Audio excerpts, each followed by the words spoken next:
to LA on a private plane with OTF Vonni. OTF Vonni goes and gets a white BMW from a rental PS in it, and they get.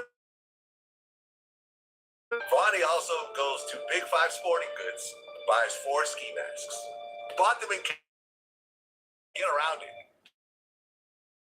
LA on a private plane.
Didn't know what happened. Some people said this was get back, but come find out the police is saying this was.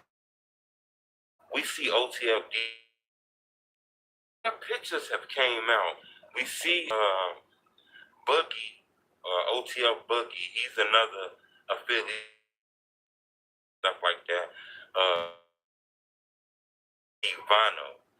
You know, he one of the OTF guys that be in the background. You don't really see him a lot. You know, he got. Last time we really seen, you know, you see him and Lil Durk. I kind of felt like he was Durk manager because you can see him handling the money and stuff like that. Seeing he was the ringleader behind all of this. He was the guy who, you know, got them guns. And they went to another. They say he rented a car and all kind of stuff. He was the mastermind behind this. He was the one that was gonna get him to pay like that. You know, this look.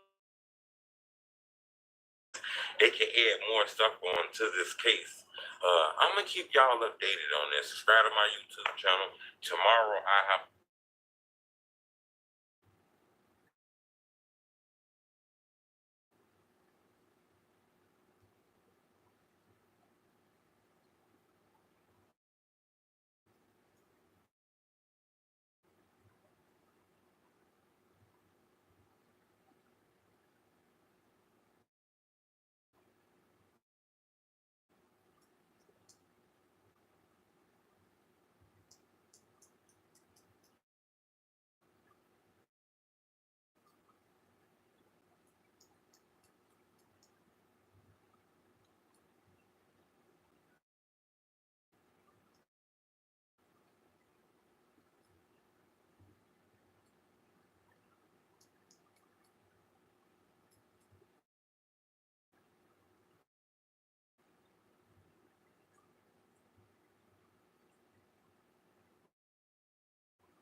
stuff, paying for tickets. He was the one that they said that Durk said don't book nothing in my name. He texted that to him, and they still did it. But he didn't partake, as the paperwork saying. This is not Trench's News saying. This is the paperwork. So Dede went on a hit. He went all the way to California, went on a hit, and only watched. That's what the people say. If he killed something. Same as OTF Boogie, Flocka, Brown Eyes. They saying that was the shooters. Mustafa was the shot and been putting money on people's heads. Okay, so all these guys together, are together. They flew in separate ways though. OTL feds know that. Came from Chicago and landed and then was picked up in the cars that would be used and that was purchased by OTL Vonni. Was talking to one of the witnesses already. And I'm going to explain to you how you know that it's the witness. He was talking to number 4. That's why he filed this shit. Like the lawyer said, he either finna fold or he already been working and he don't want it to come out because Lil Durk now pushing for the paperwork issue. They pushing for a speedy trial, which means the feds, they got to turn over as quickly if they trying to speak. He trying to lock it up so when they unredact it, his name won't be in there. It'll still be like he good and good party with all them. But that's just what how the lawyer explained to me. But anyways, man, all these out of everything, they track stalk and kill Lil Pab. They used the car that was purchased by OTL Vonni. The guns that was OTL Vonni was purchased by with banks, but it's in OTL Vonni. He got access to the car. It's 4 cars that got access: Dede, him, Lil Durk, and his dede. So why does OTL Vonni has a separation order out of all the people? Okay, separation 12-3. Out of all the suspects, he has the most evidence, and the feds know this. He has the most evidence. They know he went to the store to purchase ski masks. They know that he brought the cars. They number 4 that he the one who was contacted and got the drop on everybody. It's together. So filed a separation order, and I said the people who've been in jail, they said either he already been working, he finna start, or because there's no reason for him to have it. He never to the cross. Everybody else say Lil Durk get off, say Dede get off, Boogie get off, all them get off. He's not getting off. Y'all get what I'm saying? You understand what I'm saying? He would be the last person to get off because he's tied to the gun, the car, and the pavement, and the tracking and stalking with them. So the person who sold the ski masks, they gonna come to court. The cars from purchase the car and try to be slick and use cash to them. They gonna remember him. They gonna know who they gave cars to. So they gonna come. So if everybody was to get off, he would be. Who would target to try to make them flip? A person who was with Lil Durk on the plane with him. First of all, a person that got access to the credit card, saying the credit to pay to purchase for the transportation to further the enterprise. They to swipe to pay for flight. So they got him with a credit card. They got him with Lil Durk. They got him with the guns. They got him with booking a hotel. They got him with the car. Without on them, without all this shit that they got. So if somebody else want to get in the comments who've been to the feds or something and tell us what a stipulation joint request for a protective order regarding discovery containing personal identifying information, privacy,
out to my brodies out there. They know who I am. They know what it is. We're going to clear all that BS. Man, let me show you what you... and tell y'all what it some of this from Reddit, but basically what they put on here is Trenches News has been pushing false info like the OTF Vonni protective order. This is from a protective order presented by the AU. Trenches News has been pushing false info order. These orders are made in every federal case. It's about discovery. OTF Vonni was just the first defendant that they posted on. Now let's dig a little deeper. Lied when he said that they all went to a court hearing and it was vacated 10 days prior. And show the whole thing to let it go. We ain't rocking with that. But guess what? For a lawyer, I got it. Enjoy. Now that we got the BS stuff, you feel me? United States Attorney Mackie States Attorneys in the Yaniela, I don't know how to say his name, Daniel Weiner, assisted United States. Now, do none of the BS they was doing. Plaintiff, United States of America, by through his counsel of record, United States Attorney for the attorneys, and Daniel H. and defendant Kayvon London Grant, defendant by and through his counsel of record, Peter C. set forth enter the proposed protective order. The protective order governing the use of personal EII of real persons pursuant to federal rule of criminal procedure, Rule 16, D1, 2, medical and health information within the scope of the privacy related to protected witnesses who may testify at trial. An induction and grounds for protective order. 1. The government represents that based on its understanding of discovery in this case, the first superseding indictment into its representation that the discovery requires a protective order in this case, based on the government's understanding of this, that there are significant safety concerns regarding disclosure of names and personal identifying information. Those in contains the following types of information: digital devices searched by warrant or consent. In many cases, defendants will receive digital that did not to protect the privacy of the owners of the digital devices, including witnesses. The data should not be in the presence of a member of the defense team. Autopsy-related documents, including medical records and violent crime at issue, may also be subject to various federal laws protecting the private provisions of 552A provisions of the 45 CFR 1642-4, 534, and other provisions of 42 U.S. 13 to protect the privacy interests implicated by these photographs and medical records to defendants other of the defense team. Audio/video recordings, written summaries of statements, transcripts of statements, to violent events including murder. Such documents and recordings often contain the personal identifying information of protected witnesses and unrestricted release of such items to individuals.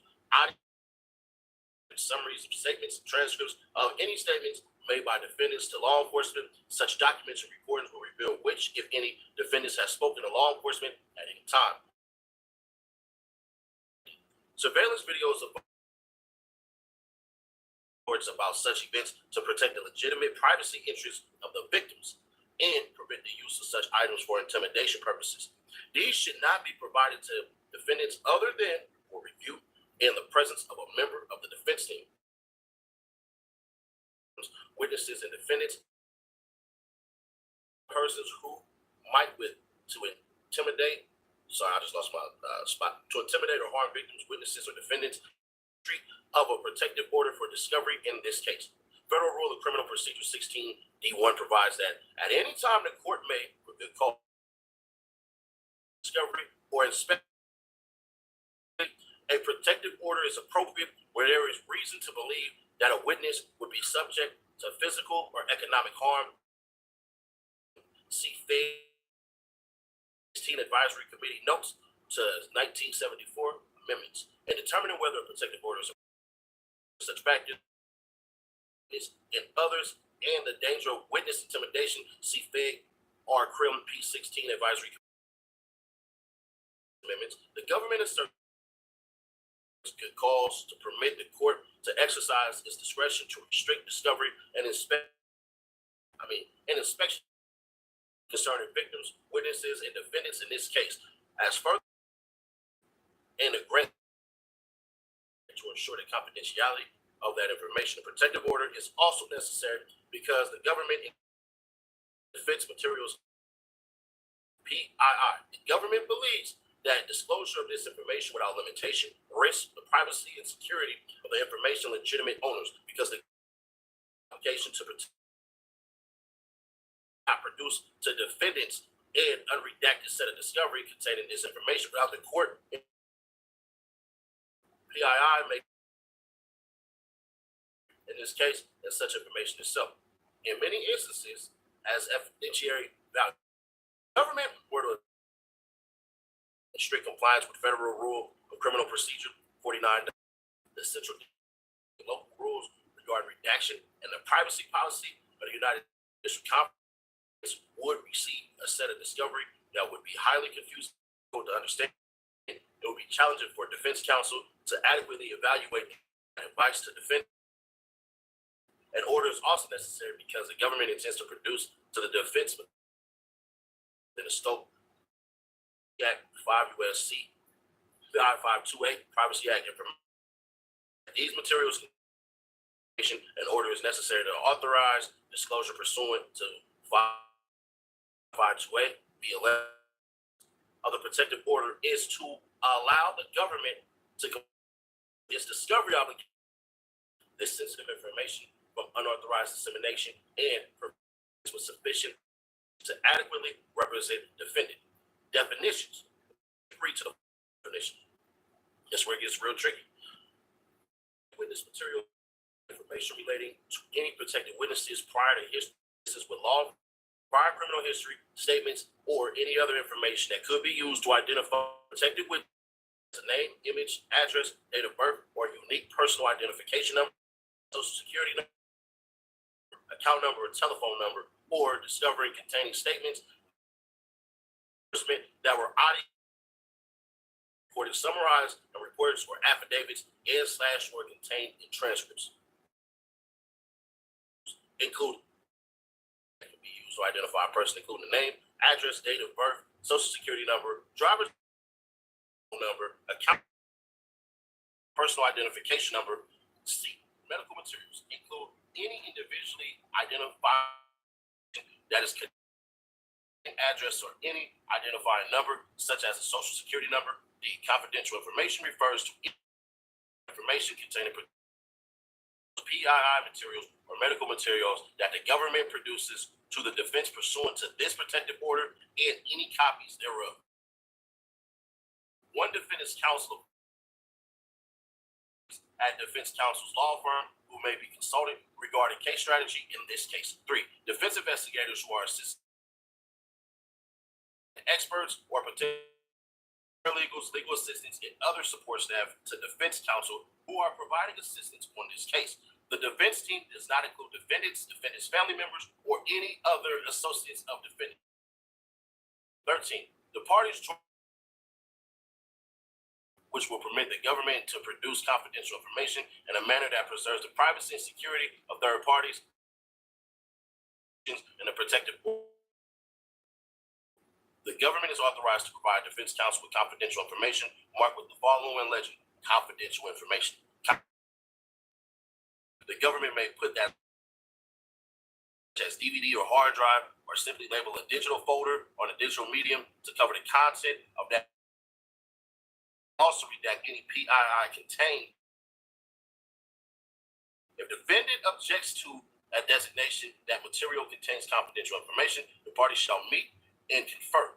If the parties cannot reach any defendant's objection, it may apply to the court to have the designation removed. Defendant in the confidential for any pretrial motions, plea negotiations, trial and sentencing hearing in this case as well. Anyone other than a defense team to have possession of confidential information, including defendant, while out. Notwithstanding the paragraph, witness materials only in the presence of defense counsel or a designed person as defined below. That defendant, along with any protected witness materials, at the conclusion of at which defendant is permitted to view protected witness defendant earn any protected witness materials to defense counsel shall take all materials with counsel. Defendant may not take any protected witness material of the room. Defense counsel at no time under no circumstance will any confidential information be or control of defendant. And defense counsel wishes to enable defendant to review protected witness materials in the presence of any person on the defense team. Defense counsel shall submit a letter to government counsel of record identifying that designated person that has been signed by that designated person. Receipt of. If the government in its sole discretion finds the designated person acceptable prior to the designated person reviewing materials with defendant, government counsel of record will confirm in writing that defendant is additionally allowed to witness information. The designated person. I don't know why I keep messing that up. Defendant may review other confidential information, protected witness material only in the presence of a member of that defense team, who shall ensure that defendant is with such material. Of any meeting with defendant at which defendant is permitted to view such materials, defendant must return such materials to the defense team, member of the defense team, all such materials with him or her. Defendant may not take any such materials out of the room. Defendant is meeting with the defense as permitted by this protective order. The defendant may not copy, keep, maintain, or otherwise possess any confidential information. Also may not write down or memorialize any confidential information. The defense team may review confidential information with a witness or potential witness in this case, including defendant. Defense counsel must be present whenever any protected witness confidential information, i.e. confidential information that is not protected with material, is being shown to a witness or being shown any portion of. However, any witness or potential witness must be informed of and agree in writing to be bound by the requirements of the protected witness or potential witness to retain confidential information safely and securely, and shall exercise reasonable care in ensuring the confidentiality of those materials by one, not permitting anyone other than members of the potential witnesses as restricted to anyone other than members of the defense team, defendant, witnesses, or potential witnesses, the contents of confidential information. And three, not permitting confidential information to be outside the defense homes, vehicles, or personal not be left unattended in any vehicle to the extent that the defense team create notes that contain in whole or in part confidential information. To the extent that copies used by members of the defense team, such notes, copies, and reproductions become confidential information subject to the protective order and must be handled in accordance with the terms of the protective order. Confidential information only for the purpose litigation of this matter includes any appeal filed by defendant and any motion filed by defendant pursuant to 28 U.S.C. 2255 in the event that a party needs confidential information. The contents of this confidential information in court filings. The filings should be made under seal. If the court rejects the request to file such information under seal, the party seeking to file such information publicly shall provide to the other party to object or otherwise respond to such intention. If the other party does not object to the proposed filing, the party seeking to file such information shall redact any protected witness materials, PII materials, or medical materials divulging of protected materials. The party agrees that any confidential information inadvertently produced in the course of discovery prior to entry of the protective order, subject to the terms of the order, if confidential information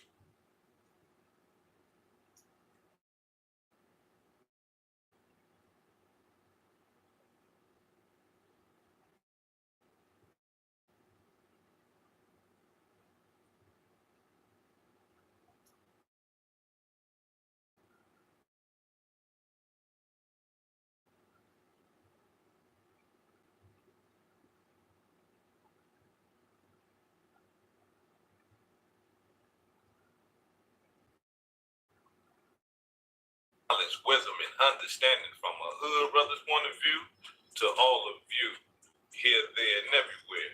Now check me out. December 3rd,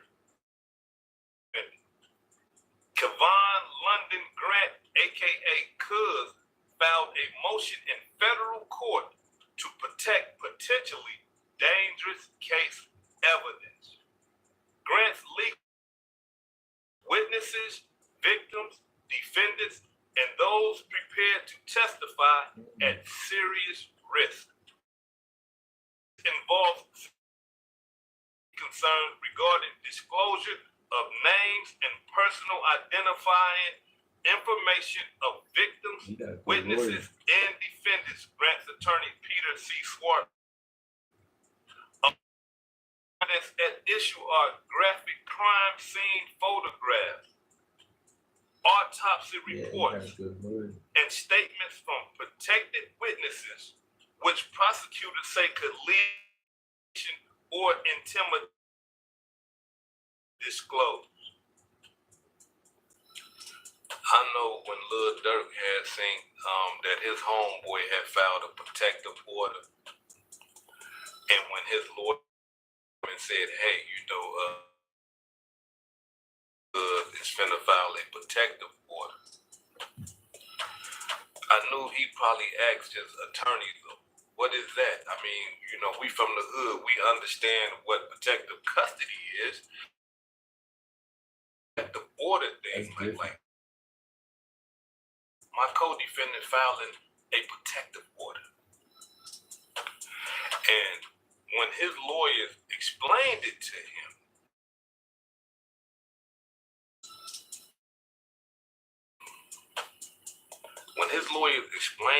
what a protective order is, I'm talking about, man, worst feelings that Lil Durk probably ever felt in his life. I'm talking about that right there was just, one of them body blows. Because we gotta who don't know what the demonstration that I just read, y'all, a protective order is to protect evidence. A protective order is to protect witnesses, victims, and anybody that with the case. Tangible and material evidence, right? But as long as I've been living on the earth, I have never seen a defense attorney. We've seen, prosecuting attorneys, file protective orders and stuff like that because they want to protect the integrity of the evidence, and they want to protect their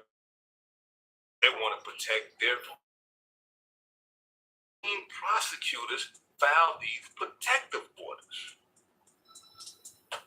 Never seen a lawyer do it. First time in history, right? And so we gotta act. Let me explain to y'all what I believe that is going on. Here it is. We got Lil Cuz, right? Lil Cuz is caught up on the murder. It's for the federal Cuz is a witness to the case. Why? Because he was there. He dealt with, I'm talking about the case. About what happened. Lil Cuz is in the federal jail now. He understands that the disciples is in there running together. And the feds, they killed him. And Lil Durk, one of those names that people will probably try to kill him for getting Lil Durk locked up. To be. And so by him understanding that, by his attorney understanding that he could potentially lose his life because he had the other side and now he's working for the prosecution. Hey man, we got to file a protective order to protect your life while you were.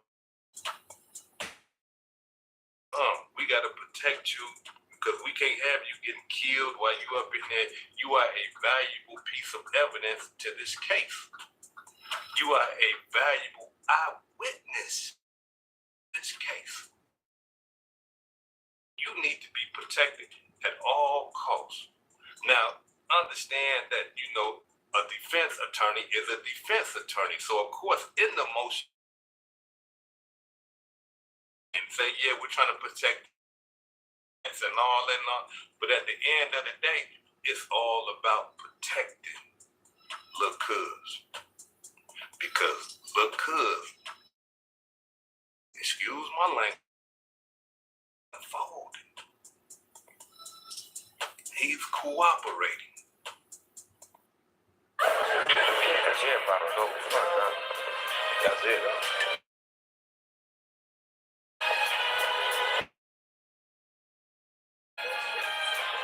The thing. What thing is he talking about? He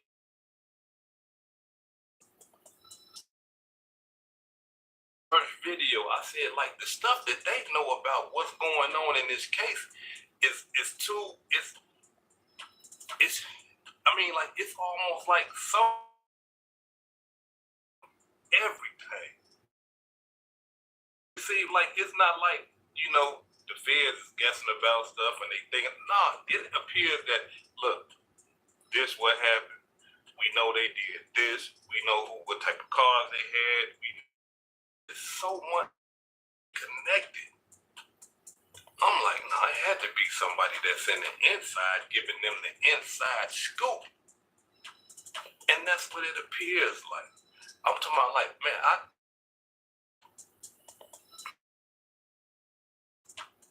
hope I'm wrong. I'm being 100 with you. I don't want to believe. I hope I'm wrong because I just don't like that type of stuff. You know, even though I am who I'm all about uplifting the, but you know, when people get to, you know, betraying stuff, and it's just certain, look, maybe I'm scarred or something like that with the betrayal stuff. I don't know. Like the snitching, I don't like the disloyal. I just don't like that type of stuff. I'm the type of guy that, look, if you're doing something, stand up and, hey, be accounted for. Okay, yeah, I did this. Y'all called me. I need the best deal. Let me get the case may be. Not no, okay, let me try to figure a way out, and I'm finna tell on him, and I'm finna tell on him. I'm finna tell the inner workings and all that. That just ain't never been one of my, oh, y'all, that's probably just that. Still in there laying dormant, you know, it's still in there. I'm trying to get him up out of there, but this is tough. I've been living that life my whole life. It's tough, but right here had his lawyer file a protective order to protect him from his other co-defendants, Lil Durk and Dede and all them. Tough. This gonna be one hard to beat because y'all got somebody that's right there and he willing to work. You see what I'm saying? Got somebody that's right there step by step and he willing to work if he ain't already been working. That's how they probably know everything. Once they found out that he was the one that was getting the that and everything, and found out that he was the one that was renting the cars and everything like that, they went to him first probably. Hey, look, come here. You cook. I'm talking about, I'm deep fried. We got you. Body slam tight. You gone. Like, ain't no, you Tell us what's going on. Tell us what happened. You tell us what happened. We'll let you get with your family a couple of more weeks and all that old type of stuff, you know what I mean? Or we'll put you somewhere up, you know, but that's arrest you and all that. But tell us what happened to preserve your life, because we finna bang now. We finna. And by him not being like the actual killer, because again, he was dead, driving.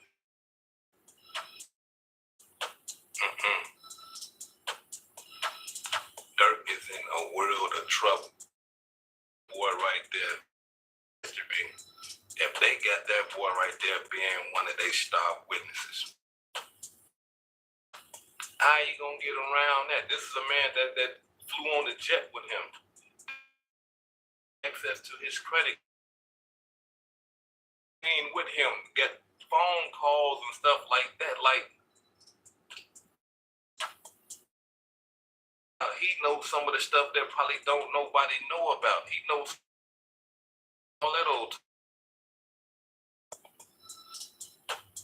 Come on, ain't nobody. All the other co-defendants ain't valid. Come on, y'all. We hood educated and our lane related. Explain that to me. How come ain't no other co-defendant on Lil Durk? Other guys ain't saying, hey, man, we don't want the evidence to get out there, so file a protective order. How come he the only one filing the protective order? Ain't nobody else doing.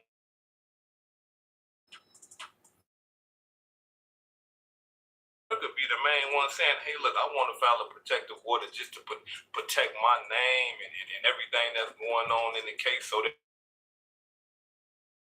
information about me won't get out. File one. Because him and the rest of them co-defendants ain't doing what Lil Cuz is doing. This is a cold-blooded game. Cold-blooded game. And you got young brothers out here continuously playing this game. Y'all continuously playing this game as if y'all don't see what's going on in front of y'all. As if y'all can't learn from other people. Way to learn. Yourself. That way you don't gotta go do time in the penitentiary. That way you ain't gotta get shot and stabbed and be in somebody's hospital wishing that you was healthy and not being killed. Come on, like y'all ain't looking at what's going on with all y'all. Y'all ain't learning and saying, hey, you know what? Damn, wait a minute. Hold on. Let me try to. Damn, they just gave him 25 years. Hold on. Wait a minute. Whoa, hold on. Learn from other people. This boy, in a million years, that dude would be filing a protective order and all that old type of stuff. He probably wouldn't. I'm talking about that destroyed him, broke him. Somebody that he trusted. And this is somebody that betrayed. Demonstration right here. He might not be able to get back from his betrayal. Hood educated, not lane related. Peace and love, and y'all take care of yourself out there. If I call you,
Dates in the murder for hire case.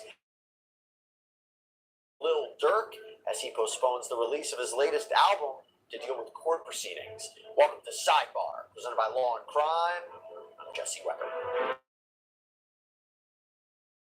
Durk Banks, known worldwide,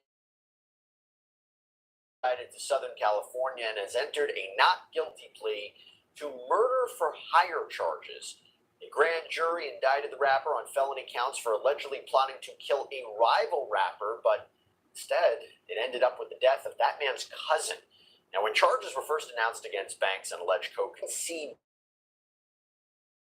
as the defendants, he wasn't listed among the defendants in the case, but now we have a superseding indictment, and his name is at the top, followed by Kavan Grant, David Lindsay, and a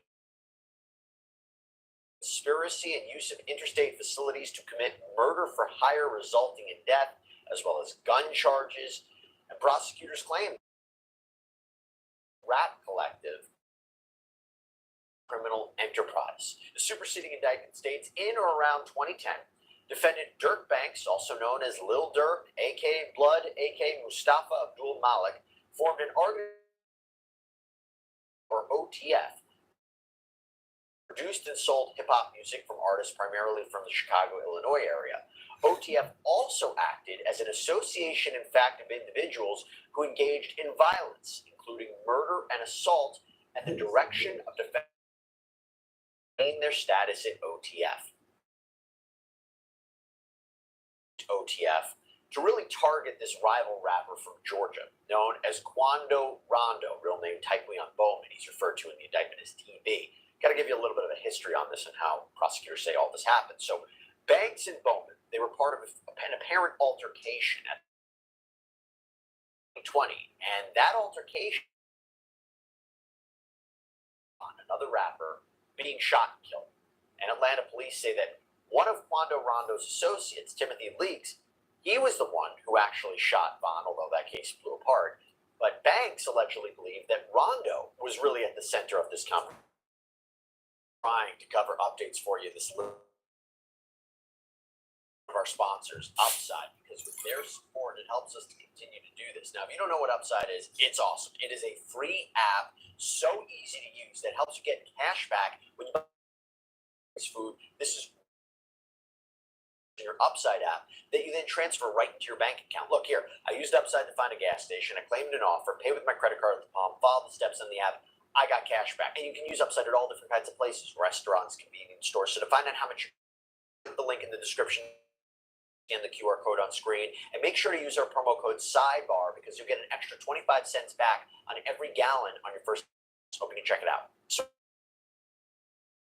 coded language that he would pay a bounty to anyone who took out, killed Quando Grant, allegedly a top lieutenant in this criminal enterprise, helped get several California, getting them set up in hotel rooms, used in this apparent assassination attempt. And investigators say that this trip to LA was funded by either OTF or Mr. But to be clear, didn't want any part of the planning to be connected to him because he reportedly texted one of his alleged co-conspirators, "Don't book no flights under no names involved with me." Now, authorities believe the Banks California via private jet accuses the defendants of following Quando Rondo's black Escalade around LA back in August of 2022. But here's the thing.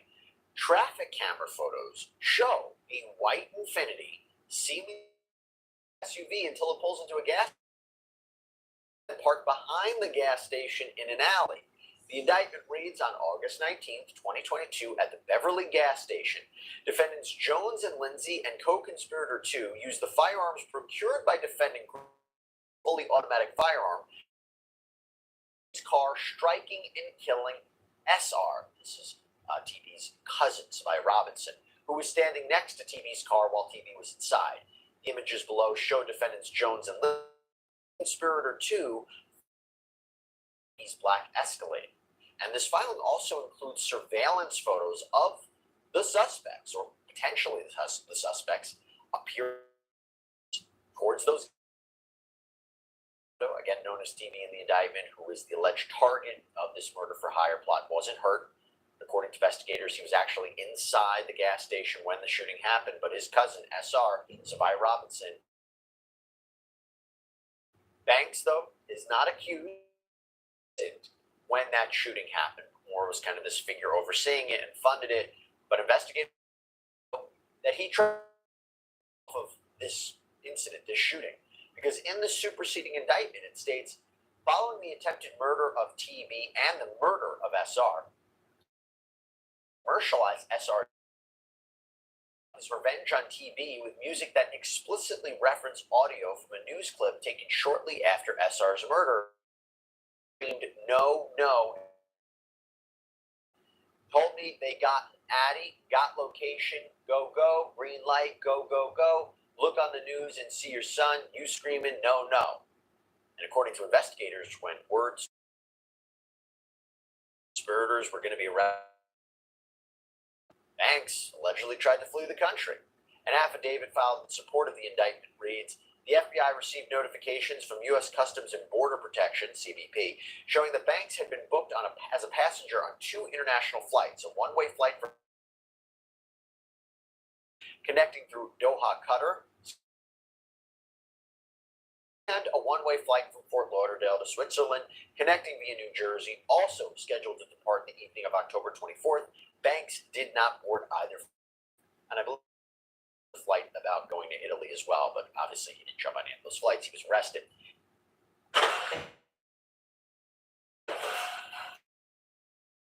And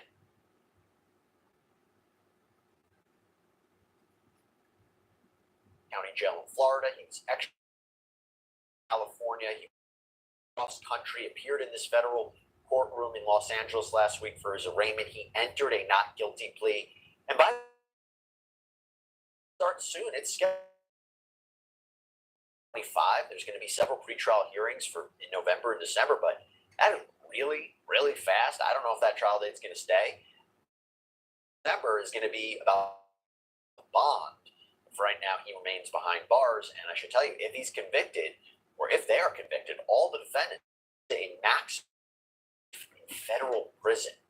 And we've just learned that Banks has reportedly secured the legal services of a lawyer who represented rappers like Lil Baby in the past. By the way, Lil Durk's Deep Thoughts album, it was supposed to be released later this month, at least the end of January. Show detective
2024, Chicago rapper Lil Durk was at the pinnacle of his career, one of the leading violent modern inc. Over the course of his 14-year career, he'd released a series of mixtapes and albums that cemented his place as most influential gangster rappers in history and earning him the nickname The Voice. Over those years, he racked up 4 Grammy nominations, finally winning one in song All My Life. The song went double platinum, selling 2 million copies by the end of 2023. Uplifting and to the streets, it included an infectious hook where Durk claimed that all his life, people had been trying to hold him down. He rapped that they never and they couldn't break him. In his verse, using his past against him, he rapped about sitting down with the mayor of Chicago, politicians, in an effort to change his image. Durk had presented himself as a misunderstood and falsely persecuted artist who was trying to the downtrodden community. Now, that this may well have been one big facade, as the world would soon find out the dark reality behind Durk's music is much worse. October the 24th, the world would get news of the bombshell allegation, as federal prosecutors would announce that they had charged 5 people connected to Lil Durk's OTF record label and rap group with the murder of a young man named Savia Robinson, aka Lil Pab, the cousin of rival rap station in Los Angeles. With Pab's death broadcast on the news for the whole world to see. New details tonight in a deadly shooting near the Beverly Center. We've learned the victim is a friend of rapper Quando. To show Quando Ron moved the body. So far, no arrests have been made. It all started at this mobile gas station at 5:30 Friday evening. LAPD says witnesses heard multiple gunshots, then watched a couple cars zoom off. 3 people and 1 car shot at this point. It's unclear if those inside with bullet holes and a shattered window. 1 man inside, a member of Ronto's entourage, had been shot. The 23-year-old was taken to the hospital where he died. A scene left with remnants of the fight, shoes left, doors flung open. Fired, a fight taken to the streets in this chaotic scene. The ending of a shooting that started in Los Angeles, California. Sheriff's deputies pulling out of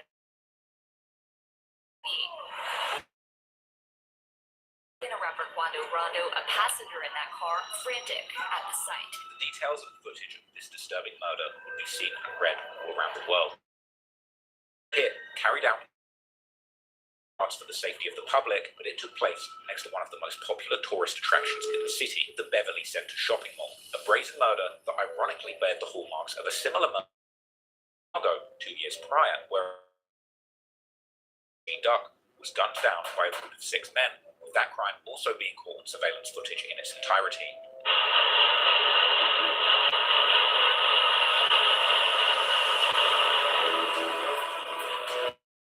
Once again, in broad day, a high-end fashion district, with murder happening right outside the Dolce & Gabbana store.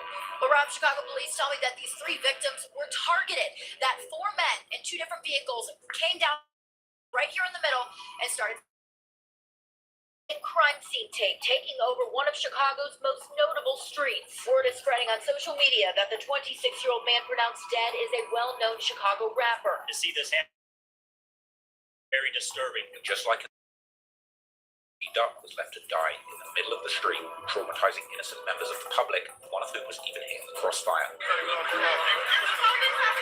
y'all, what's going on? I'm here. I'm in the Gold Coast right now.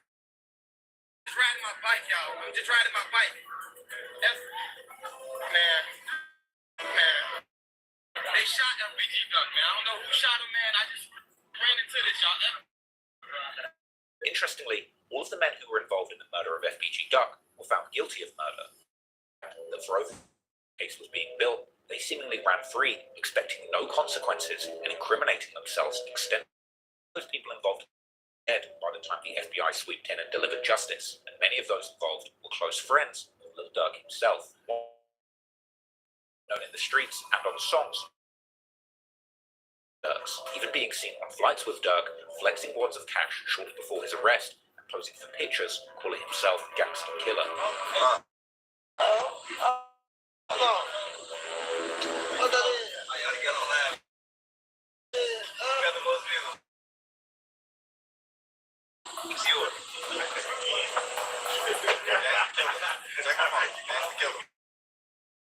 for Dirk, but the most important in the Chicago gangland, as well as its buzzing drill music scene, infamous Black Disciple member and apparently gang King Von allegedly orchestrated the murder of Duck and put a six-figure bounty on his head prior to the murder. But this was the first time taking had allegedly killed 7 people in the gang war between the Black Disciples and the Gangster Disciples in Chicago. Some of them now in a 3-hour documentary argued that he indeed met the FBI's definition of a serial killer. Somehow, Von always managed justice, either being to lack of evidence or not being charged at all, due to the fact that his murders were usually committed in the dead of night in the slums of San Francisco, rather than the broad daylight to carry out in front of the public. King Von was one of Lil Durk's best friends, and when Von beat his last murder charge at the end of decided to follow in Lil Rapper 2 and openly rapping about the many murders he'd allegedly committed. Von's raps openly bragging about real murder, star in drill music, and with Lil Durk's help in drill music. But in his heart, Von was still a violent thug, and his tendencies to commit brazen violence would begin to impact Dirk's career. And Dirk, along with 2 others, murder and armed robbery, with the 2 appearing in court together. Case against a rapper accused in a shooting out moved forward today. Little Durk appeared for him to go to trial. On Friday, detectives from Atlanta and Chicago testified in the criminal case of Durk in full. Around 5 in the morning on February 5th, Lil Durk, whose real name is Dirk Banks, and his co-defendant were seen on camera shooting Alexander Witherspoon. First, police say they knew. They were hanging out. They went to the studio to make them in court. Police told the judge later that night the victim, Banks, Bennett, and others went to a gas station and ended up. Witherspoon said he was robbed and shot. Interestingly, Dirk looked stressed and nervous in court. Von looked comfortable. Would refer to themselves over the years as the Evil Twins, and in one song titled Evil Twins, they referred to themselves repeating, "If you do it, I'm gonna do it," even saying, "Go hop out the car and do it." Clearly, Von was a dark and unfortunately for the Evil Twins, Von would suddenly die 20 after on the rapper Quando Rondo in front of an Atlanta hookah lounge. Sometimes in life, every action has a resulted in one of Quando's killing King Von. Ironically, Von, the demonic killer turned rapper who had seemingly murdered 7 people in Chicago, ended up getting shot dead after starting in a shootout with gangsters. His feud with Quando Rondo started on the internet rather than in the go back and forth. NBA Youngboy, who seemingly didn't want to proceed with a collaboration with King Von. This was followed where Von took pictures of nothing more than an internet back and forth with a rapper turned fight, turned self-defense shootout. And in the end, he was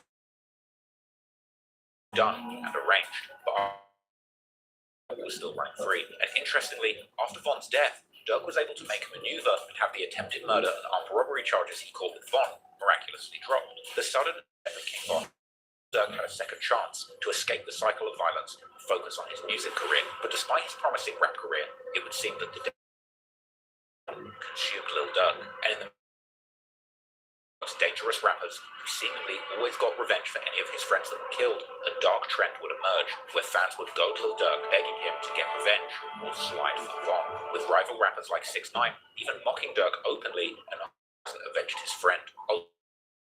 Text that said slide for Von in blood, music video for his song Gene, and rapping that his friend got shot and he just made music about it, taunting Dirk, telling him to get a gun and go and get some get back, and saying that he get revenge for his friend on his own.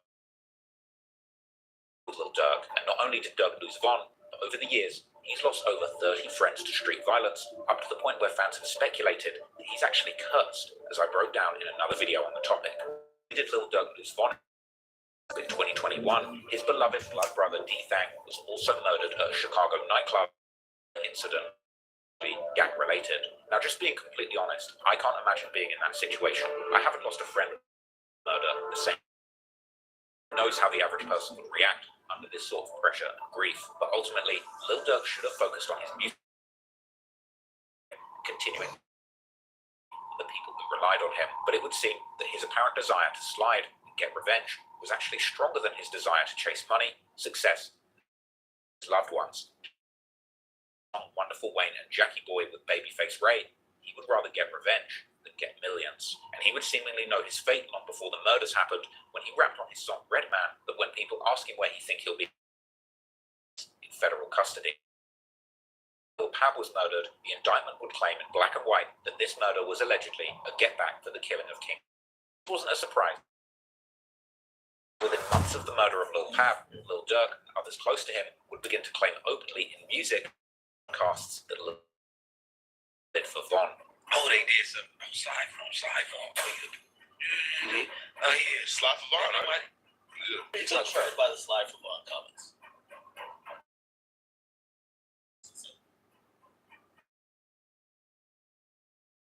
They say you can't say that no more. Why? Oh yeah, because of wait no. Reason I just know.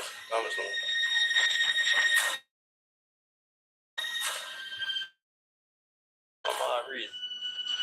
I don't know. Might be the water. You can't say that no more. Oh, because of FG Cap.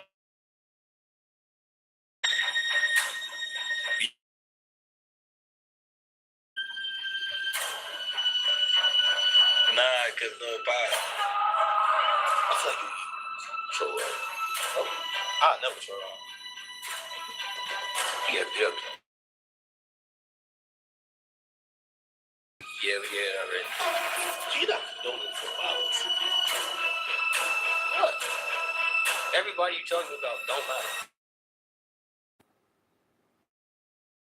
Interviews. In fact, just 4 months after the murder, Lil Durk, his OTF rap collective and label released a project titled Loyal Bros 2. And while many people missed it at the time, this entire project was incrimination, not just from label mates. In fact, when the indictment dropped, reports would soon begin to spread of an unidentified co-conspirator who had allegedly organized this murder and offered lucrative music opportunities to the other suspects. It could very well be the case that Lil Durk had actually offered his subordinates verses and feature opportunities in murders. Unfortunately now, Lil Durk and Lil Pab, but the dark truth is, this very well may just be the tip of the iceberg, and ever since the paperwork dropped, there's been intense speculation as to whether this was a one-off incident or had Durk actually spent several years using his power, status, and numerous enemies murder the whole world for everyone to hear. The fact is, there's a total of 6 high-profile murders that Lil Durk is rumored to have orchestrated. So today, we're going to be taking a closer look at those cases to try and work out once and for all whether Lil Durk was really the mastermind of gruesome murder.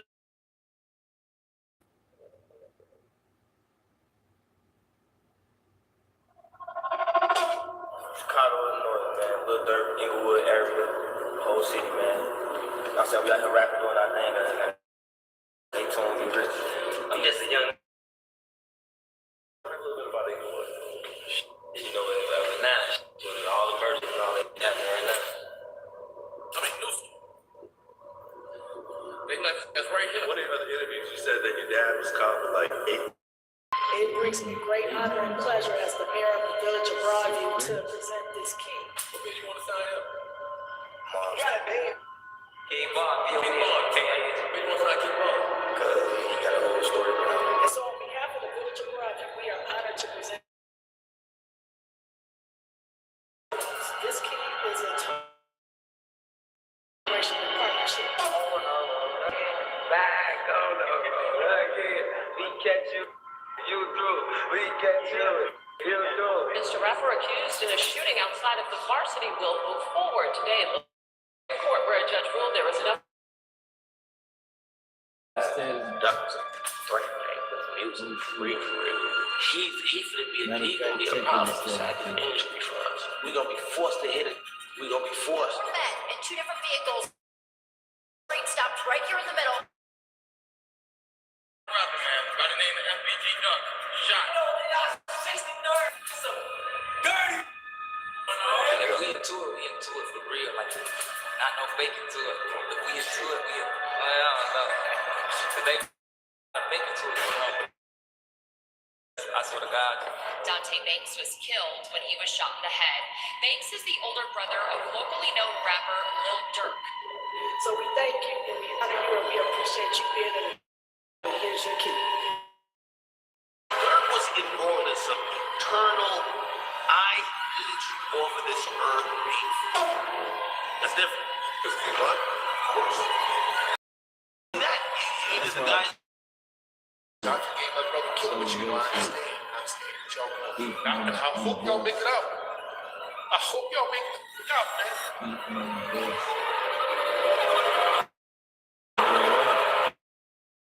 Chicago area rapper was killed in a drive-by shooting early this morning. Grabs under the name F. Cash. Chicago voter for hire of the gunman who was shot and killed Stefan Mack in 2022. Grammy Award-winning Chicago rapper Lil Durk is facing new charges of murder for hire plus.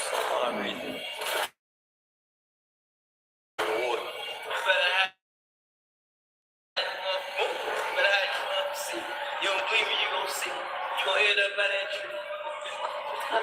No, that we did. If he is convicted, Dirk has spent the rest of his life in prison.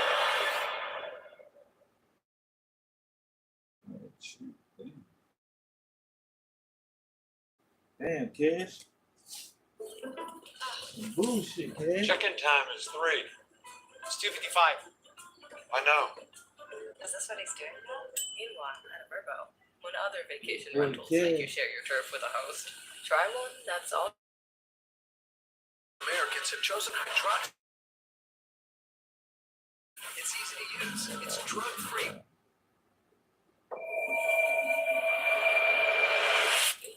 Real name Dirk Devontae Banks. Dirk.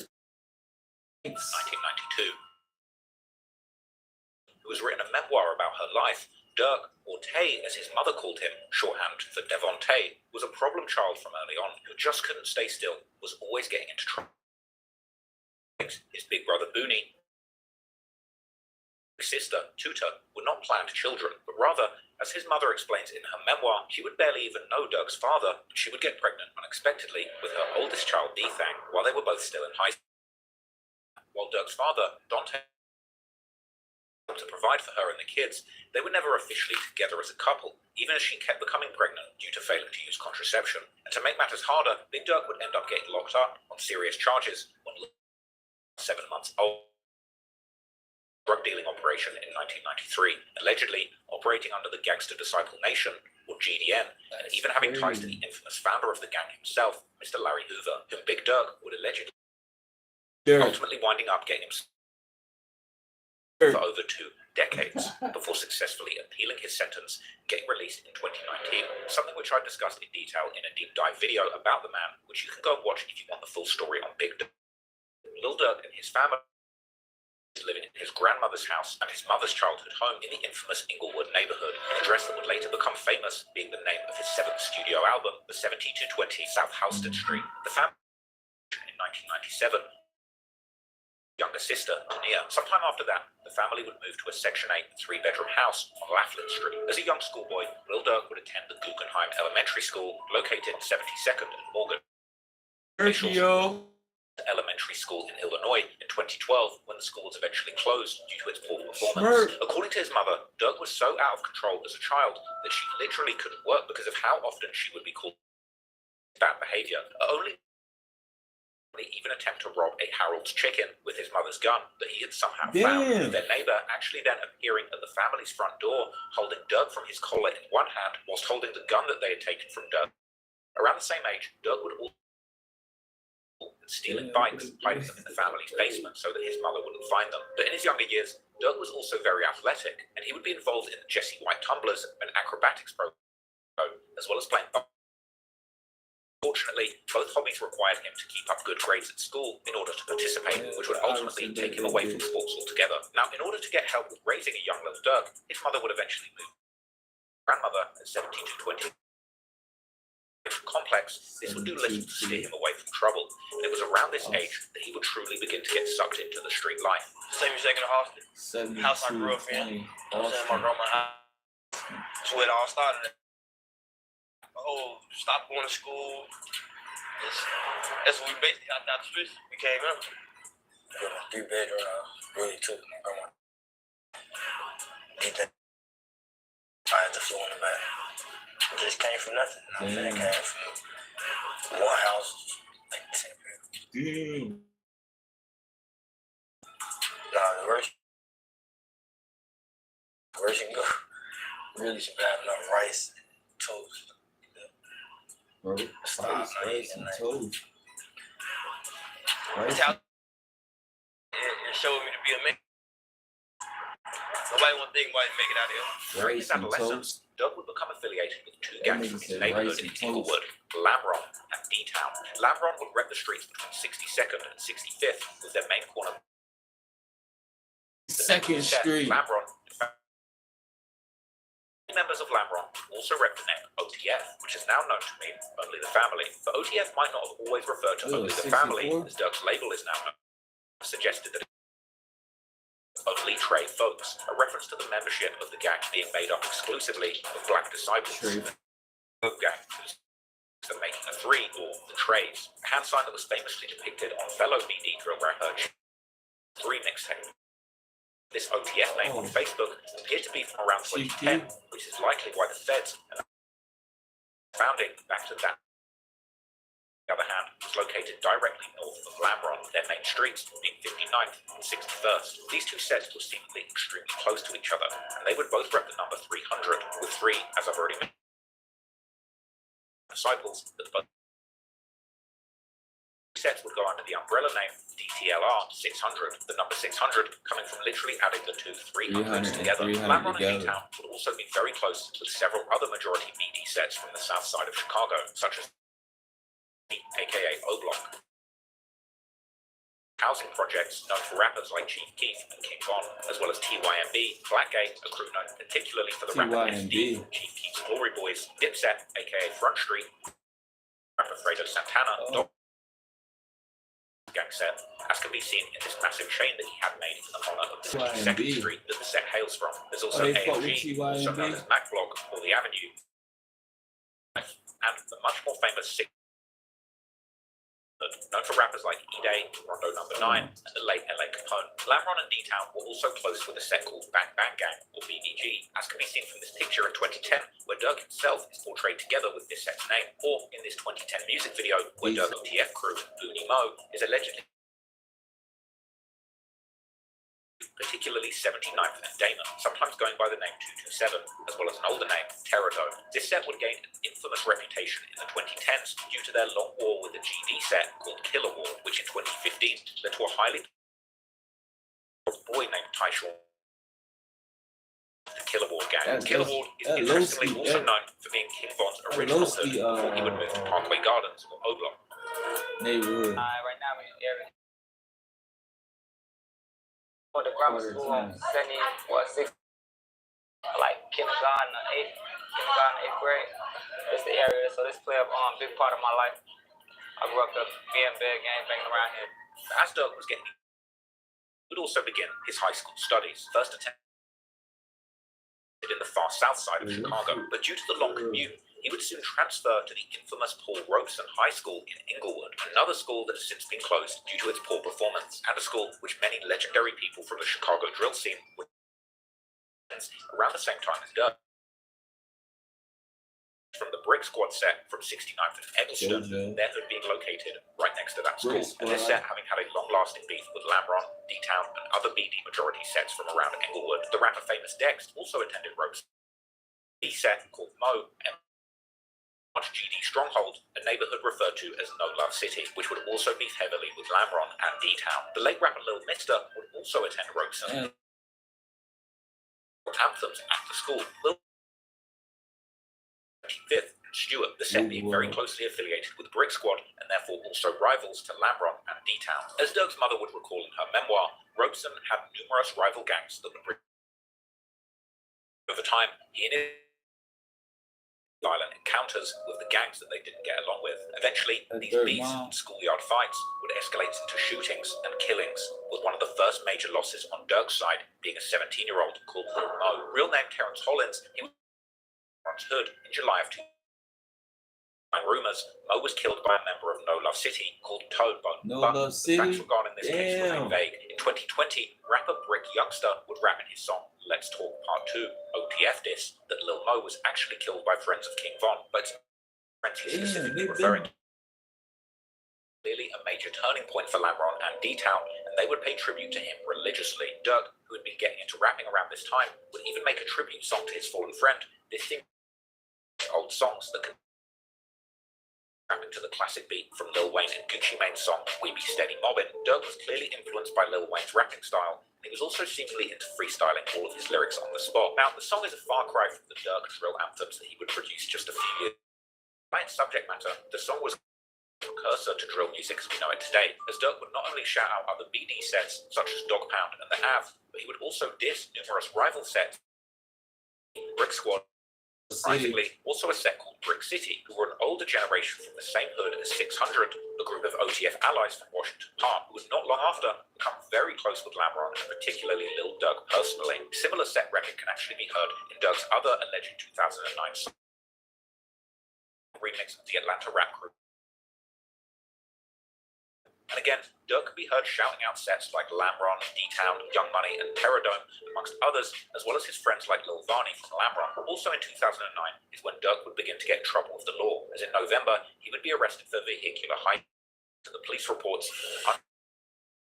And 20 his car by pounds. force, and as the police would later find the car in traffic near D-Town's hood, two men would exit the car and attempt to escape. But they would be caught. One of these men turned out to be a 17-year-old Lil Durk. According to the police, while in the Durk, or the other man, 20 minutes with no one inside, so he decided to take it. However, despite this admission, he received any legal consequence. In December, Durk would again be arrested, this time for criminal trespassing, as he was hanging out with 3 other people inside of a laundromat in Durk on 72nd. And interestingly, Durk's gang affiliation in the arrest report would be marked incorrectly as gangs, perhaps due to affiliation with the gang being widely known amongst the Chicago Police Department. But anyway, in 2010, Durk was now to really focus on his rap career, and in April, he would drop his first ever music video for a song that was first titled Wasted Freestyle, rapping on the beat from Gucci Mane's classic song Wasted. However, for some reason, the same music video again. Lamron, same song. The song was styled to be very similar to Durk's earlier songs, as he was still freestyling his lyrics whilst using the Lil Wayne style auto-tune. Young Money, his friends Lil Vonni, Boogie Mo, and Tracy Mo, as well as Wick City and Blackgate, among many others. According to Durk's mother, this song would be an instant hit in Chicago, motivating Durk to focus on rap and take it seriously. It was followed by another music, but this time, also the Grim Reaper of Chirac himself, Lil Reese, would be in the mix, somehow having a flow and lyrics that were light years ahead of his more recent output, which was not lost on fans of Chicago drill when they would run into this video years later. Durk would seemingly into this song, finally resorting to actually writing down and thinking about his lyrics rather than simply freestyling. And the beat of the song was also much dark, foreshadowing the follow and become huge. However, for whatever reason, he would not drop any more music during 2010, but coming into 2011 would truly get into his bag, dropping numerous, including Sneak in March, which would help Durk land a radio interview on University of Chicago's WHPK 88.5. There was a track Rob Who with Lil Reese that dropped in May, a track 227K, which would be a diss song toward the BBG, aka Terradome, who they apparently had a falling out with, seemingly allying with Terradome's enemy, the Killer Ward, instead. Another track called Too Many Say They Drillin' with Lil Reese was posted by none other, also beginning to get a major buzz in the city for his music around this time as well. We then dropped that I'm a Boss freestyle in October, which would use the legendary beat from Meek Mill's song by August. After his song I'm a Hitter, hosted by DJ Twin, Durk's rap career would truly begin to flourish during 2011, at the same time as the entire Chicago drill scene was beginning to pop off in the city, with artists Chief Keef, Dede, O'Deal, Lil Reese, and Lil Durk leading the charge. But 2011 wasn't only good times for Durk, as many developments would be going down in the streets. And in July, he would end up losing a person that was not only important to him, but also the entirety of the D-Town set. Tasky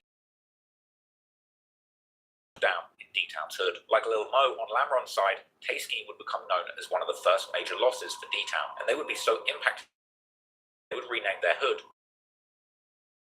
Also means threats to everybody, or Tay-Town Entertainment. In his mixtape I'm a Hitter, that was released about a month after Tasky's death, Durk himself would have a tribute song towards him titled Tasky Crazy. Interestingly, unlike many in Chicago, this one would have two people would end up being charged and found guilty, Antoine Reynolds and Marlon Boyce, both alleged members of a GD set called Shields, hailing from 57th and Shields. After Tay's murder, Lamron would be thirsty for revenge, and they would have the following year, when a member of the Shields named Travis Henry was shot and killed while sitting in his car in the Shields hood. Just like Tay-Town, the Shields would pay tribute to their fallen friend, claiming to be TTEK or Tay. To find a suspect, in 2014 they would charge a man for the murder of Travis, this man being none other than OTF Dede, real name DeAndre Wilson, who was already back then one of Lil Durk's closest friends. However, by 2020, defying these charges, OT taking away a free man. But back to 2011, Durk would find himself in trouble with the law once again when he would be arrested in October for an aggravated UUW, or unlawful use of a weapon, as he was caught trying to hide his gun. And the most interesting part about this, looking for Durk due to an investigative alert with probable cause to arrest. Years later, rumors would begin to circulate online that the reason why not only Durk, but also Lil Reese were wanted during this time was due to a shooting in late August 2011 where 14 in Woodlawn in the hood of the infamous set Jaro City. Fortunately, nobody would die in the shooting, although some of the victims would reportedly be taken to hospital in critical condition. Interestingly, the Grim Reaper himself in a DJU interview how he had couch, with many fans thinking that Reese was talking about this very case, specifically referring to a well-known Jaro City member and infamous internet motormouth FBG Butter, who had DJU's couch before Lil Reese's interview. I said, you had a lot of goofies on this couch. I've been watching lately.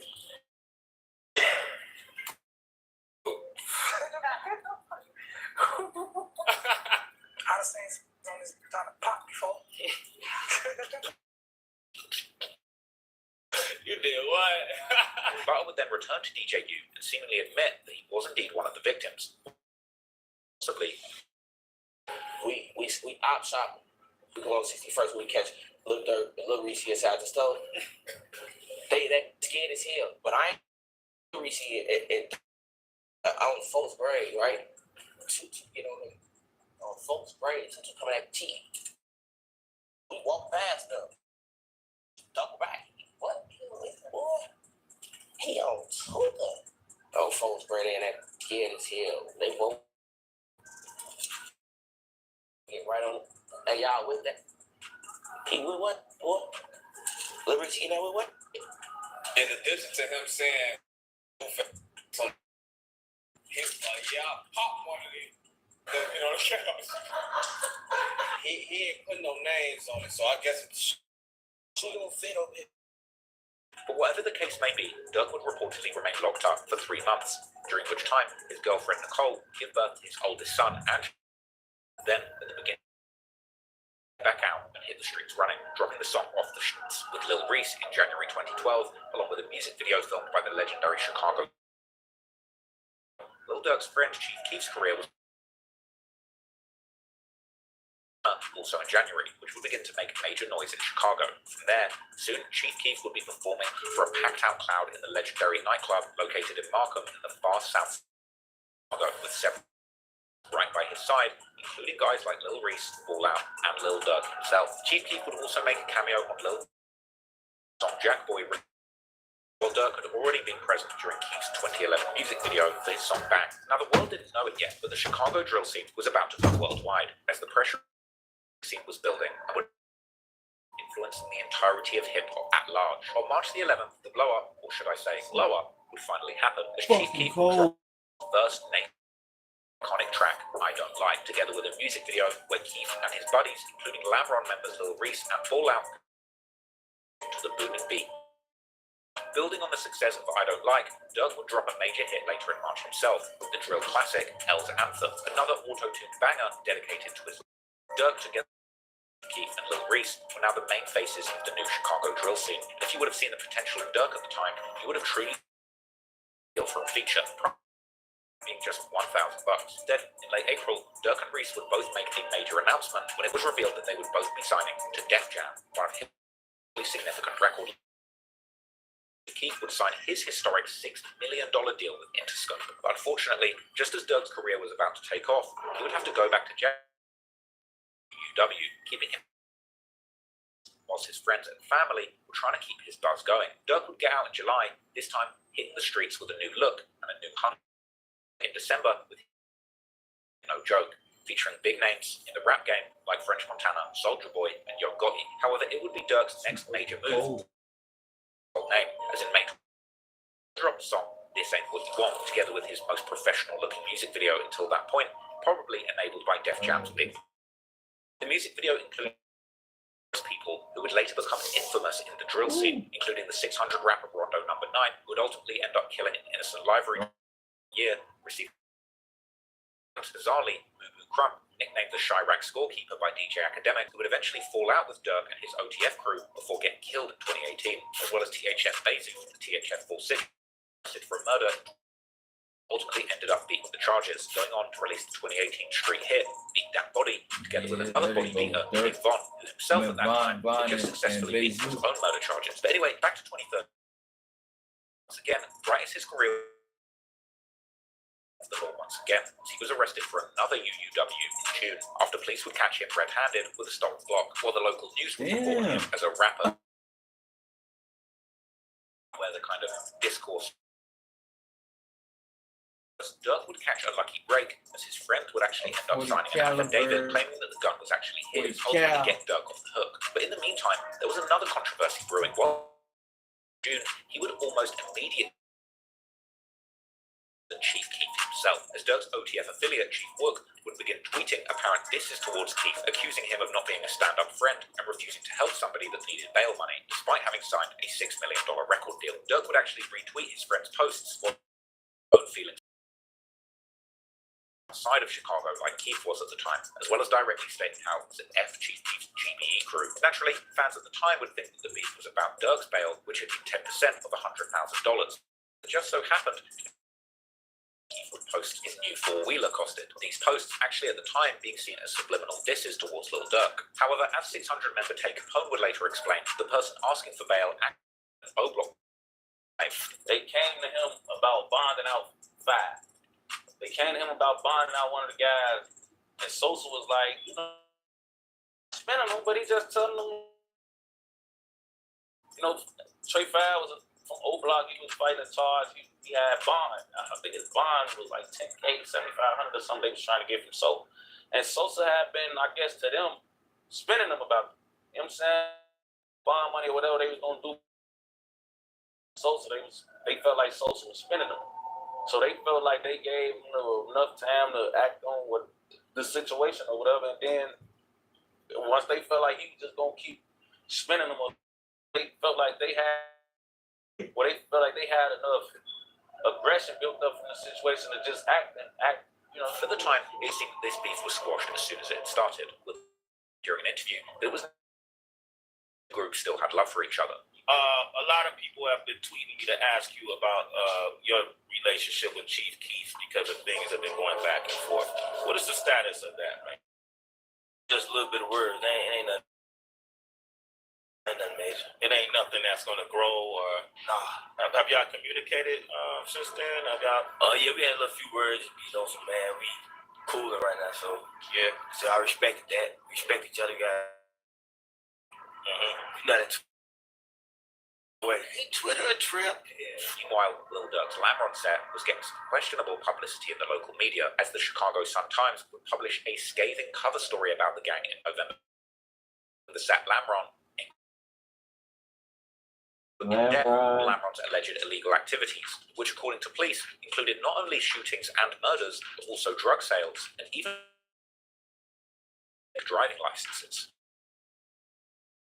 focusing on Chief Keef's connection to the set, and it wouldn't mention Lil Durk at all. Once again, just showing that difference in fame between these two, and that Durk would experience good friend Pluto, real name Patrick Walker, would lose his life under strange circumstances, reportedly getting shot by a friend from the TYMB set whilst out driving in his car. The incident allegedly being an accident, but one and Lamron in TYMB with Durk crossroads how Pluto would still be alive if he hadn't been out hanging with the wrong strangers. Behind the scenes though, things between Lil Durk and Chief Keef apparently weren't all good, and in 20 left when some of would also get involved in the beef, with several incidents taking place that year. First, in March, there would be a shooting at Chief Keef's manager.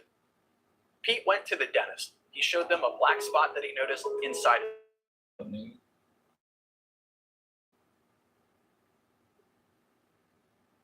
Damn, bro. That was calling some old dumbass shit.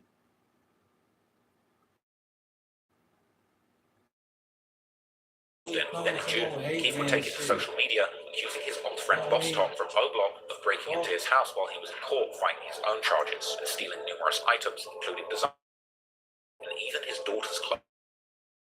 Ridiculous nicknames like Broke Top and the Diaper Bandit among fans. At the time, controversial commentary would come from a young DJ Academics, who at this point was only just It's your boy DJ Academic. Civil War wages on, and let me get my in order.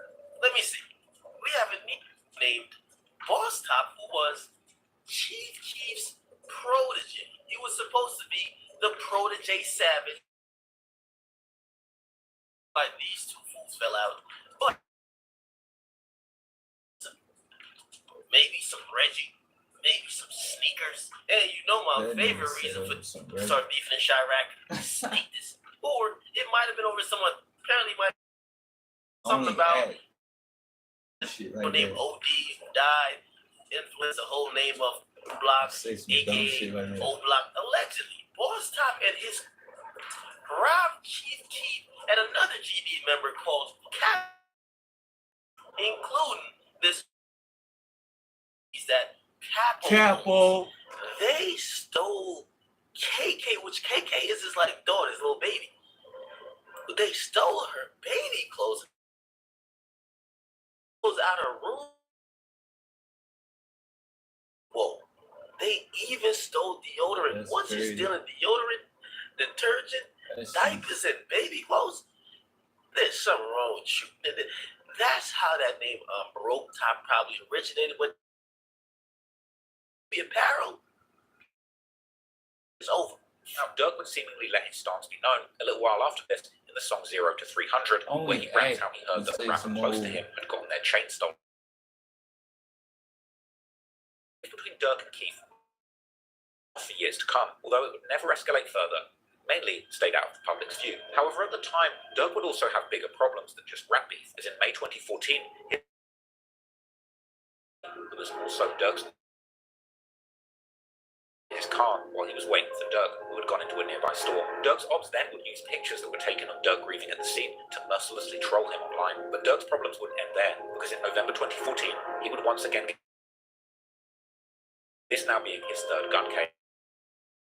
Be the very same one where THF Bezu would be arrested and charged for a murder. But it wouldn't only be Bezu who would get slapped with murder charges. By the end of 2014, King Von from O-Block was also sat in jail awaiting trial over his murder case concerning a young man named Malcolm Stuckey, and in January 20 ended up charged with murder too.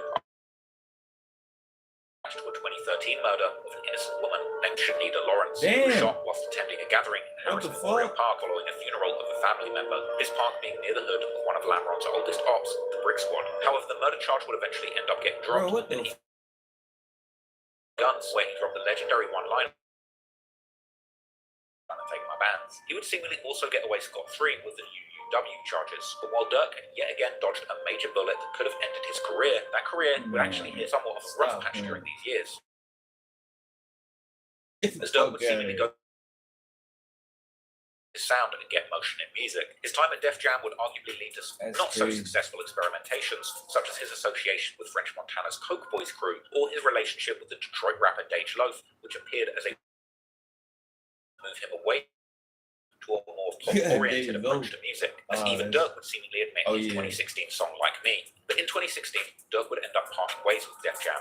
While he certainly still had a sizable career trajectory was pointing in a moment where Durk was under immense pressure to produce something that would get his name hot again and get his music respected in the streets once again after trying to go pop. And it just so happened that around this time, someone ready to put his crazy story out but the King Von.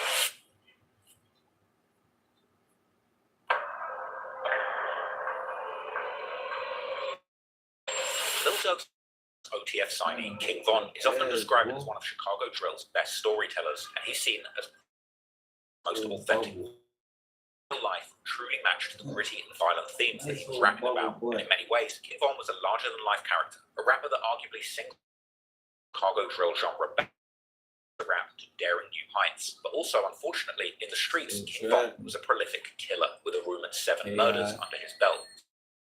Exclusively on this channel in my rap's first serial killer. If you want to learn about those murders, go and watch that video. But in this video, I'll be digging much deeper into Von's relationship with Durk. As I mentioned, he originally grew up in a hood called in the Auburn Gresham neighborhood, but he would later move to the infamous Parkway Gardens, better known as O Block, a hood that's been affiliated with Durk for a long time, when it was that meant wild and insane and crazy, with both sets united by the fact that they rep the 64th Street or 064 long before Von suggested that they actually knew each other since the late 2000s or early 2010s, while Von himself would state in an interview that they'd known each other since Von was in the ring.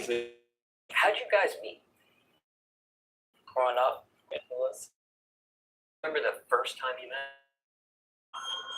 Be outside, deep as so probably the first time. Or maybe what age?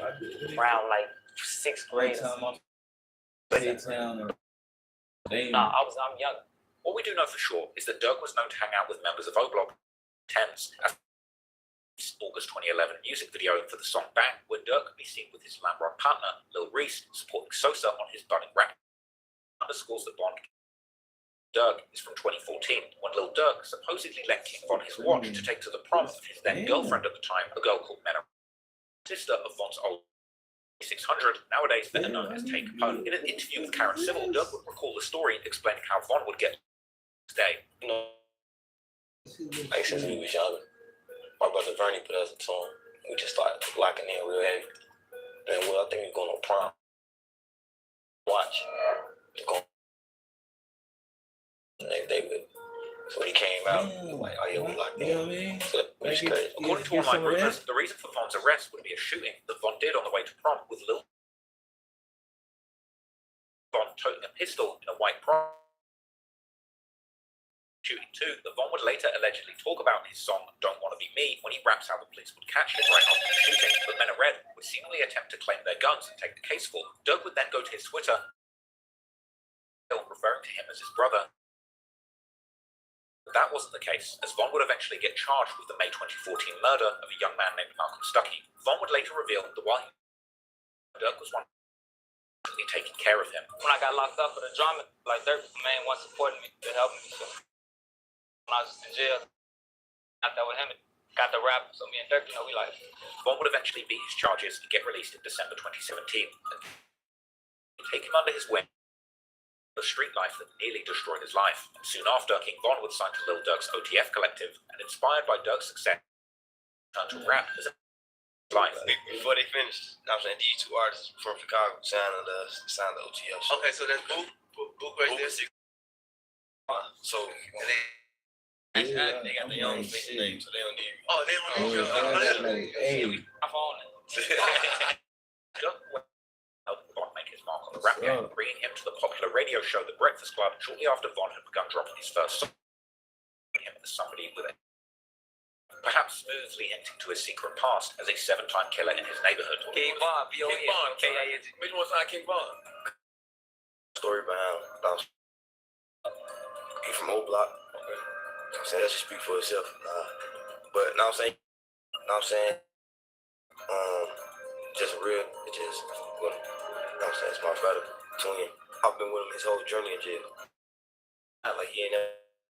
The interview actually featured an iconic moment where Charlemagne asked Von his story, and Von proudly boasted beat of body accounts, even hinting that he did indeed do the murder and only got off due to Lil Durk helping him. Fucking Asian.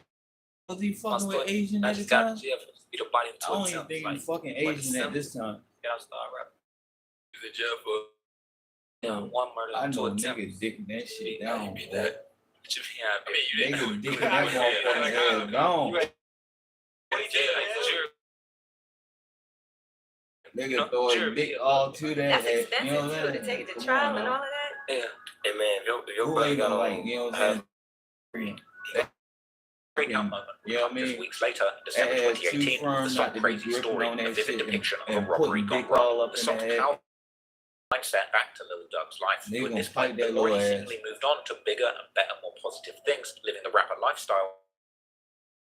In 2019, not even a dropping music, Durk and Von would allegedly take part in an incident that would land them an attempted murder case in Atlanta. Allegedly, an altercation would take place outside of the Varsity restaurant, where Durk and Von, along with their friend and fellow OTF affiliate THF Bezu, as well as another Dirk Chicago rapper Banks. AAB You know Hella what I Bands, mean? would Talking allegedly. that. Police would claim that Durk was caught on camera with a large 300 printed on the side, but the surveillance footage of the incident was seemingly from an angle that left much ambiguity to who had ultimately been the one shooting. This is the car and this is the SUV. So you're gonna see it in just one second. So the car with the lights on They is got also. the That's the car that they- the car that the gentleman. We got. So Oh, I this can know is where he oh this came what up Dirk from, Dirk said he but did you're it gonna on see the green purpose. shoes in a minute. So look at right here. This is the car, the SUV behind it. Remember when the Dirk SUV. said he did? No, those girls are talking in that. Gonna see the guy get out tussling. They're in the, it look like they're in the back tussling. Yeah, remember Dirk said You he really did it on can't tell what's purpose. going on. It probably But if you it see probably inside of looked that car, you divine. see You all know what I that mean? tussling. Right. So this is the guy. Violent. That's the guy. And all that. So I don't know if he has a firearm too, but I know he falls a couple of times. That's him. That's him steady running. He's steady running, and then you'll see him fall out in front of us. Hold on, man. What do you want to do?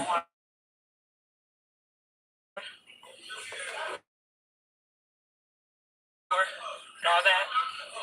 So I don't know if he has a firearm too, but I know he falls a couple of times. That's him. That's him steady running. He's steady running, and then you'll see him fall out in front of us. And that one too. As we Durk and King Von continued their lives as if nothing had happened, while Atlanta police methodically pieced together their investigation. And in May 2019, the King Von was ultimately footage showing over 30 Chicago police officers swarming O-Block to take him into custody.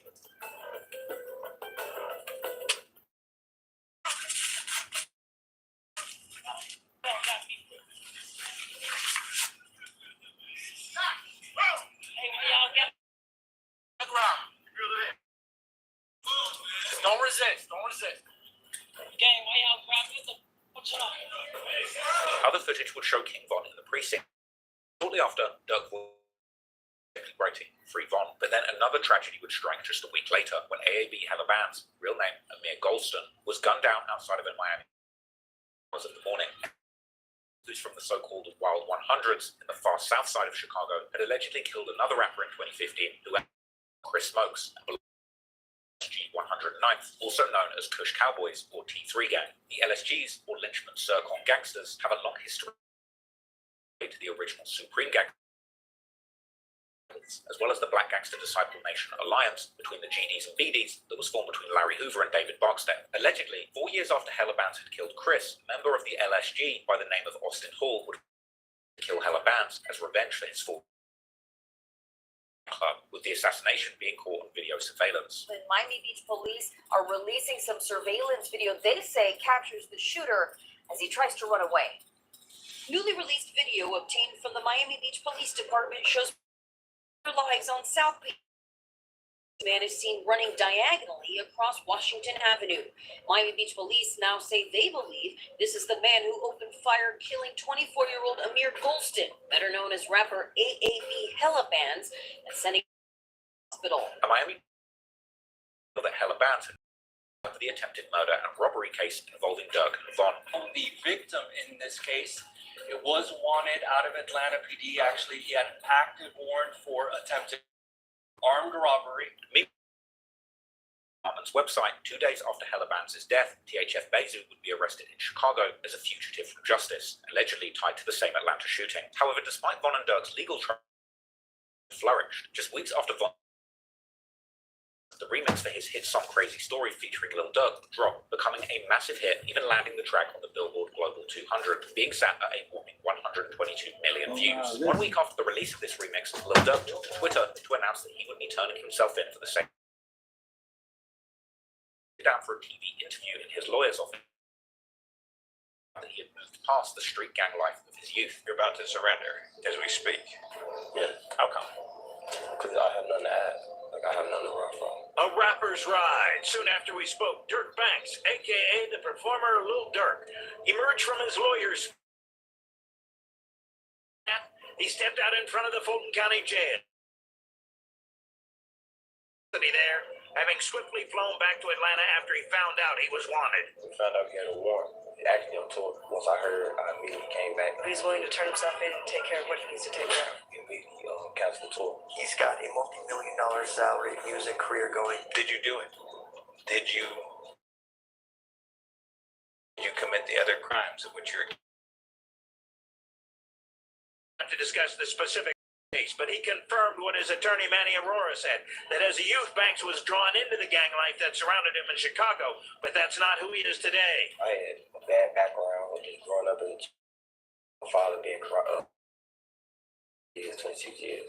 So I had a rough past. But like me moving to Atlanta, I just thought that it just changed my whole identity of thinking. Not long after this, Durk and Von would appear together in what would become an iconic. They defined their image as the same area, but a dynamic duo of gangsters ready to get shooting at a moment's notice. Banks released a single, Turn Myself In, the day he turned himself in. It's gotten almost 7 million views. It wasn't just a robbery and shooting. Chicago detective on the stand to testify that Banks and Bennett are members of Chicago gangs. Is it possible to continue your affiliation and even commit crimes when you move out of Chicago if you're in a different city or a different area? Yes, ma'am. Back and forth.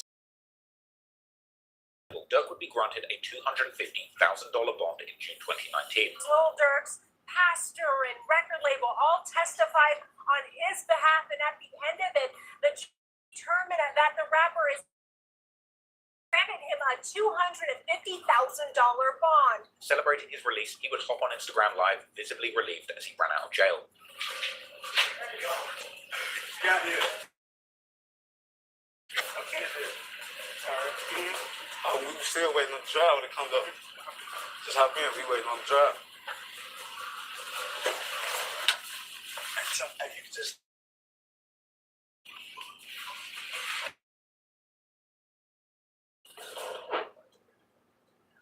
I'm back.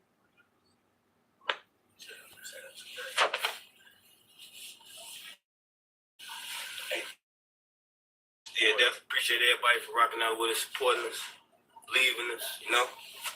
During the live session, Durk would tease fans by mentioning that King Von would be coming home the very next day. Von, if you're on the mob. Would proceed to do an interview on his.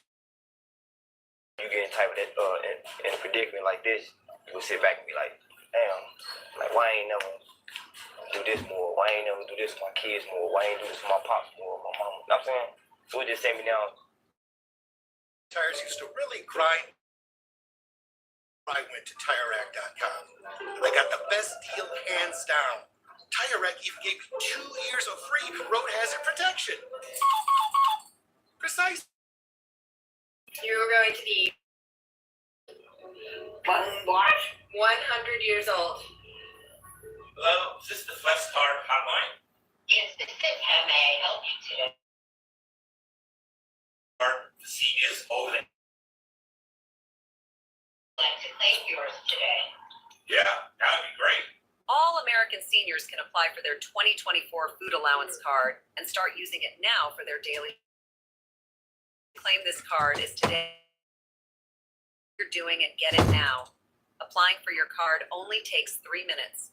Tap the link on this video Answer 3 simple questions, and you'll receive. This does not interfere with any existing. Tap the button below now and follow the instructions on the website.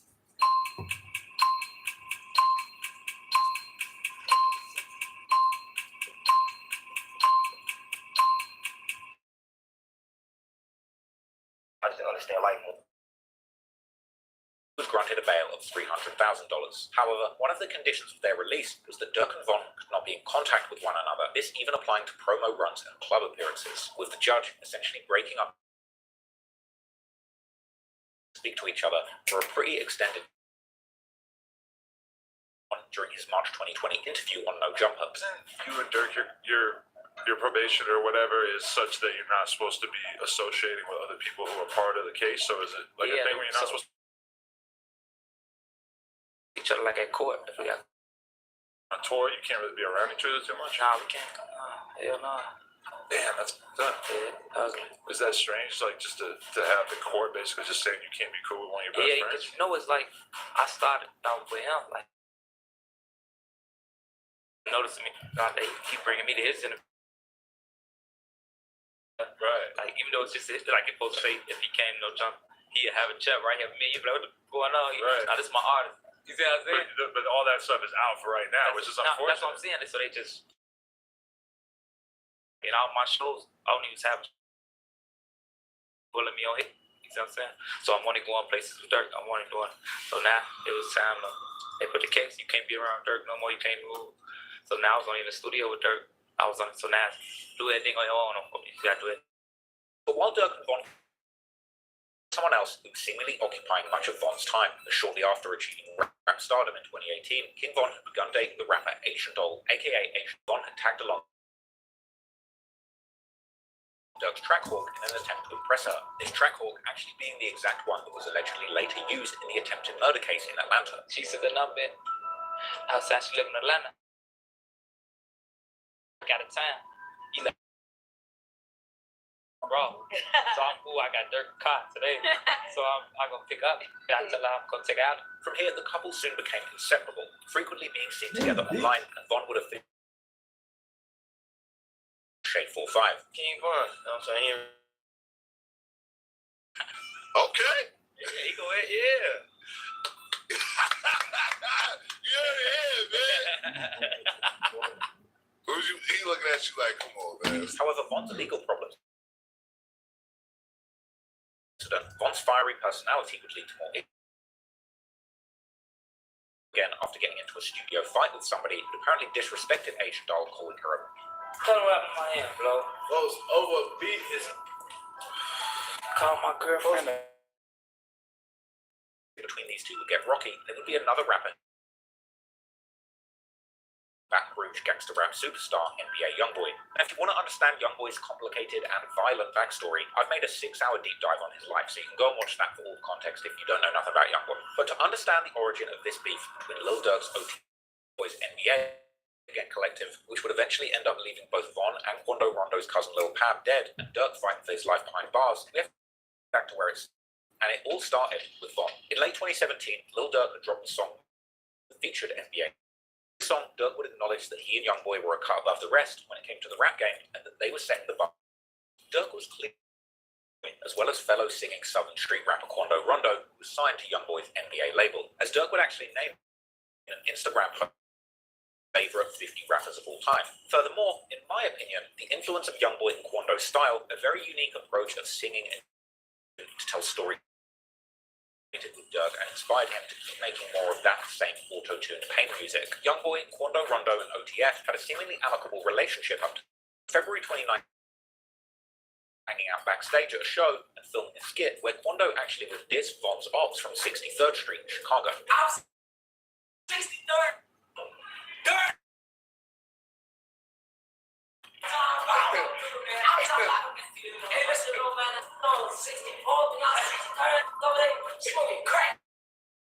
Had lines or cap in his raps. Young boy turned out on this song, bro. What? Yeah. He ain't even like that. Huh? Nah.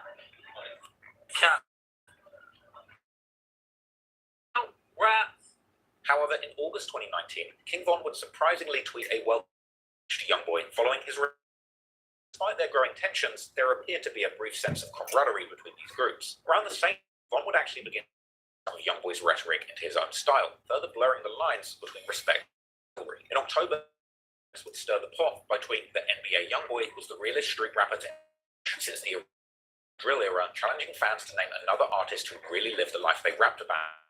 Hesitation with a suggestion of his own, King Von. In February 2020, King Von suggested that Youngboy had actually even calling on Youngboy publicly to release the track on Twitter, in a post that seemed to hint that Youngboy's song and blocking it would release his 5th studio album, Just Cause Yahweh 2, a sequel to a mixtape that he had dropped.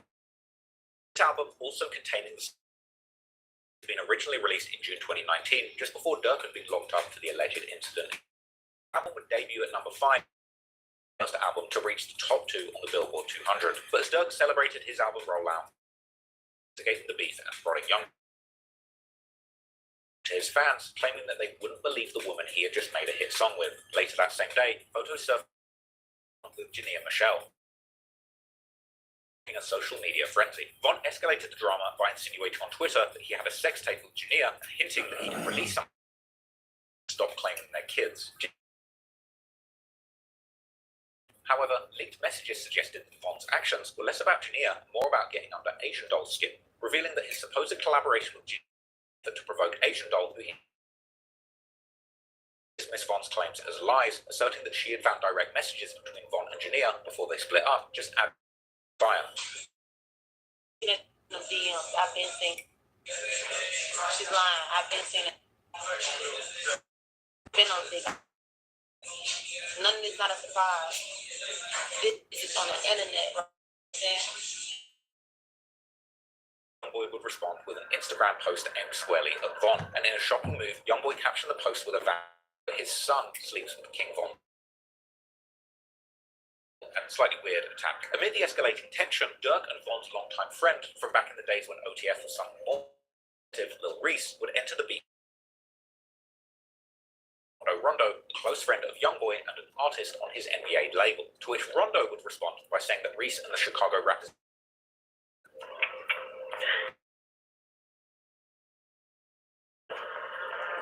At this point, the beef between Von and Youngboy had now broadened to include numerous people who would tweet what appeared to be a direct threat. Hoped God had space for both of them. The following day, Rondo's right-hand man, Lil Tim, would fire back on Twitter, warning Von and the other Chicago rappers to think twice before messing with Quando. But Von, unfazed, would respond the day after, fighting his whole life, punch hard as hell. Around Tim would fire back on Twitter, warning Von and the other Chicago rappers to think before messing.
When did King Von die?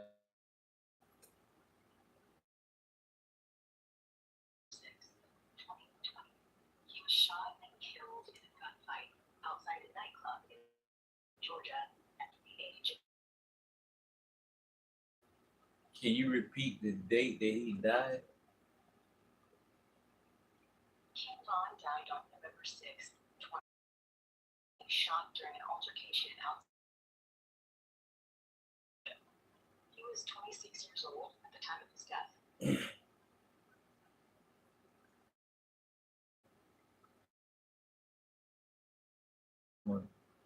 The 7th, 2020. He said, Vaughn said, better hope God got room.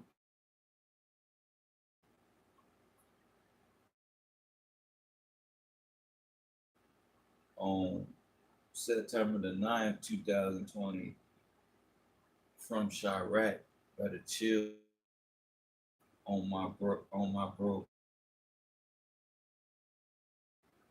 He went all the smoke. And he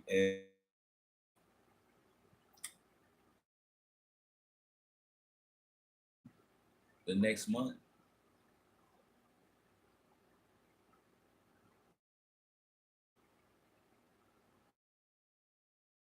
Rondo, NBA YoungBoy, saying that he hoped God had space for both of them. The following day, Rondo's right-hand man, Lil Tim, warning Von and the other Chicago Rondo, but Von, unfazed, would respond the day after, saying that he'd been fighting his whole life and he could punch hard as hell. Around this time, he claiming that he was single.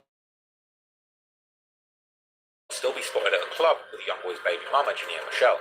So just like 2 days ago, Jania was spotted in the club with King Von. 2020 was truly King Von's year. He had dropped 2 successful mixtapes back-to-back, Grandson Volume 1 and LeVon James, and he was priming himself for a blockbuster debut with the much-anticipated project Welcome to O-Block coming. But promoting his new song, NBA YoungBoy, as he would rap about how somebody's girl was Von's too, whilst also mentioning having beef in Louisiana, the latter. In October, Von would tweet that once a girl lets another man in, he would no longer want her, leading fans to speculate that he was referencing Asian Doll, possibly swirling that Von's ex-Asian Doll DMs from people YoungBoy's camp leaked. Meanwhile, Durk was going on the musical run of a lifetime. His momentum back, partly off the back with Von, landing a blockbuster collaboration with rap's biggest star Drake in the form of the song Laugh Now, Cry Later, that swiftly went to number 2 on the Billboard chart. Album The Voice releasing its title track in September 2020, while NBA YoungBoy on the other hand was on a generational run in the rap game, releasing back-to-back in a way that proved that you could perform the rap game. He was also catching cases left, right, and center, and he was certainly one of the realest, if you will, gangster rappers to have ever done it, especially at that level at this point. But the beef, he would actually of a song that he had apparently recorded with Asian Doll with the threatening title Meet the Reaper. Clearly, this beef with by tweeting that the song was trash and claiming that his and Jania's collaboration was much better. He would then eat pictures of Jania, then later happy that he's happy too, but the song was still trash. In an interview with DJ Academics, one would downplay the feud with Young, blowing it out of proportion. People told me, what happened, Von? What's going on with you, man? They be saying that like it's like we got. Yeah, I know. Yeah. Don't tell me y'all got problems over girls. Made good money off the crazy story. It's the, you know, they try to make it like that because it's the internet. It be sounds like. You know what I'm saying? But it ain't. I'm pretty sure he made a lot of money off that crazy story. Tragic idea just how serious the situation. Events would escalate far beyond anyone's expectations. As has now been covered extensively in the media, on November the 6th, 2020, King Von would tragically leave a hookah lounge in Atlanta. Security cameras seemingly began from Von initiating a fight with Rondo. This unprovoked sucker punch would immediately descend into a full-blown jumping, and chaos would break out between punches, during which time Rondo's right hand the car that he was sitting in before calmly going around it, shooting at King Von, who was hit numerous times and would later pass away. To this tragedy, Lil Durk would be on Instagram Live, letting Durk know what happened, and after seemingly reading these messages, Durk would abruptly end the live.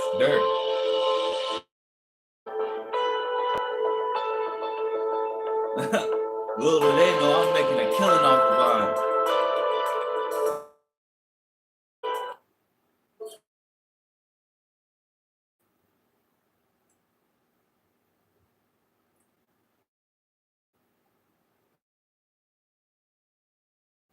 I'm pretty sure of a Crazy Story where they had Crazy Story 1, 2, and 3. Come on, I know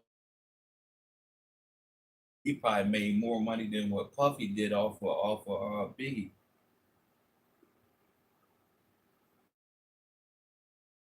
Poured in. Durk took to Instagram to he simply told Von he loved him, but while Durk was grieving, unfortunately, the internet wouldn't be kind to him, as in the midst of Durk mourning the loss of his friend who was known as one of Chicago's never let a violation go unchecked online. Durk amongst fans of drill music, popularized by none other than Rainbow Head rapping snitch 6ix9ine. All know about how Diddy did Biggie. You know what I'm saying? That's Puffy didn't give a fuck about no Biggie Smalls like that. Like, you know what I'm saying? He give him, you know what I'm saying? He pretty much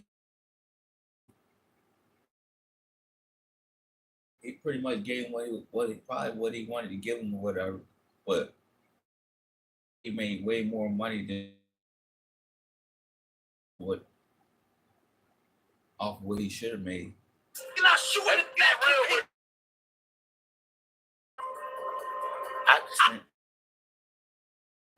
As in the midst of Durk mourning the loss of his friend who was known as one of Chicago's most feared gangsters who never let a violation go unchecked, would become synonymous with Lil Durk and Rainbow Head rapping snitch 6ix9ine. The trolling and troll-looking rapper commented on Lil Durk's tribute post for now Von that he was still just rapping, telling him to continue his provocations during an appearance on DJ Academics' Off the Record podcast, accusing Durk of knowing who killed. They know the exact black bullets in King Von, and he died there by himself. Why nobody slap the slip for that? I don't see you on. Hold on. Wait, hold on. Get real with you.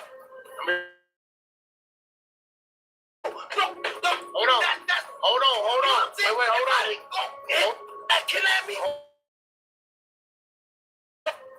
Let me be real with you. Hold on. Wait, hold on. Hold on. Why this shoot at that real with you? Hold on. What the fuck that and go kill the nigga that kidnapped him? Hold on. Wait. Killed the nigga that kidnapped. Hold on. Wait, hold on. Hold on. Let me be real with you. Listen, I discovered King Von. No. So I don't know. Watch this.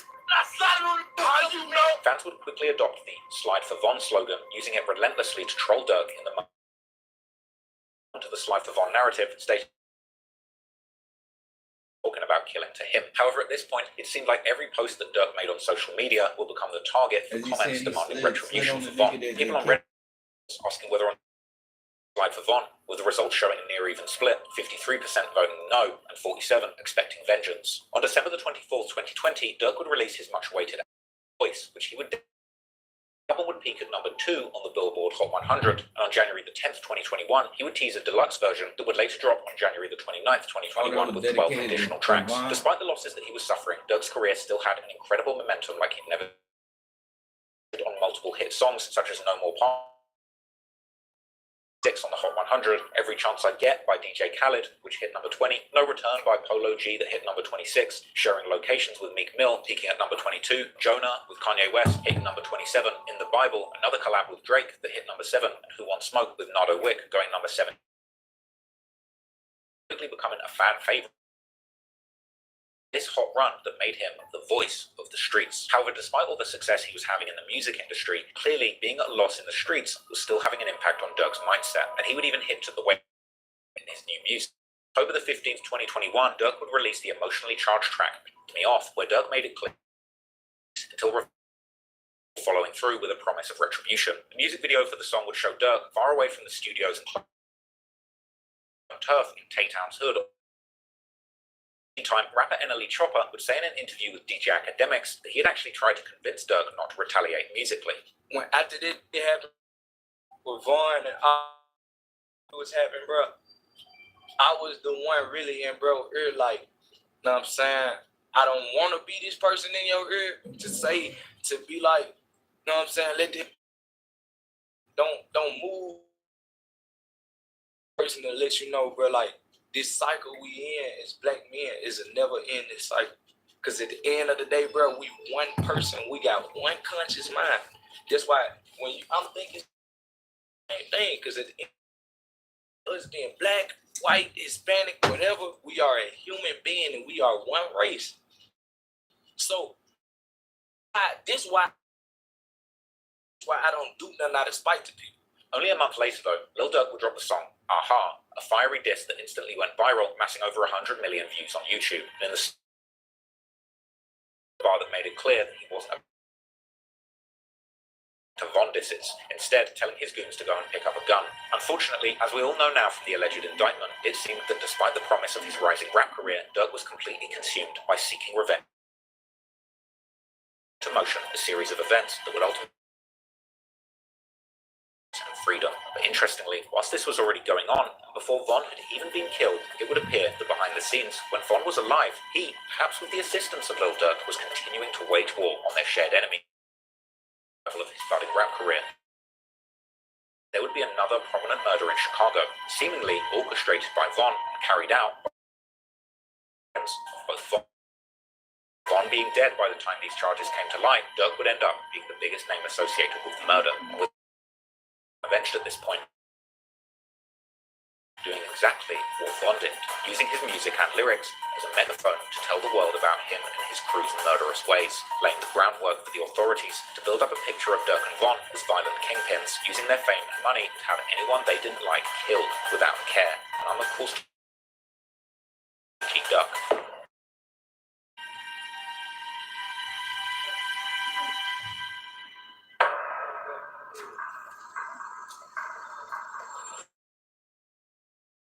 Timely passing his rap success of Crazy Story, he continued to drop bangers. In February 2020, he released perhaps my favourite song of his, Took Her to the O, a song all about taking an attractive female back to his hood, O-Block. However, the music song had a dark somebody who not only allegedly killed people in the gang war, but he was also a relentless troll who thrived on beef. In the video, he would have an actor that actually looked like one of his most hated rivals, FBG Duck, and the video would shooting Duck and leaving him. This was a video prodding his rival, because within 6 months of that video that depicted Duck shot dead on the ground being released, it would seem that Von and his closest friends conspired to make that happen in real life, with events unfolding that behind bars for good. Multi-million-dollar liability for Lil Durk. As everyone following the drill scene likely knows by now, FBG Duck's murder was allegedly part of a long-running beef between two gang sets from the south side of Chicago. Duck set, STL-EBT, sometimes referred to as 63rd or 2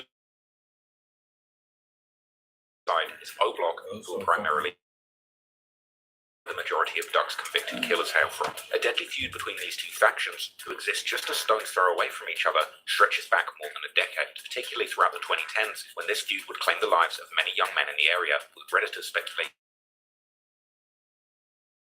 But to understand exactly how Lil Durk began at the beginning, some of the first mentions online about the beef between STL-EBT and O-Block, or Wig City as it was known then, date all the way back to the early 2010s, although likely the beef had already started in the late 2000s. Never just between these two sets, but rather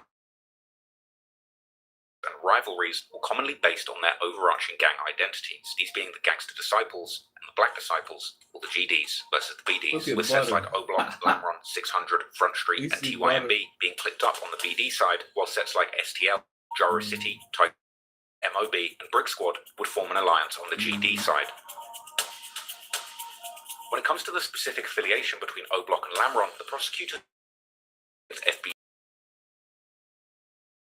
as testified by one of the cooperators in the case. While the rivalry technically existed between all the sets from the two sides, the BDs and the GDs, it was often determined by proximity to other sets. Therefore, sets were much more different sets on the map. It's no surprise then that the beef between sets like O-Block, Street, 600 and TYMB on one side, and STL, EBT, Jaro City, Taekwon World and MOB on the other side was particularly fierce. Located only a few. Meanwhile, Durk's set was located in Englewood, which is on the other side of the I-90 and I-94 highways. While technically only about 1.5 miles away from places like O-Block, it was still worlds apart from the Woodlawn and Washington Park neighborhoods where the aforementioned sets were having their beef. An active war against sets were largely consumed by their own local rivalries in Englewood with sets like the Brick Squad. In fact, in March 2011, Lil Durk would feature in the song We Ball, which also featured members of the rap group Buck 20 Brick Boys. One of these members around Lil Durk was at this point already heavily affiliated with rival sets like STL, EBT, and Jaro City, and only 2 months later, billionaire black FBG Duck himself 600 set, on the other hand, was already at this point clicked up with Durk's Lamron crew, rapping in his song What Up from April 2011, how he's throwing up L's for Lamron with Durk. It seems to make their affiliation with the BD side known, and even get somewhat involved in the rivalry against the GDs in Woodlawn and the Washington Park neighborhoods, because as mentioned earlier, get arrested together with alert, which was allegedly due to a shooting that had happened in late August 2011, where 4 teens had gotten shot in Woodlawn, with one of these allegedly being FBG Butter, a member of STL EBT and a good friend of Duck. FBG Butter between STL EBT and about the juvenile origins of this beef, revealing that King Von actually threw his hat in the mud as a kid, and that years later, he'd actually beaten up Von on the bus after school, which apparently caused Von to become very vengeful. When we were shorties, through my church, the legend had into the back of his mama's house.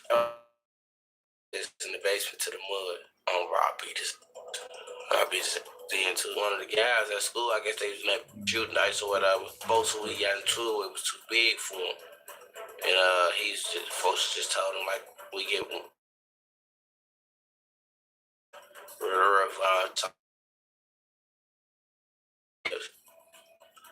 So when I came on the bus, folks like, man, whoop him, but I'm like, man, about the tweaking, but bro. There are also some more serious days where Lamron allegedly became directly involved in the rivalry against STL EBT. For example, when in 2011, a young man affiliated with STL EBT named Dale Fisher was gunned down in Woodlawn. Some of Dale when a member of STL EBT Woodlawn in April 2012, the police would state in their investigative report that people close to Doc held Lamron as one of the parties responsible for his death on social media, and as I covered in my video about King Von, there's evidence to suggest that Von himself may well have pulled the trigger during both of these murders, or, if you were to believe FBI 3 during Doc's murder trial, Dale best friend T-Roy together with another infamous shooter D. Rose from the set 600. But in any case, April 2012 is when FBG Duck himself would aim his perhaps first musical diss towards Durk's Lamron crew, dropping his song I'm St. Lawrence, also known as Chief. Duck begins the song by saying that it's F O-Block and F Lamron, which is a direct response to Keith's line in the original 3 from STL EBT. Released his hit song L's Anthem, which was also repping the 300 moniker, whilst also dissing Lamron's biggest rivals, the Brick Squad. As a response to Durk's dissing, the rapper Lil Jojo from Brick Squad would release his song BDK in April, aimed at the song would go much further than that. As Jojo would announce that he and his set are BDK, or Black Disciple Killers. All of this was happening at a moment when the drill music movement was blowing up, way past the borders of Chicago to worldwide notoriety, all with the help of Chief Keef, and with the possibilities of fame and fortune at the fingertips of every conditions for the gang too, tweeting the same sentiment, and from there, Duck and STL EBT would get heavily affiliated with Jojo and Brick Squad, with Brick Squad and STL EBT, particularly Jojo and Duck, then becoming the biggest faces of the GD side within the drill scene, together with guys like Lil in his music, but unfortunately, be gunned down in Brick Squad's neighborhood, becoming the first highly publicized example of how beats in this new musical genre of drill could lead to real-life deaths in the streets. Jojo's murder would go unsolved, and it would do side in music or on social media. Tweeting after JoJo's death that he would be continuing the BDK legacy in his memory. One person from the BD side who Duck would go back and forth with on social media was none other. Time, even Von's own sister, GD side in tweets seeming to back Duck up. Every now and then, Duck's dissing would also be aimed at Lil Durk personally, like in September 2013, when he would pay money, one of Duck's close friends, allegedly by a member of STL EBT called Lil B. Durk would seemingly respond the next month in October, but he would drop his classic drill song Competition featuring Lil Reese, where he would call Duck Lil Duck and rap how that he can't duck Duck. Also dissed, would drop his response to the Durk, an actor, and tell how he was going to put him under the dirt. Duck would also continue throwing little jabs at Durk on social media, like in October 2014, some months after Durk's beloved cousin Nooski had been killed, when Duck would take to Twitter Nooski. Durk would seemingly December 2014, when he would feature on the remix for Dede's song, War. This was perhaps Durk's most brazen diss so far, as he would begin his verse by saying how he's considered to be the one who initially sparked the GD versus BD war. This JoJo seemingly response to Lil Durk's L's Anthem song. Durk would then up the ante and diss numerous people and sets from the GD side of the war, including Duck's STL EBT set and two of his close in the war. A few years would pass, but in 2016, Duck would continue dissing on the music side as he would release his mixtape, This How I'm Coming, which would begin with an intro song where Duck would Durk's cousin. BDs and the GDs would intensify considerably after one of O-Block's most beloved members and the best friend of King Von, T-Roy, would be gunned down inside of a corner store, and the people responsible for T-Roy's murder were allegedly One World Can't Get Right, aka T, who would be seen posing for a picture in the exact same clothing from the surveillance footage of the murder earlier that month, while one of the people in the photo would be none other than FBG Duck himself. Shortly after can be heard talking about the murder before Duck cuts him off and makes some very disrespectful statements.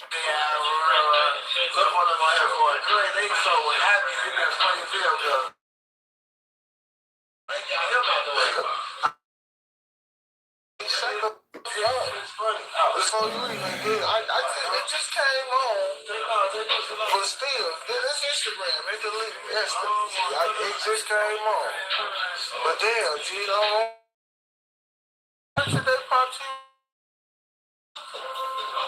it must don't be. It must ain't that important. It ain't all over the internet. Killings where O-Block and they called the Get Back Gang, a group of killers hell-bent on avenging or getting back for T-Roy, with numerous people losing their lives during this period, including Duck's very own brother FBG Brick, who was gunned down in a wouldn't seem to scare Duck. Like the song Smoke that he would release with Chirac's official peace pusher, FYB J-Main, who at the time was still in his over-whooping era dissing all the ops. J-Main would rap incredibly disrespectful bars, like how he was smoking on Durk's good friends, the late rapper L.A. Capone, Durk's manager Chino, before also rapping how he was going to slide to Durk's hood in Lambron, aka 64th and Normal, and shoot it up. But talking about sliding, while he didn't quite know it yet, on the cusp of his second installment of his This Is How I'm Coming mixtape series, which would include the hit song Slide. After the release of the music video for the song in January, taking Duck's career to the next level. Arguably, for the first time in his career, actually reaching fans outside of the drill niche. He would get noticed by major hip-hop publications like XXL magazine, and the song would even lead to Duck signing his first by the Atlanta rapper 21 Savage, who had previously done music with Lil Durk, and moving in the same circles of rappers living in Atlanta, was seemingly unaware about the long-running tension between Duck and Durk. He must not have even realized that some fans were suggesting that the entire Slide song 2018, this was also the year when Durk was making prodigy King Von, whose beef with Duck was much more personal due to the years-running war between O-Block and the GD sets at Woodlawn, such as Duck's STL EBT set, with Von himself rumored to have been behind the murders of several people affiliated with Duck. Since Von's first 2018 release track Crazy Story, he would often aim disses directly at STL EBT, even creating the popular catchphrase dissing that neighborhood, saying "we not from 63rd," and even going as far as to create numerous pieces of merch, so he made his own nationwide breakthrough a few years later with his track Anthem. But back a remix of King Von and Mimo 600's track Exposing Me that would include disrespectful mentions of numerous dead members from the BD side of war, with the track remaining to be one of the most brutal diss songs. It be known that he too was joining in his set as Von and Durk would release Crazy Story Part 2, which ends with Durk repeating how they're lurking in 63rd. 29 would take place as Duck would release his song Chicago Legends, where he would pay tribute to many fallen, these being Durk's cousins past several times. It's hard to say exactly what Duck's motives were. On the one hand, he could have been purely trying to put peace, but on the other, perhaps he was simply just trying to create a song that he knew would get some attention and not interested in pushing. His song, Took Her to the O. To a mainstream listener, the song seemed like a rather standard trap club song, with Von's trademark storytelling style playing a major role. But to drill fans, the song was a dead story where he runs into Duck as Von encounter would ultimately end in Von killing Duck and taking that girl. The song would also include disses towards Duck that only the most dedicated Chiracologists would likely know, like Von making a funny but disrespectful, then merching it or swearing. 2017, Took Her to the O was a smash hit, which now has over 300 million views on YouTube alone, and after the song's release, it was clear that Duck would have to make a stern response. His response would third. Interestingly, while the song as a whole was actually Durk who Duck would address by name, essentially little boying Von, making it seem as if it was the big dog Durk who had sent Von to diss him on his behalf, as well as acknowledging how Durk and Duck had been going back and forth on wax. Duck wasn't done with the dissing, which would be one of his most disrespectful ones yet, unfortunately also his last song, the infamous track Dead. Duck would begin the song by immediately announcing that the Chicago Legends track was nothing but business, before going straight back to diss Von, mentioning his brother Brick and Dope when Von was still doing kid stuff like swimming and fishing, before dropping some more highly disrespectful bars about dead members from sets like 600 and O-Block. Unfortunately, the rest is history. Dead certainly, but regardless of this, 63rd and probably the biggest trophy in the streets for his ops. Sadly, in August 2020, about a month after releasing that song, Duck would end up by members and affiliates of Daylight Attack in Chicago's most upscale shopping district, located in the Gold Coast neighborhood, right in front of the Dodge. Now, if you want to see a of the murder of FBG Duck and the aftermath, you can go and check out my 2.5-hour video just on that topic. But for the purpose of this video, let's keep things brief. Duck's murder, Duck would once again be caught barrage him with comments about Duck's passing, with Duck acting like nothing had ever happened, showing himself hopping off a private jet in good spirits, while completely ignoring the imploring messages about the death of his biggest enemy.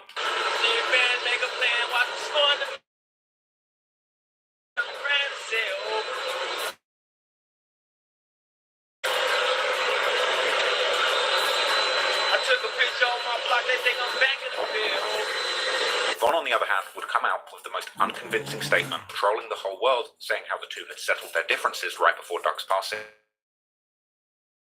To be thinking of Duck every step. His dead friends and family members. Meanwhile, as time went on, feds would get involved in Duck's murder investigation and track down the entire route that the killers had taken to the murder scene, tracing their origin back all the way to O-Block with surveillance footage driving from O-Block back again. However, even with all of this evidence, it would be over a year before the feds would even be able to move in with their indictment. But eventually, in September 2021, the feds would indict 5 people for the murder of Duck. Charles Liggins, aka C. Murder, Kenny Mack, DeCarlos aka C-Fang, and Marcus Smart, aka Muwop, as well as another man, Ralph Turpin, aka TZ, who had been the person that spotted Duck and gave up his location, was by the so-called Sloppy 6. It was inevitable that they would also eventually be found guilty, and all 6 are ultimately facing mandatory life sentences, while a 7th person associated with the murder, Zell Munna from before the FBI could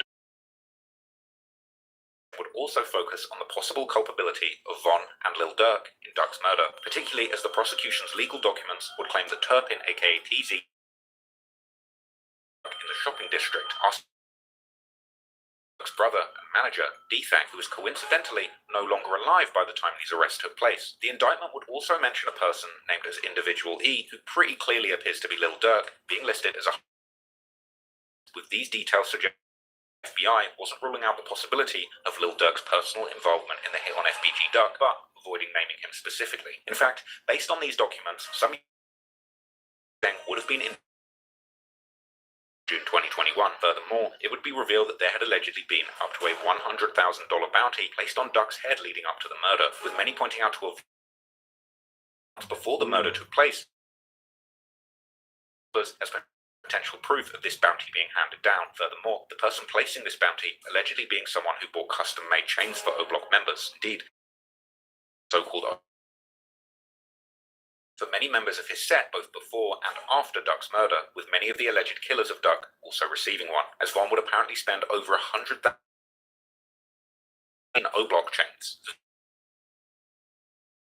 Prominent members of O-Block, including the alleged killers, appeared to symbolize loyalty and respect within the gang's ranks, as well as possibly being a reward for a job well done with regards to the Duck murder. For example, Muwop could be seen with Von for additional O-Block 6 days after the murder, while others, like C Murder, could also be seen posing with the chain on his social media just a few days after the murder. Interestingly, also Lil Durk himself seemingly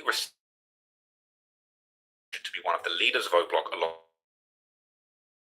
describing the chain as a hood trophy. But wearing the O-Block chain was by no means Lil Durk's only connection to Duck's murder, because in the years following Duck's passing, Lil Durk would diss FBG Duck several times in his music. For example, in his December 2020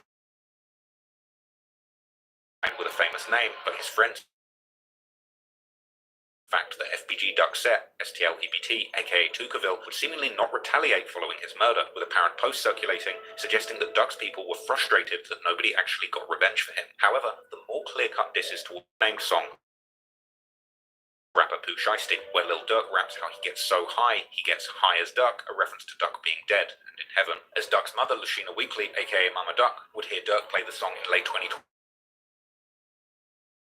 monetizing her son's death, or not been mentioning FBG Duck while he was alive, seemingly unaware of just how far back the animosity between these two goes. Now he wanna get high. He about to get high like Duck. He heard. Who made the V-Roy gone? Not my mother, son. Cause he ain't do it. Remember they had a song together. Remember they had their differences. Sonny wanted for the y'all rich. Y'all rich out mentioning Tuka. Show your crowd. Do something else besides this and music. Show my that you really. Cause was trying to do it's over. Yo, sitting up here mentioning somebody who ain't get too about you. He was right. You probably did Illuminati here. You probably did say him to get by. Study this in my beautiful Christmas. That don't make no sense. How y'all used to be as one. Y'all got y'all in the industry and blackball all the GD. Well, I'ma just no sense. Why is this man mentioning my son? He never did it while he was alive.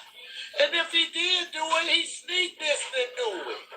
He sneak this and oh, now you're so freely.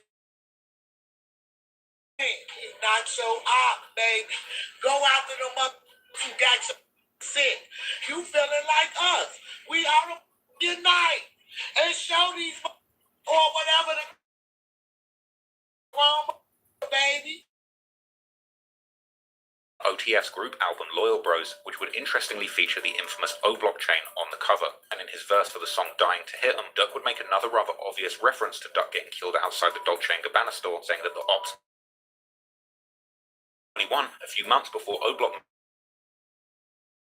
joint album together with Atlanta rapper Lil Baby, titled Voice of the Heroes, which would include the song Still Running, featuring Meek Mill. And in his verse, Lil Durk would rap several bars that seemed to insinuate people close to him being behind Duck's murder, as he would say how his team might have their winning poorly disguised reference to FBG Duck, which is only covered by the sound of a gunshot, whilst also mentioning how Duck had nowhere to go when he tried to run and failed to duck in when the seemingly even enjoy making his personal life. In March 2022, one of the world's most famous country music stars, Morgan Wallen, who had been collaborating with Lil Durk, would respond to one of Durk's posts with a bunch of duck emojis, as drill fans would.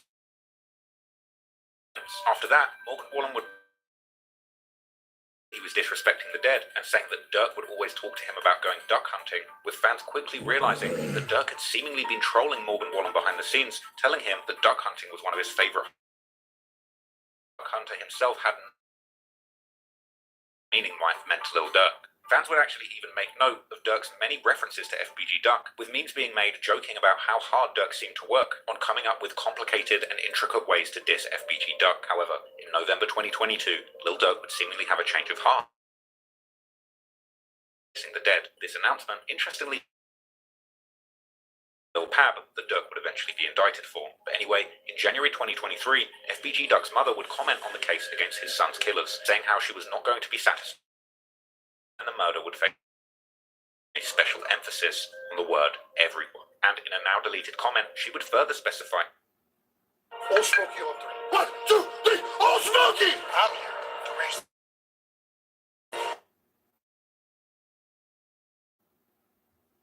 also get locked up for the murder. However, a few months later, she would seemingly change her mind, instead contacting Durk via Instagram initiatives that he was working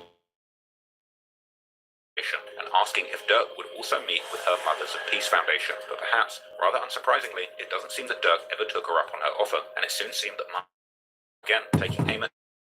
In October 2024, FBG Duck's mother, together with the mother of his child and another man, the latter two who both got shot during FBG Duck's murder, Durk, King Von labels who had done business with OTF for the wrongful death of FBG Duck. The rap media would report on this explosive wrongful.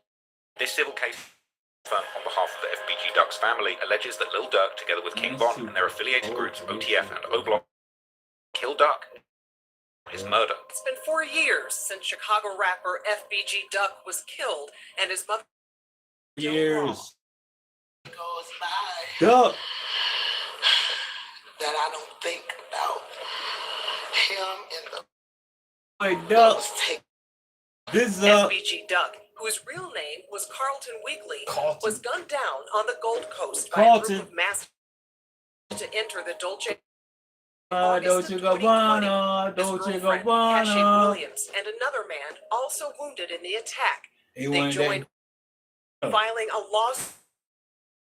Rap superstar Lil Durk had a hand in the gang-related killing, wanting to take out Weekly. Their years-long rivalry playing out in a secret drill rap. The law lays out that a $100,000 bounty was placed on the life of FBG Duck to have him killed. The lawsuit named a wide-ranging list of defendants, including only the family or larger labels that partnered with OTF, like Sony and UMG Interscope. The lawsuit would make several serious claims about Durk and OTF, which in light of Durk's recent criminal charges, could be incredibly damning for him financially, such as claiming the output of the O-Block. And being incorporated as a music level, OTF was actually a collective of gangs consisting of O-Block 600, Lamron, THF, and other Black Disciple sets, as well as saying that OTF, the label, had acted as a conglomerate for these street gangs and a hub for their activity. The suit would then claim that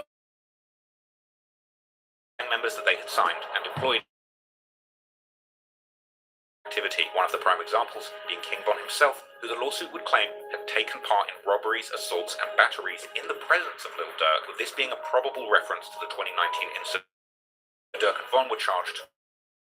The key claims of the lawsuit would seemingly be that Durk and Von had directly taunted FBG Duck before and after his death, and that the goal of this taunting was to expand the brand of the criminal enterprise.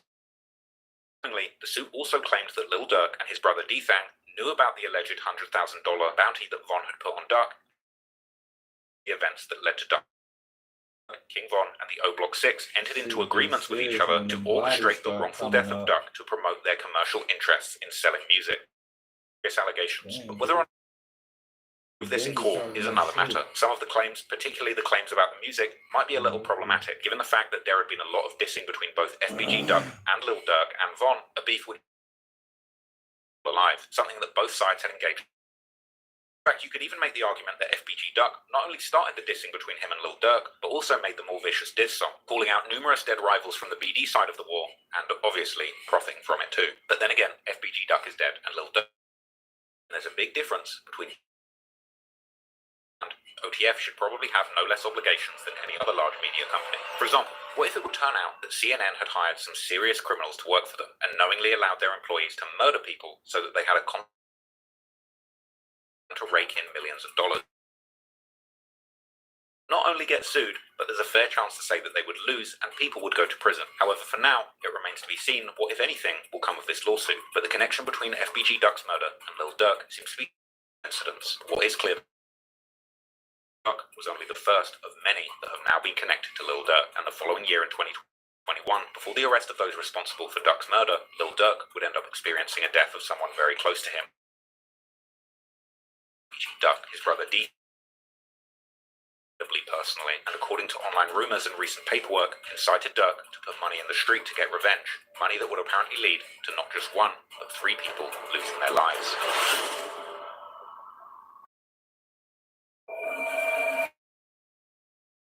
Dante Banks Jr., known to his family as Boonie and to fans of his brother Lil Durk as D-Thang, was born on September the 15th, 1989. According to their mother's memoir, D-Thang was in many Durk, who was known. However, D-Thang also had a short temper, which would often get him involved in fights, and as he grew older, he would also begin to spend a lot of time with older guys from the block who were hanging out near their home on the corner of 7th, being associated with a lot was seemingly always close with the Dog Pound crew, but likely due to his closest friends being from Lamroth and Taytown, he would also spend more time in that area, despite living in the... Where we at?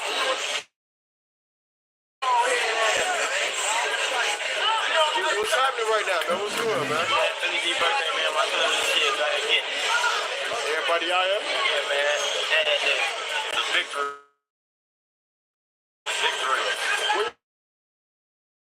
Where y'all from, fam? It's all right here, man. D-Thang wasn't the only one in Durk's family tree who was claimed his late cousin. Who was seemingly very close with Durk and D-Thang throughout his childhood, would also claim the set, while also with another set. The video for Durk's first nationwide hit, This Ain't What You Want, was filmed in the Dog Pound's hood, as can be seen from the street sign of Green Street at the beginning of the video. Growing up, D-Thang would have 2 best friends, Chino and SB, who were both from the eastern side of allegedly being part of the THF. And after graduating from high school, D-Thang would move to Iowa together with Chino and SB for work. But while being there, Durk would begin to send them songs that he was making, such as the track Lamron Wasted, which would begin to garner attention in Chicago, as SB would later explain during a DJ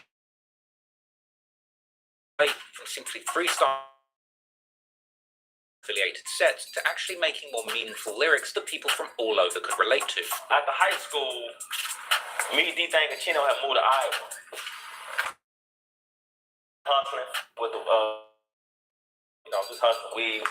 Same time, I'm always, not only stay in the streets, but I'm a corporate too, so I get a gig, a little supervisor job at a plant, doing,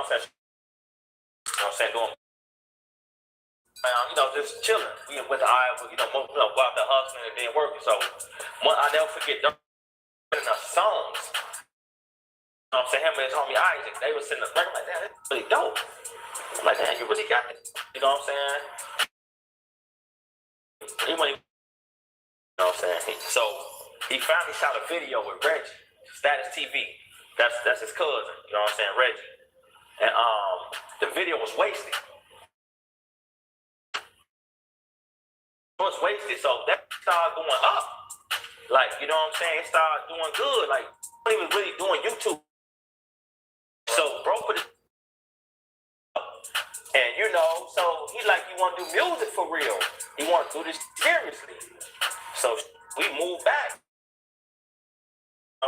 Get money to really start doing this serious. And then before you know it,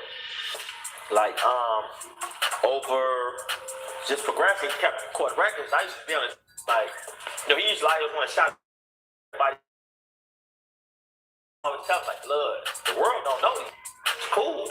Shot these down, but you gotta start making real music, start having real songs. After Durk 2011 and 2012, Durk would get Dethang, Chino, and SB and invite them all to join his musical venture, and the four would start the OTF label, something that was actually documented in a noisy documentary that covered the come-up of these young music moguls. Unfortunately, OTF would experience a few days after signing his deal with the label, Durk's cousin Newski, aka Nunu, real name MacArthur Swindle, would be gunned down in Chicago, and as was the custom at the time, DJ Academic, in his highly sarcastic YouTube series. It's your boy DJ Academics. To restart the first 48 clock, start pressing up RIP t-shirts because I gotta ask, is there heaven for a Chirac Savage? It is with great sadness, great shock, great that OTF lacking at the mall and is now deceased. Now, ladies and gentlemen, please be warned, the following story is very graphic in detail, and the involved is that passing some of his friends world in his honor. Many of these friends seemingly residing particularly in the Face World 079 hood. Newski's killer has never been caught, but online drill detectives commonly held one man in particular responsible, this being 051 Melly, one of the while practically being the South Side, Durk being from Lamron and Melly being from 051 Young Money, Durk had ultimately gotten involved in a serious beef with Melly's set through Lamron's affiliated sets, such as 600, one at the time. There'd also the dispute between Lamron and 051 even before Newski's passing, with a Lamron member called OJ allegedly having been involved in the murder of an 051 member called in 2012. On the other hand, had allegedly killed Durk's good friend and a member of Lamron called Lil Rob in 2013. Melly's friend and 051's top rapper also directly K-Town in his March 2014 remix of Durk's song Competition, titled No Competition, Whiskey Pack was Lil Rob before saying that he's 300k and die L's, with L of course standing for Lamron. Only days after dropping the diss song, Lil Mark would be tragically killed at a bus stop. Durk's friends, one of these. And after this, Durk would diss Lil Mark in 600 rapper E-Day's remix to the song War, saying how he was smoking on him. Durk disrespectful at that very bus stop where Mark had been killed. Newski had also an online beef with Durk's former friend Moo Crump, who had a bitter falling out with OTF sometime in 20. Newski's death. Newski's death site, even saying that he was at the scene with Newski's killer, making many believe that this person was indeed Mel. right here. I'm with the did. He don't want to be on camera. After Newski's death, for another major blow, as OTF Chino, real name, in March 20. Car outside of a fast food spot in the 8400 block of Stony Island Avenue after he had taken part in an anti-violence event. Stating for D was no on social media. Chino's murder also remains unsolved, but once again, Crump would be associated the hardest, again, going to the murder location and asking the cashier at the food shop if they had an order for choice. Chino. Y'all got the order for news? Chino Burger. Days after Chino's murder, Melly would tweet a tribute to his fallen friend Lil Mark, together with a cryptic line of get back for Mark. And Chino on social media, and he too would join in on Crump's burger joke during one of his Instagram lives. Yeah, Chino. Crump would continue dissing Newski and Chino, but directly at to Chino in 2017 how Dethang was the reason that Chino was dead, while clearly Durk for their enemies in the streets who had already killed people close to both of them. According to Durk and Dethang's mother, Dethang himself would end up getting shot in 2017. Fortunately, he would seemingly survive both events with relatively little injuries. Mubu Crump, however, wouldn't be so lucky, and in May 2018 he would meet his end as he was gunned down in front of shooting, where Melly would allegedly survive. The killers have never been caught, but the most popular theory online, surprisingly, points to the rivals of OT, the STL called Can't Get Right, aka Get Right or Man Man. This theory being further boosted by the claim that another STL on a shoot of Wooski, Crump's murder weapon. However, this claim has seemingly been debunked by the YouTuber Loyalty and Betrayal. Let's just be clear. Wooski was never arrested. He was shot somebody in the leg twice who didn't want to press charges or whatever. He was not arrested. The gun that they found. Where Melly would allegedly also get hit but survive. The killers have never been caught, but the most popular theory online down in front of a house party during a drive-by shooting, where Melly would allegedly also get hit but survive. The killers have never been caught online, surprisingly. Particularly a member of the STL EBT set called Can't Get Right, aka Get Right or Man Man. This theory being further boosted by the claim that another the infamous allegedly later caught with Crump's murder weapon. However, this claim has seemingly been debunked by the YouTuber Loyalty and Betrayal. He was arrested because he shot somebody in the leg twice who didn't want or whatever. Not arrested with the gun. The gun, the shell casing, that shooting, go with that incident. Adding up too much. Being touted. Like that. The guy you know what I'm saying? It's adding gun up too much. obviously It's too much moved. math. I'm not sure that up. Much motherfucking math. But it matched the gun that was found 10 days later. Gun. All those videos have false information. Damn, after Duck's recent subreddit where the Crump's murder could have also been organised by Durk, with one Redditor pointing particularly to Durk's song. Durk first speaks about his pain after the death of Newski before rapping a now jaw-dropping line where he seems to... Durk then mentions how people feel about someone whose name is bleeped out, but what sounds like he could be mentioning Crump, to which Durk simply responds by saying the other person is already dead. Durk's a vague other than Durk's impressive ability to... Unfortunately, only a few months after the death of Mubu Crump, Durk would experience yet another loss that would hit very close to home, as his cousin Darnell Banks, better known as OTF Baby D, in the far south. This wasn't the whole story, as Baby D was not alone at the time of the shooting, but allegedly with Dethan, whose age at the time matches that of one of the victims reported by local news, as well as another 32-year-old man. The trio would lock shortly before 3 a.m. gunshot wounds, but thankfully Dethan would end up surviving once again, together with the 32-year-old man. In her memoir, him being one of the victims, the most serious out of all of the shootings that Dethan had survived, and how Baby D's death would lead to heartbreak. Ellie's name would once again, as photos would begin to circulate, one of Baby D's cousin wearing a Long Live Baby D shirt with a large F Melly, together with a picture of him.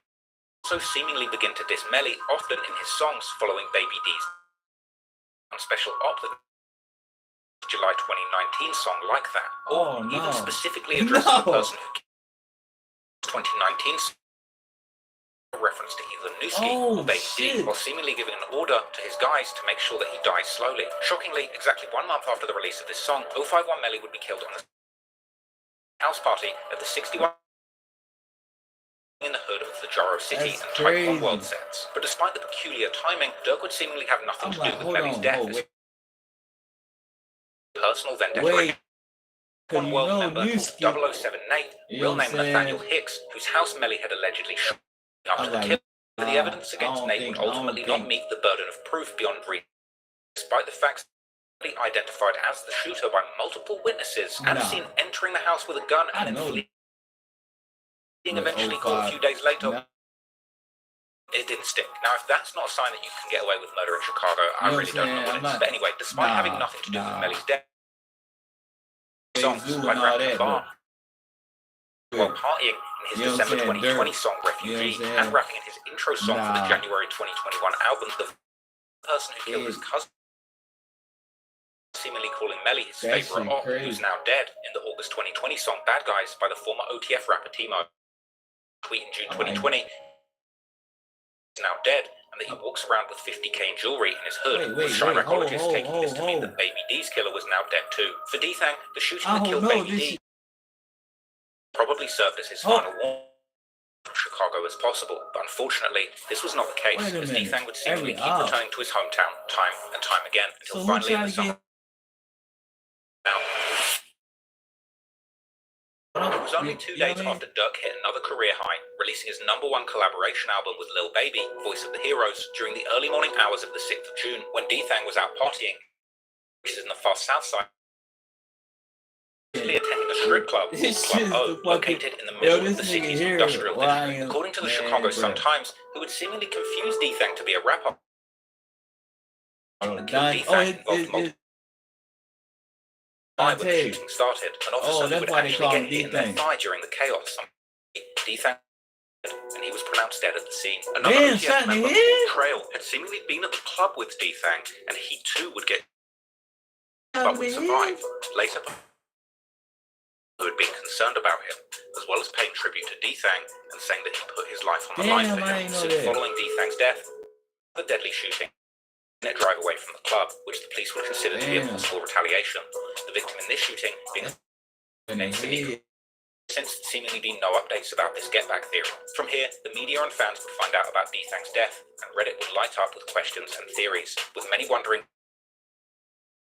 who had so much at stake would risk going out partying at such a risky location. The internet would quickly turn into a hub for speculation, to amateur sleuths to piece together their own theories about some theories speculating that to his alleged past as a shooter for his Dog Pound set. These theories revolving particularly around Dog Pound's beef with a set called Dump Street, also known as Gutter Gang, part of the so-called formed between numerous majority gangster disciple sets around Inglewood. As mentioned earlier in this video, no love sets have been beefing with the BD sets from Inglewood, like Lamb 10s. Redditors would was get back for the 2013 murder of a man called 8-Ball, real name Marcus Rush, who was allegedly part of a set called CMB, or Craig, having years-long while having had at least a decade-long beef with the Dog Pound. D-Thang himself having dissed the set all the way back in 2014.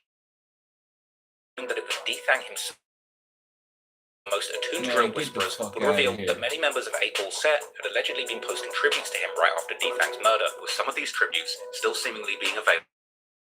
Many would question the killer, as he had always presented himself as more of a businessman than a bona fide shooter, although D-Thang himself would change his Twitter handle.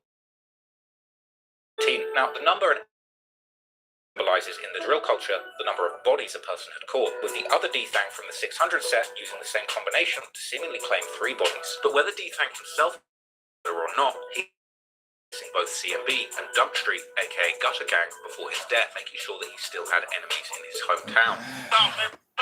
D-Thang had seemingly also hit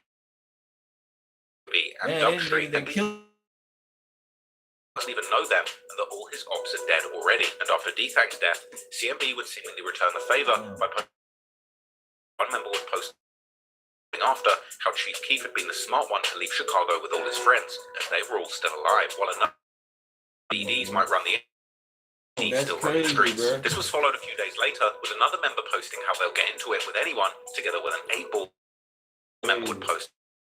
Meanwhile, some Redditors have claimed that D-Thang was killed because he had been bragging about putting money on Duck's head while being was frequented by D-Thang's murder was connected to the war that had been going on around his old neighborhood for years, or to something else. Not long after his death, this war would seemingly continue to claim lives, as on July the he sprayed with incident at Clark gas station in Inglewood. These men turned out to be a 20-year-old named Jalen Anderson and a 33-year-old who were better known in the street and Gutter Gang Oil. Paperwork posted online by the watermark enthusiast Chusky the Real would reveal that a Jeep Cherokee had parked in the gas station for several minutes, but when Anderson at least one occupant of the Jeep the scene and a search for its license plates would reveal that it was a stolen vehicle. Curiously, only a few days after this double murder, he post to his of his brother, together with the caption, "Do it for D-Thang," as the post would be shared on Reddit soon after. One Chiracologist would comment that they had heard that OTF had indeed gotten that get back. Identified J-Ski and making the post. Around the same time as Lil Durk would make this post, D-Thang's baby mother, ground story of D-Thang, this time accompanied by the song Lick Back by the rapper ESTG, a song that essentially always getting your prompt many Redditors to believe that OTF was indeed behind this gas station hit, but violence would continue to follow Durk from here, and just a month a few gas station shooting, a strange shootout episode would take place at Durk's home, Georgia, where invaders would break in with unknown motives in the middle of the night. Apparently Durk reportedly fight The intruders, but seemingly everyone would survive the shootout without any serious injuries, but the intruders would actually escape the arrived, and there's been very little information about what this whole incident was about. If you ask me, timing is incredible. It's been in retaliation for those two murders that followed Dethang's death. After the home invasion passed, rapper Nardo Witt would release his smash hit, Who Wants Smoke, featuring an all-star group of featured 21 G Herbo and Lil Durk, together with a music video directed by the music video prodigy Cole Den.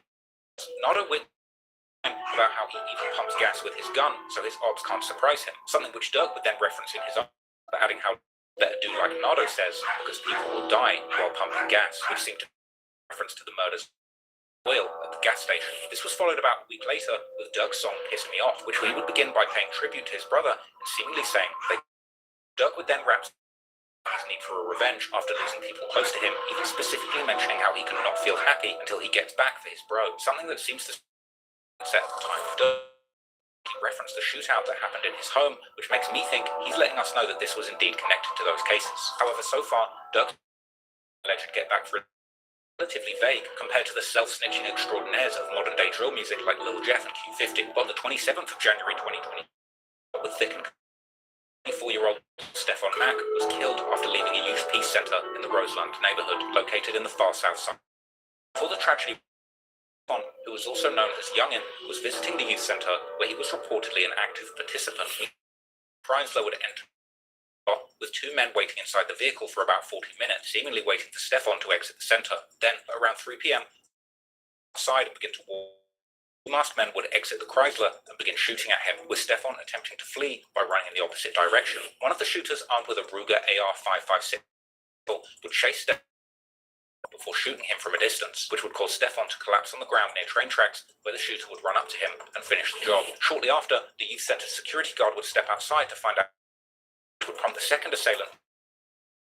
The shooters would then abandon the Chrysler in the parking lot and escape on foot. The security cameras capturing one of the assailants with a heavy build running away from the scene. And later that day, police would recover the Ruger of a vacant.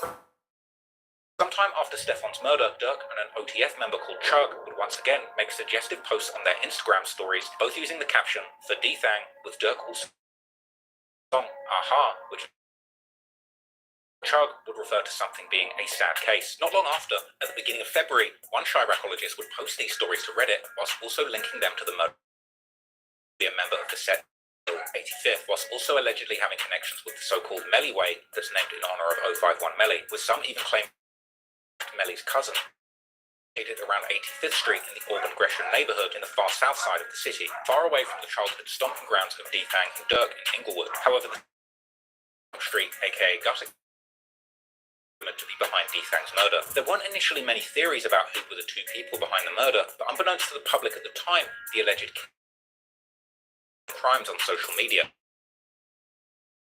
Mike City AJ would post on his Facebook how his set had been spanking their ops so much that they're about to give up. As his name indicates, Mike City AJ has ties to a set called Mike City, as Gator Gang, a BD set in honor of their fallen member Mike, who was killed in 2012. Lamron and Taytown have seemingly been affiliated with Mike City for at least a decade at this point, and AJ himself has clearly been for a while, even seemingly appearing of TTE Dede, who's one of Durk's oldest friends from Taytown. A YouTuber called Kenny Rogers, who claims to be from the same neighborhood, would open up about AJ's childhood and reputation in the streets. City were like the feared reputation, who would eventually get affiliated with OTF members such as Booney Mo. Watch the person did what did. You know, but hey, they Sicarios. You know what I'm talking about, like a private army for hire. You know what I'm saying? Now we warned them about that because when the guys came out there trying to connect and all that. Oh, what's like we know what y'all want. Y'all ain't finna use it, but you know the younger guys got into too many to hang around because of. But we was telling them y'all bigger than them. Real talk. But AJ, yeah, they was feared and hire them to wanted to, and not having somebody have your paperwork on the internet, and now you being affiliated with Unimo and an OTF, you know, doing it. Steph and Matt, 051, cousin. Indeed, on the 21st of February, less than a month after Stefan Mack's murder, Durk would drop his music video for the song Aha, which was filmed. Noticed that in one of the Instagram stories, you can see someone who looks a lot like Mike City AJ, showing that he was indeed possibly connected all the way to the very top of the OTF hierarchy. But what people would also notice were the rather revealing lyrics that would begin with a just entertainment and not real. Durk then mentions how his shooters have been sliding through their ops block, but the ops don't even know it, and that someone from the ops side got shot. Durk would then seemingly be how he's been heavy on the downers since Defang got killed, but they've already got back for him, and that their ops know it, but they don't post on social media so the police don't find out. Durk would then seemingly change his mind about this. He would swear on his brother's life, and not just a diss. Durk would then end his first verse by saying how people might say that he's just a singer, so he won't kill anyone. He doesn't care what they think, because he got their friend shot. The hook of the song is Durk's activity. He's dropping locations and getting revenge, and that the feds will soon come. It seems that Durk was sending a lot of messages with this song, but likely only the people involved in the Chicago gang.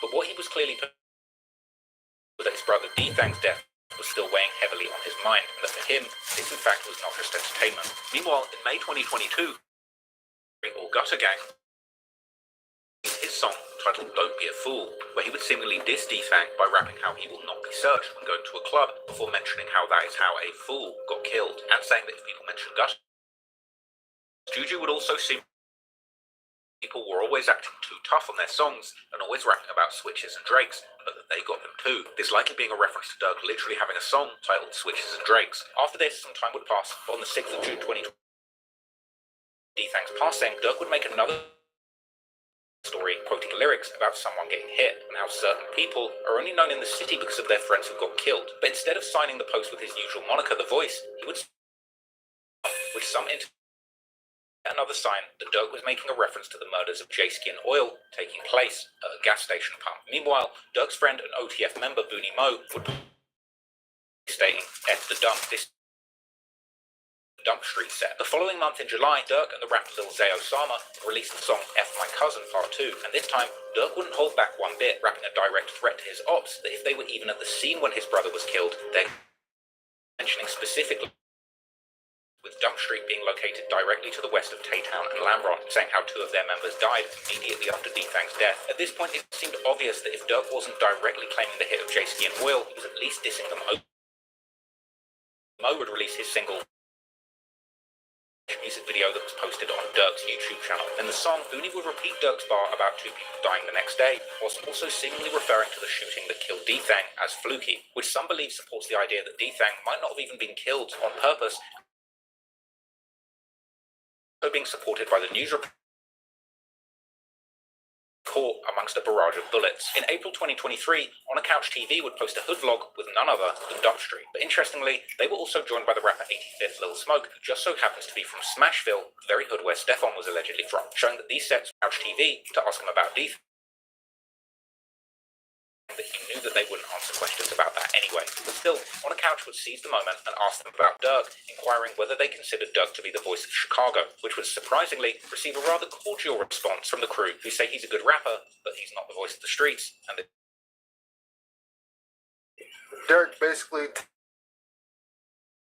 like, what he say was go on in the trenches. And that he can't stop the gang war. So how y'all feel about Durk basically taking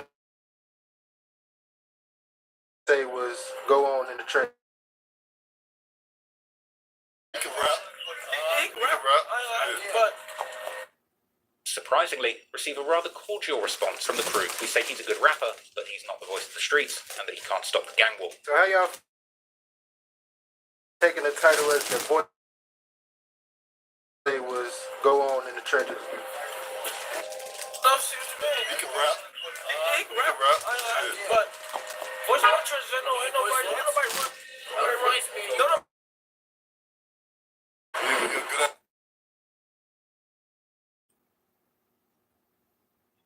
inquiring whether they considered Durk to be the voice of Chicago, which would surprisingly receive a rather cordial response from the crew, who say he's a good rapper, but he's not stop the gang war. About Dirk basically taking the title as the voice of Chicago, like what he say was go on in the trenches.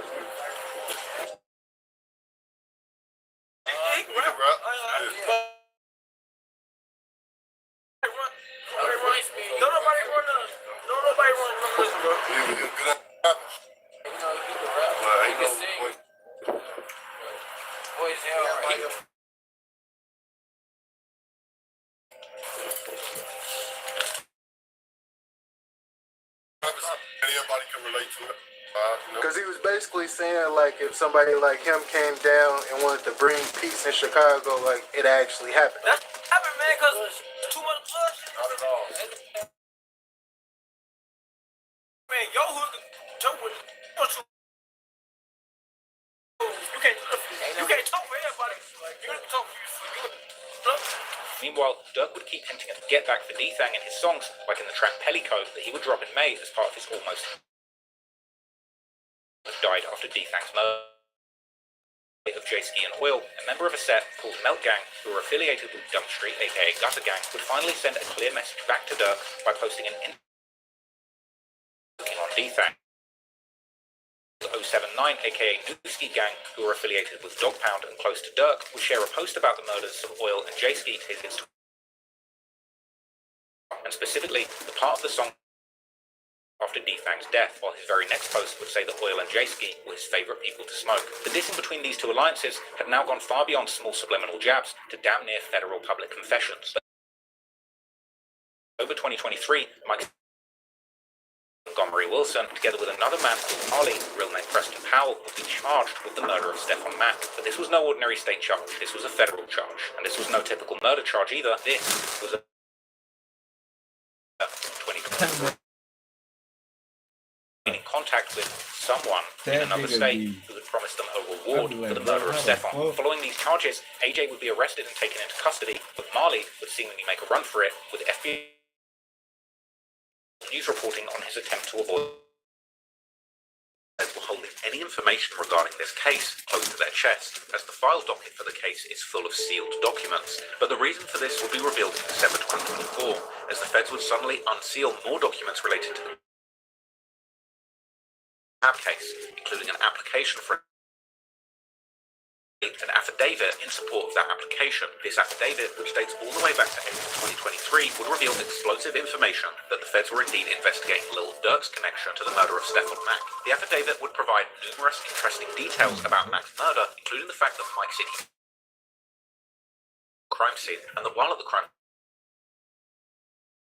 after the murder, the two had been openly discussing their upcoming payment from Lil Durk, and after seemingly receiving the payment, AJ had been bragging about it and claiming the hit on social media by posting himself with a big stack of cash, together with the lyrics from Lil Durk's Aha song, with findings like these prompting Chirac, dumbest assassins on earth, to do the job. To the feds that the killers had been tipped off about Mack's location by two brothers from a set called Risky Road, who seemingly knew Marley, aka Powell, as he lived in their hood at the time of the crime. But the paperwork would also reveal some interesting background information. For example, the feds would claim that Mack, according to their informant, leader. Another informant, on the other hand, would claim that Lil Durk was offering money for the murder of those responsible for his brother's death, and even for the murder of any gangster disciple in general. The same informant would also reveal that Dump Street had indeed been behind D-Thang's murder, and that Mack had been named Diamani Green, who had been arrested in December 2021 for an unrelated double murder, and who would be better known in the streets as Gutter Gang Puke, or simply GG Puke, as his rap name would be. Following the release of this paperwork, many Puke was in fact the Dump Street. The feds would not explicitly make this connection in the paperwork, as they would simply state that according to their informant, D-Thang was killed by members, plural, of Dump Street, and that Puke, aka Individual A, was a close associate of Mack, not that Individual A killed D-Thang. However, to many, it would seem that the feds were responsible for the murder killed. It's also worth noting that the Chiracologist had been alluding to a locked-up rapper from the Dump Street being responsible for D-Thang's death even before the new paperwork, and after Puke's name would begin to circulate, 7-year-old Zach TV video and Harvey, the very city where Defang would eventually be killed. Meanwhile, Lil Durk's music has continued to provide more insights into the event. In early 20, a song called Survivor, or I Did It Without You, was leaked online. The lyrics seemingly describing why Durk would eventually fall out with his old set Lamron, siding fully with seemingly Sia and the Lamron members with them. Around the same time as this song would leak, Dump Street rapper Gigi Montana would post a snippet to his song where he appears to be taking shots while saying that they're beefing with real rap goons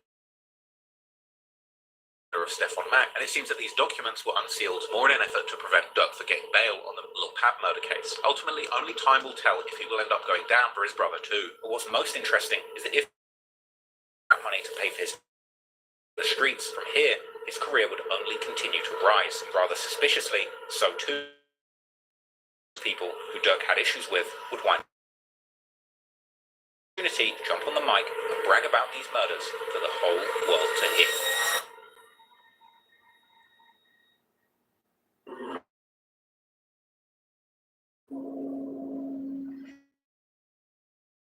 Incredibly personal to Lil Durk, the murder of FBG Duck was very much just business as usual in the world of Chicago's long-running gang wars. But while Duck at the time had been the face of the gangster disciples in his to fill the void that he left, this was the rapper October the 5th, 1990, Cash was several years older than most of his peers in the early drill scene, including his little brother, FBG Young, who was born in 1996. Cash was born into a family of GDs, and with his father being in the streets too, Cash would be exposed to that lifestyle early, jumping off the porch in his kids. We was already, you know what I'm saying? It was just a time we had to come home, but we saw everything that who ain't from the streets and ain't jumped off the porch ain't saw. We saw all the young age so far as like coming out, doing shit on my own through grade school years. You know what I'm saying? Anytime I got attendance, you know what I'm saying? I eventually moved to around 63rd and St. Lawrence area when Cash was in 9th grade. There, they would join the local gang set, STL-EBT, and begin to spend time with other guys from the set, like Duck and Dutchie. The four would eventually form the rap group Flyboy Gang, aka FBG, together with rappers always more in the streets than in the booth, but would still... Cash was only 18 years old. He would get arrested for an armed robbery and get sentenced to 6 years, which meant that Cash would end up being locked up during the critical years when the war between the GDs and BDs would begin to escalate in the Woodlawn area. While Young began to rap under the FBG moniker, would begin to form, with artists from the Woodlawn and Washington Park neighborhoods playing a key role in the genre's birth. With good time though, Cash would ultimately end up only doing 31 months, and in 2011 he would be released on house arrest. Cash would seemingly spend his time on social media, where he was making his affiliations known. His first STL-EBT would call themselves December 2011, and of course, repping their rap group FBG that he was now part of, as well as shouting out their affiliates like the MOB set and the Brick Squad, or dissing their ops like Fredo Santana, aka Mr. Scary Sight, and E-Day from 600. Cash was clearly studying. Being now part of the FBG crew, who were already making within the scene, Cash was in a great position to make it rapping, but he also had an ace up his sleeve to go viral. See, when Cash had been 16, he'd been messing around with an older woman, but this wasn't just any woman, this was Chief Keef's mother in the Parkway Gardens, better known possibly the hottest new artist in the world at that point, and being the #1 enemy of Cash's STL-EBT set due to often dissing them and their dead member Tuka in his music. Cash decided to clap back and use his old fling with Keith's mother to create publicity for himself in the drill scene. 22, who had seemingly missed this part of the early about getting into the music. like I felt like so like they was already ahead of me in the race, but they was already be the one to just drop a song and then they do chord, you know what I'm saying? So I was trying to do something to grab their attention. I started I ain't even make a Twitter yet. I was on live, but me and Chief Keef mama, and that just put me over the top, like far as like people want to know who I am. Back then in 2012? Like yeah, like that's when it came to. What happened with his mom? Like I used to with her, like yeah. Yeah. I ain't gonna count, you know what I'm saying? It's been said before, like and she cool people, but like not a relationship, but relations like what started me rapping. Really? Yeah. I kind of feel weird, like I conversation about it if you're just. 2012, Cash would film himself calling Chief Keef's mother without her knowledge and trick her into admitting their relationship. With the video then find itself going viral on the platform at the time. Shout out to Chief Keef, man. Real.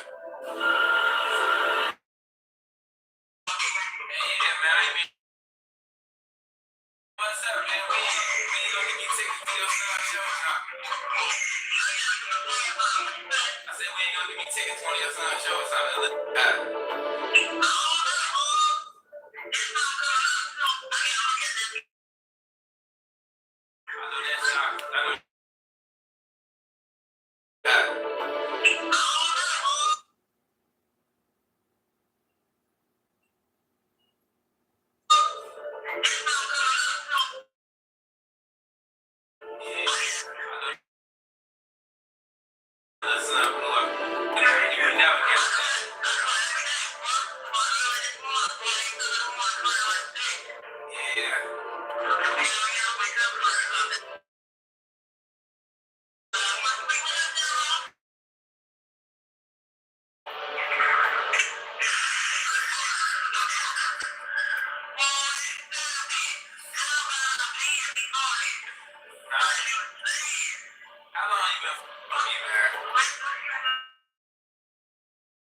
It's crazy.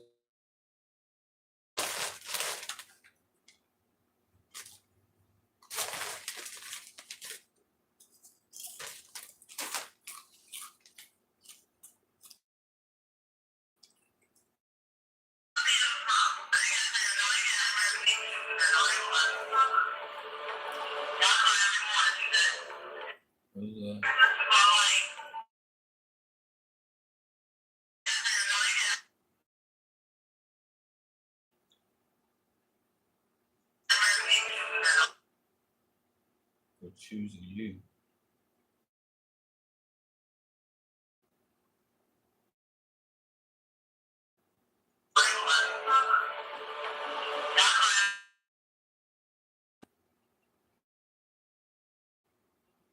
In the middle of LA.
He was just turning 17.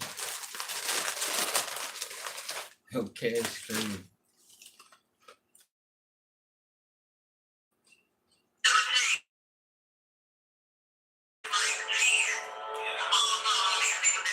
He was 10.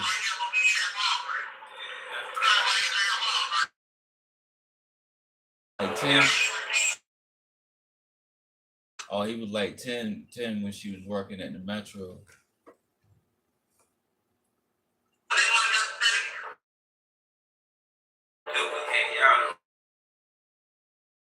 I got the ring.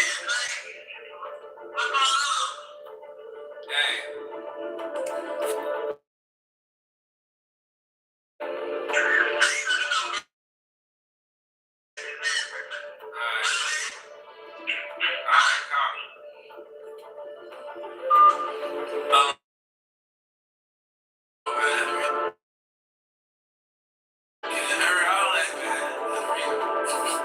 video sparked Man, widespread some rumors and even created scoop more cash animosity between these two. We also find it funny too. Tweeting about the incident, making fun of Keith, calling Cash his stepdad. The drill fans' eyes were now on Cash too, but soon after, a tragic would end up getting killed. But that wasn't all. Make a post out there calling Lil Jojo the brother of Cash, or Cash Out as he was going by the time. Cash, as well as his plans to become a... But you know him from the controversy that's been going on up in Chicago in the rap scene, and you also know him from World Star Hip Hop. My homeboy. What's going on? Man, I mean, I told you when they said you were looking for him, I said, man, let me go on and get underground and he go and hide the fuck out. That play out with him. I know. I ain't mad at you, I ain't mad at you. Now, I want the people to understand, one, why you're here, because there's a lot of stuff we want to talk about. We're going to get into rap, real life stuff, so. But why don't you tell them what? I'll be like, bro. I be saying, like, you know what I'm saying? I used to think Gail was trying to. Back in the day, I was like, man, I swear to God, Gail, I think Gail be trying to smash on my mom. Shit. You know what I'm saying? Bro, I was like, bro, it just be little slick shit that I don't. Niggas do little slick ass shit. You know what I'm saying? Really paid too much attention, but I paid attention. Too much attention. You know what I'm saying? But it just be corny as hell. You know what I'm saying? Like that shit don't mean nothing to me, cause like like you know what I'm saying? Shit. Anything, like nothing. You know what I'm saying?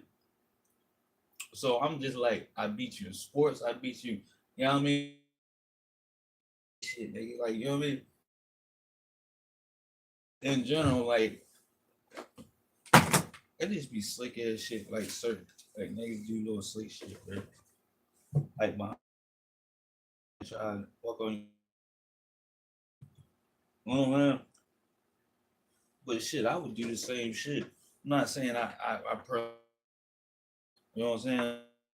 She look good like 9 times out of 10, like, you know what I mean? Not I fucked your mom. I'm trying to fuck you. You know what I'm saying? I try to holler at your mom, or, you know, flirt with you. Yeah, like, fuck, I look like saying some shit like that. You know what I'm saying? But yeah, of course.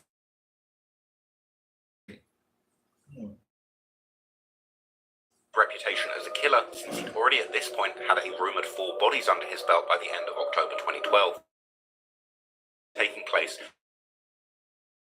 Jaro City member P5. Cash would then end the back and forth, saying that he still likes Von and confirming that his name isn't making any money, feeling a certain generational gap that already existed between the likes of Cash and Von, despite the two having only a 4-year age difference, with Cash being part of, while Von gangsters who was much more interested in making their name as a killer rather than a moneymaker. But still, it was the new generation. Clearly didn't mind doing the most to garner attention, like tweeting how he was in Lambron's hood at a gas station and that locals were so broke that they were asking himself in front of Oblong modern sign, or even posting a photo where he said that he was with Chief Keef's daughter to KK. This the time when, you know what I'm saying, I just had when Gail got fighting that time, and like me and corner. It was like right after school. Like, you know what I'm saying? I knew they was getting fighting because he told me lunchtime.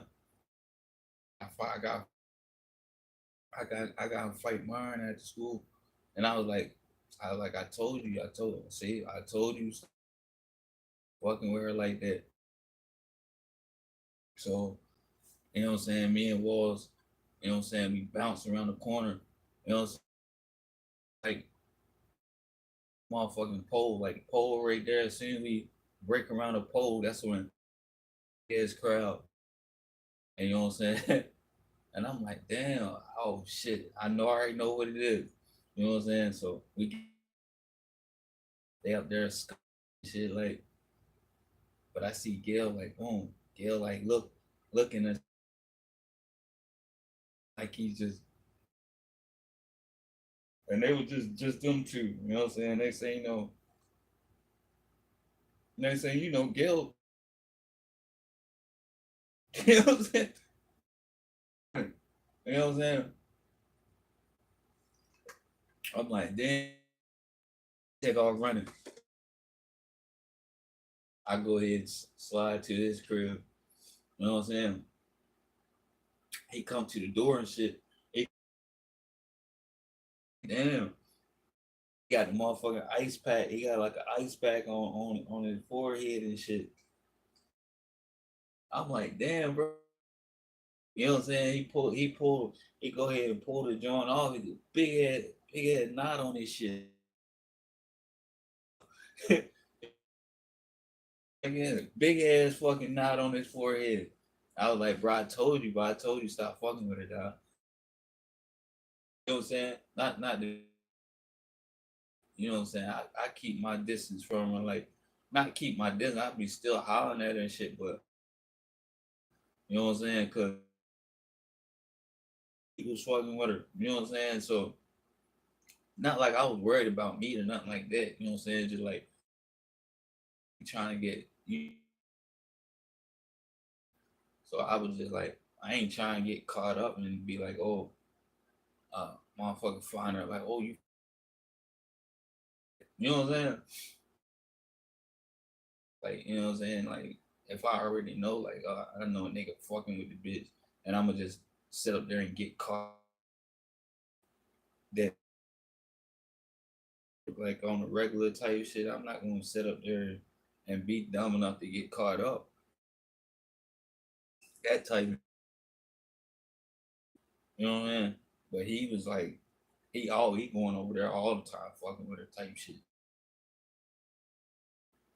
So I know, you know what I'm saying?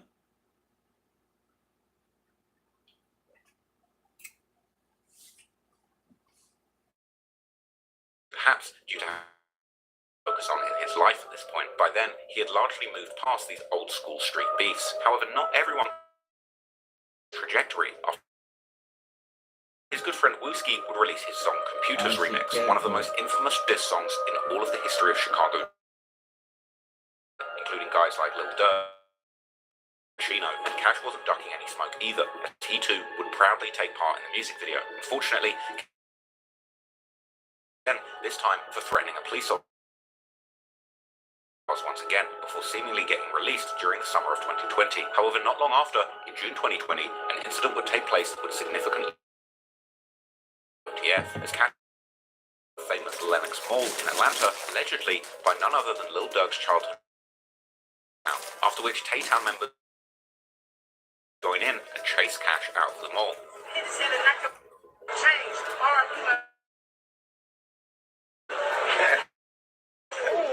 Damn!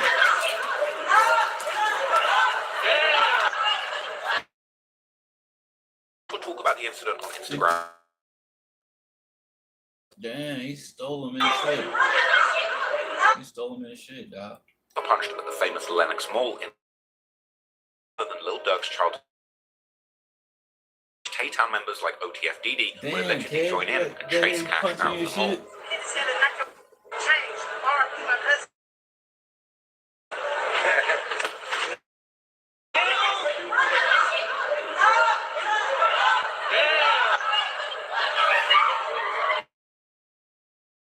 In his hand. I got bags in their hand. Nigga had hella bags in his hand when he punched him. So I ain't even gonna lie to you. I'm in the dressing room. They jumped on me and landed right now. No.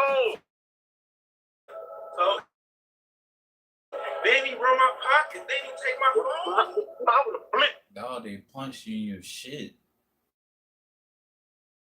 when they punch you in your shit, you Take the chain. He a little bit. Sometimes she spits. She like, I don't shoot her. Can I spit some quick? Release month with THFTP, where he raps about catching an op at the Lenox Mall before specific.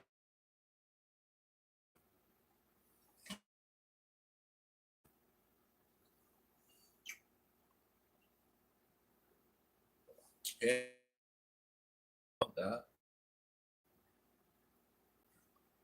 Why they gonna want to take your chain when they punch you? You ain't do nothing.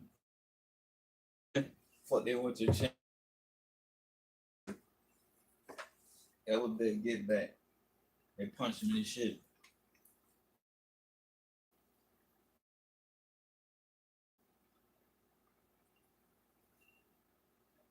In October 2020, he would release it, which featured the classic drill anthem Back Again, featuring Lil Durk and Prince Dre, a song that starts with Durk rapping how he doesn't even to Cash if he shoot him. The fans have commonly understood these lyrics to be about FBG Cash, with Lil Durk saying that he doesn't even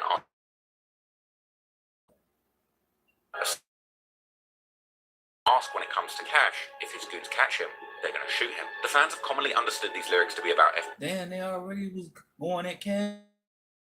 Shoot Cash because if they see him. However, the lyrics could also have an alternative meaning, with Durk essentially saying that he doesn't even because money doesn't mean. But whatever the intended meaning of the lyrics were, it seems that Cash too thought these lyrics were about him, and after Von's death, he would immediately be his goons to shoot Cash because they know that it's expected of them if they see him. However, the lyrics could also have essentially saying that he doesn't because money doesn't mean anything to him when he wants his ops dead. But whatever the intended meaning of the lyrics were, it seems that Cash too thought these lyrics were disrespecting him.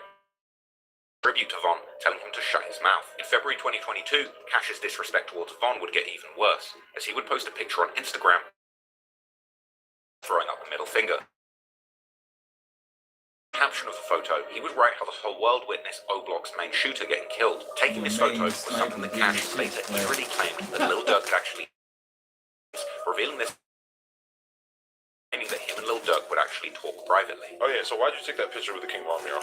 Durk told me to. How did he tell you?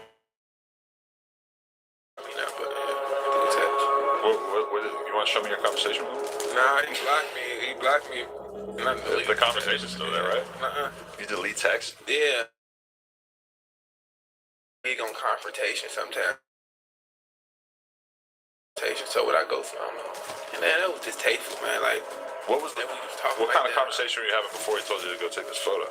Me, Kim, go over there and do that. See what happened to you. I'm like, I'm outside right now. You hit it. Yeah. Like, hey, what's up? Chicago's so weird because the ops always be talking to each other and like going on live. And man, that was distasteful, man. Like, what was the? Did go take this photo? Go over there and do that. See what happened to you. I'm like, I'm outside right now. You hit him up? Yeah. Just like, hey. Chicago's so weird because the ops always be talking to each other and like going on live and tweeting at each other. Everybody, it's just weird. I'm like talking about that in LA. Stop sneak this me, bro. He left me on scene. Really? So you kept barking on him? No, I just left it. He left me on scene. I just left it in the DM. Apparently a common thing would later leak online too. Hey, dude, listen to me, fam. Listen to me, fam. Listen to it. Pull your skirt down, fam. You not making no noise, fam. I'll ball you up and put you in the garbage can, boy. You can't see me with binoculars, dude. Type of level, fam. What's the nigga, fam?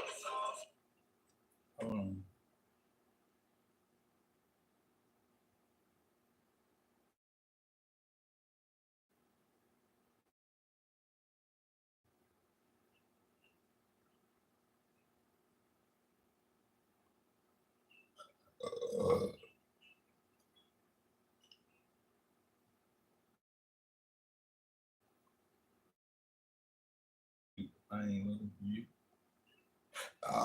I know you ain't. You better not. 100.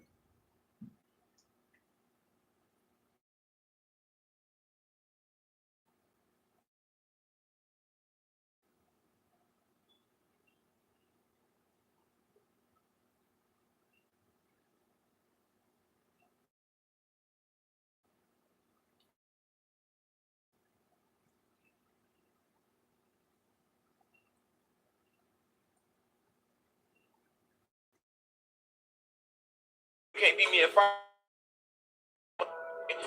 We can pick his quarters. You can't beat me, dude. You hear me? You hear me?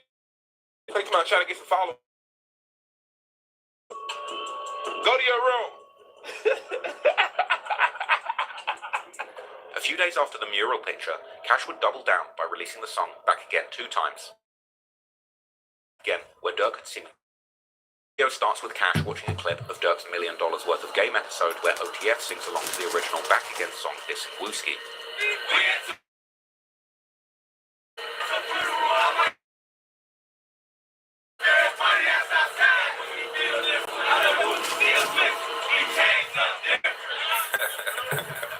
The song itself would be a pure OTF, as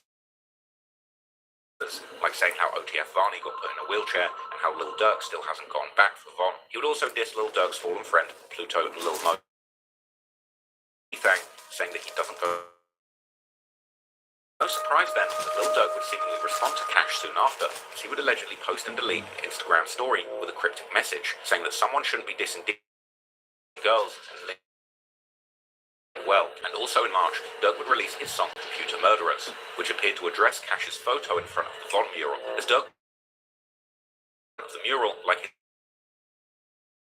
Only a few months later, things would really begin to go wrong for FBG Cash, as the Chicago YouTuber and hip-hop journalist Cash would do an interview with her sometime in May, where he would reveal that he had recently been where he was with had been shot at while they were in the car during the early morning hours. Look, I that. So I did, right? It's like folks, but they were just like so mild. So, but it wasn't like if they did like fuck it. They bullet fragments. So look, this was the deal. I was in the college. Hell nah. Look, this one is the one that packages. He's flying that bitch up and saw through the front window in the back. Knocked the back window out, everything. So see, so then it shooting so hard I couldn't even. It was this female, like, and then I knew I think it was her because like I was at her in the morning, so I was sitting at her crib. A guy kept on calling her phone. I'm on call. So I'm like, oh my god, he said he called. I'm like, who? Alright. So like my girl was sitting right here.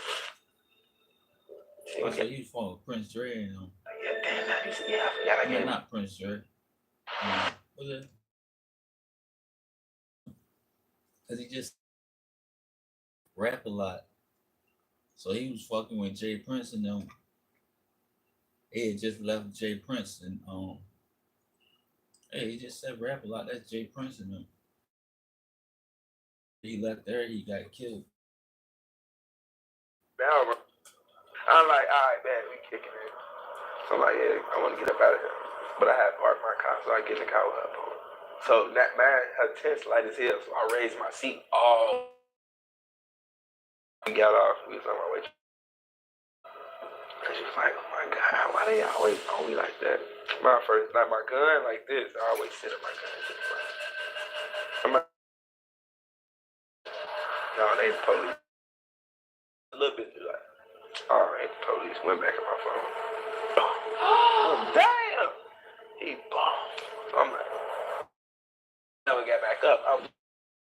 Cause I thought she was shot, so I was trying to push that out the car. Yeah. Like, boom, boom, boom, boom, boom, boom. I'm trying to put. Like, whoa. She drives. I'm like, now I can get my out because that's the only reason I put my I got the police just in case. I'm like, she was like, it turned out. I'm like, all right, bet. Like, just trash. Directed to my crib. And when I was trying to get up out the car, like, look. This is not normal. Like, back away. This is Yeah.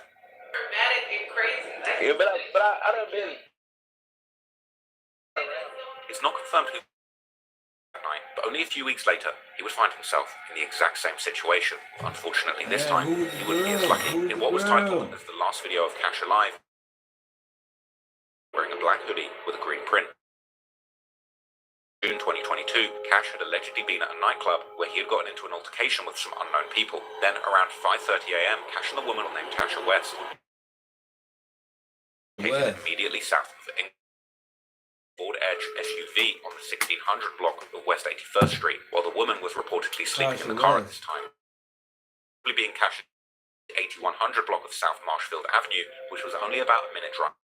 When arriving at Cadillac would pull up on the car, and two unknown suspects would begin shooting at them. At this point, Cash would, after bailing out the car, emerge next to the sidewalk beside a tree, while the shooters would then flee the scene in the Cadillac. Police and ambulances would arrive at the scene with gruesome pictures of Cash's body on the ground and being loaded into an ambulance, with Cash being left laying next to that tree. Cash and the woman would be transported to the Advocate Christ Medical Center, where Cash would...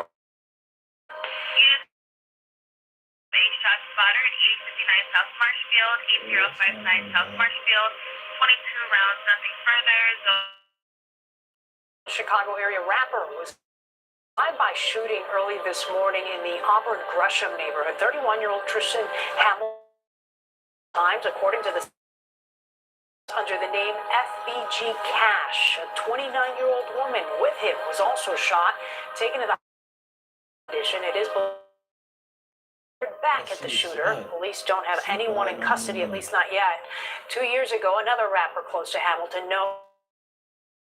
was also shot. The report would later reveal that a total of 23 shell casings were found at the scene, with 14 from a rifle and 9 from a .40 caliber pistol, while the medical Cash had been struck in the head, neck, and legs. Reports also indicated that the shooting went down in 2 phases, with 18 initial rounds being fired.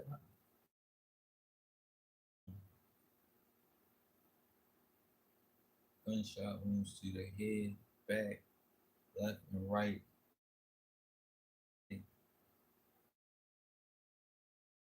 Left, lower leg, chest, and neck. Damn. Gunshots. Head.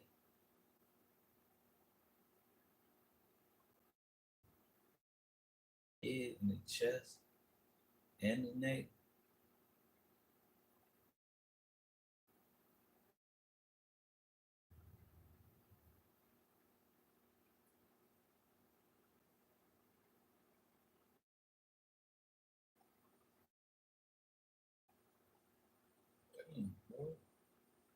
Feel that Cash had been struck in the head, chest, and leg.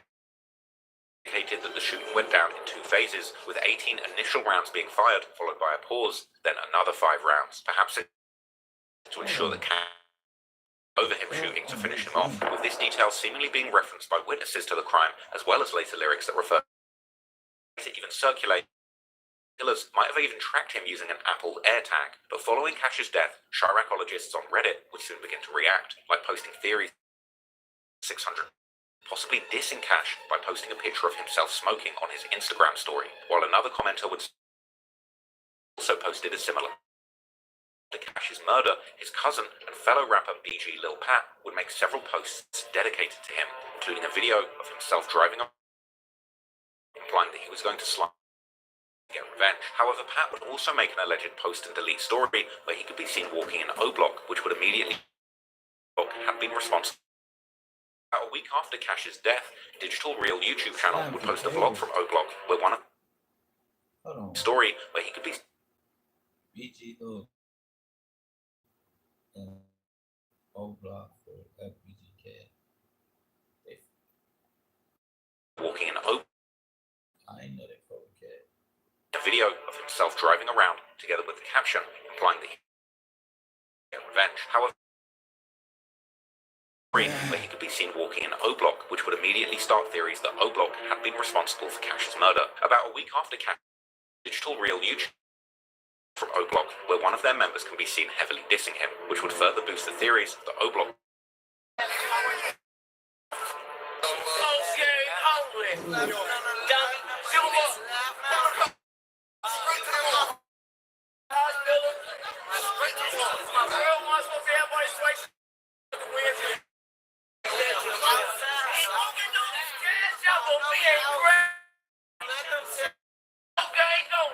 Meanwhile, Buck Munner, who's part of a set called TSG, who are of O Block, would make Facebook 2 days after Cash's murder, where he can be seen flexing a stack of money in front of the King Von. A similar photo to taken at the mural just before his death, together with a caption where he would call himself the devil, while in another picture, fingers towards the ground, over someone whilst killing them with a gun. This flexing raised a lot of eyebrows amongst Redditors. However, Instagram posted by an O Block member, T Money, which would really make fans think that Buck was the one who killed Cash. And at the mural just before the generation of O Block would make a post on his face.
When did FBG Cash die? FBG Cash, a Chicago rapper, was shot and killed on June 10th, 2022, at the age of 31, Southside.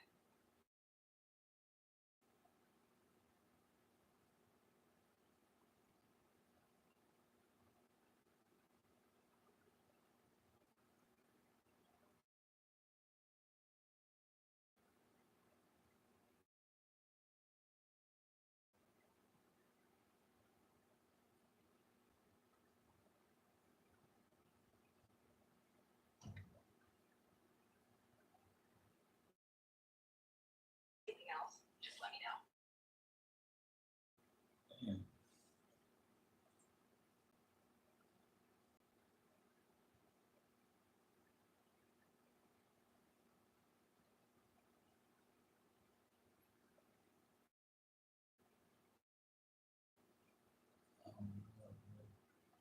That's not actually saying, like, you know, even though it's a day after, but, you know.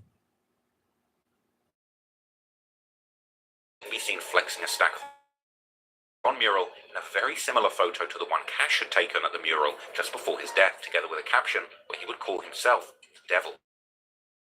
He'd be pointing gun fingers towards someone whilst killing them with a gun. This flexing raised a lot of eyebrows amongst Redditors. However, it was an Instagram video posted by an O Block member, T Money, which would really make fans think that Buck allegedly showed that looks like Cash's. However, it wasn't only O-Block who were hinting at their involvement, as OTF members would also go live 2 days after Cash's death to celebrate OTF Dede's birthday. Celebration of death, as someone would reference what happened to your mans, while OTF Vonni would then reference lyrics from Durk and Pooh Shiesty's Back in Blood song, saying how all of that woofing on the internet had got someone's friend killed. Yell headshot.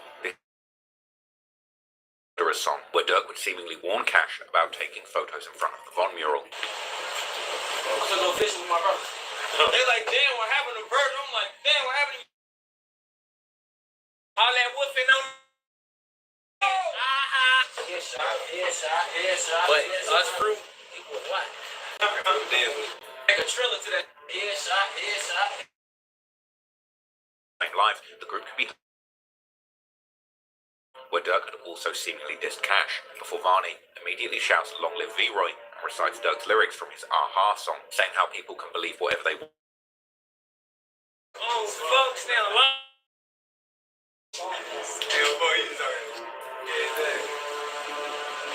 You can believe whatever you want. I got your folks here. Aha. Later in the same month, Lil Durk album, which would include. In the song, Durk raps how someone would be an easy kill because they chase girls, and that standing over someone while killing them is his favourite pose, with these lyrics seeming the way that Cash died. Wouldn't die about their friend, but they'll die about a girl, which could be seen as a reference to how Cash seemingly didn't get back to Durk, but he ended up dying because he was with a girl that night, with this song to be about getting Cash killed. Durk's song was then followed in July by the group song To The Top by O-Pop members Mana Ike, Durkee, Buck Munna, of apparent hints towards and spin again until they cash out before saying that if their victim tries to run, they'll chase him down. Now he's on the news, and ending by saying how they caught someone loafing with his boo. Are they going to put him on the news? That Lamron members might have been responsible after an IG story was uploaded by members claiming to be smoking Cash. Yeah. Yeah. Ooh. Yeah. Later in July, Durk would go live with Boonie Mo, Dede, and other OTF members, during which they would count huge stacks.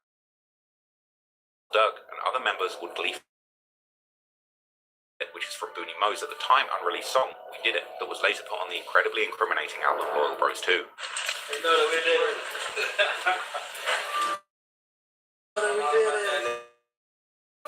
They know that we did it. They know that we did it.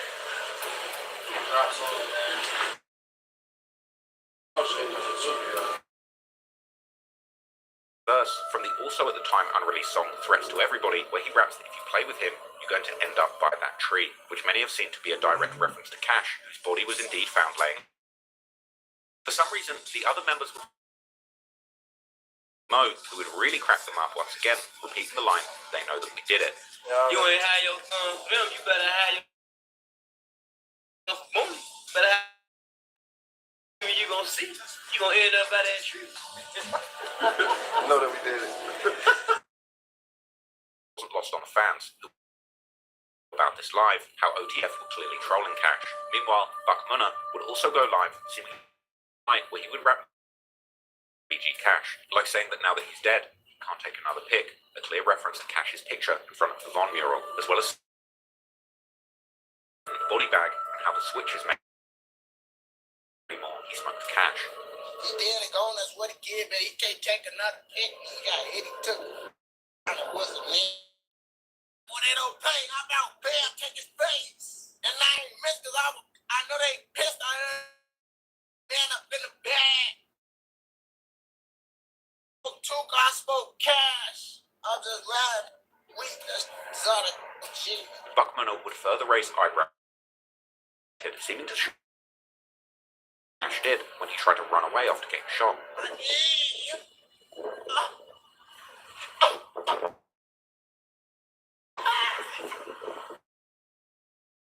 You trying to run? You know you couldn't run. Cash's former manager would seemingly further point the finger in August. The unconfirmed rumours would begin to spread that Cash's murder had been picked up by the Fed. Murder would eventually be This pointing to the theory that Cash's murder had possibly also involved interstate communication and exchange. Continued to drop lyrics that seemed to point here, where he would rap about jumping out in all black, just like the shooters in Cash's case, and how the ARP had hit to Cash as he tried to run from his killer. That they had been rapping during that Instagram live, where besides rapping the line about how they did it, he would also rap how he pays to kill people. The message was also shared by OTF Jam in his March 2023 song War with the City, with Reddit of this verse. Mo had paid for Cash's murder. However, there has also been other theories about Cash's murder, with one of them claiming that close to him, particularly an OG from Cash's hood and father of one of Cash's best friends, Fat Shorty from Jaro City, who was killed in 2021, with this backdoor rumor that Cash had killed by accident during a house party argument gone wrong. This theory would end up gaining so much traction that even dede asked FB disregard these rumors as nothing more than YouTubers trying to get views. R.I.P. Who for like back the FBG Cash. Yeah. So who is Big Dale? Let's start. Who was he to y'all? Big Dale was he was. I don't think of. I don't listen to that. Word. No matter though, like that. Crazy as hell to me. All right, there's some nice views on it. I mean, I'm not that serious.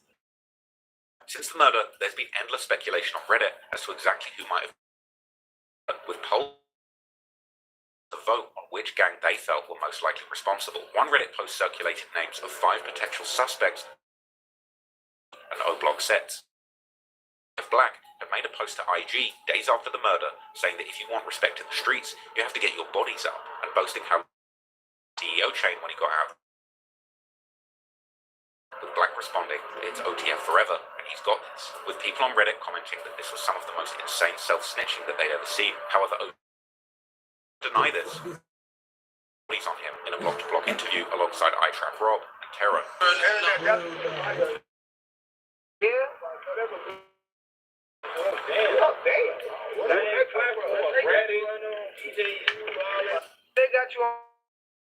Another person named in that post also be mentioned in other posts that alluded to having committed a crime in designer clothing. Another post would claim without ever being investigated the finger at Lil Mike from O-Block. Numerous people would point the finger at Booney Mo from OTF, saying that he was the one who, which is interesting considering Lil Durk. Others would point the finger at OTF Dede, with some suggesting that Durk had been pushing Dede's career as a reward after the hit. At the moment, and to be clear, O-Block or OTF had anything to do with it, at least publicly. But then again, not so long ago, there was also nothing murder of Stephon Mack. Now, many people a matter of time before they put this murder on Lil Durk too. But what we do know for certain is that Cash's murder would take a murder that may end up taking talking about the murder of Lil Pat.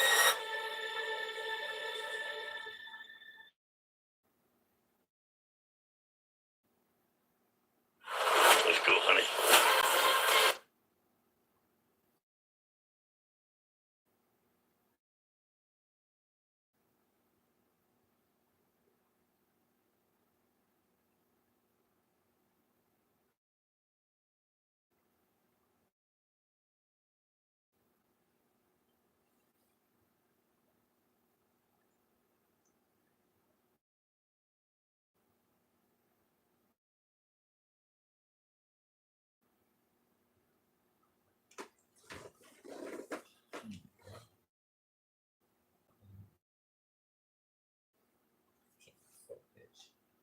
After Lil Durk's best friend King Von started a fight with Savannah rapper,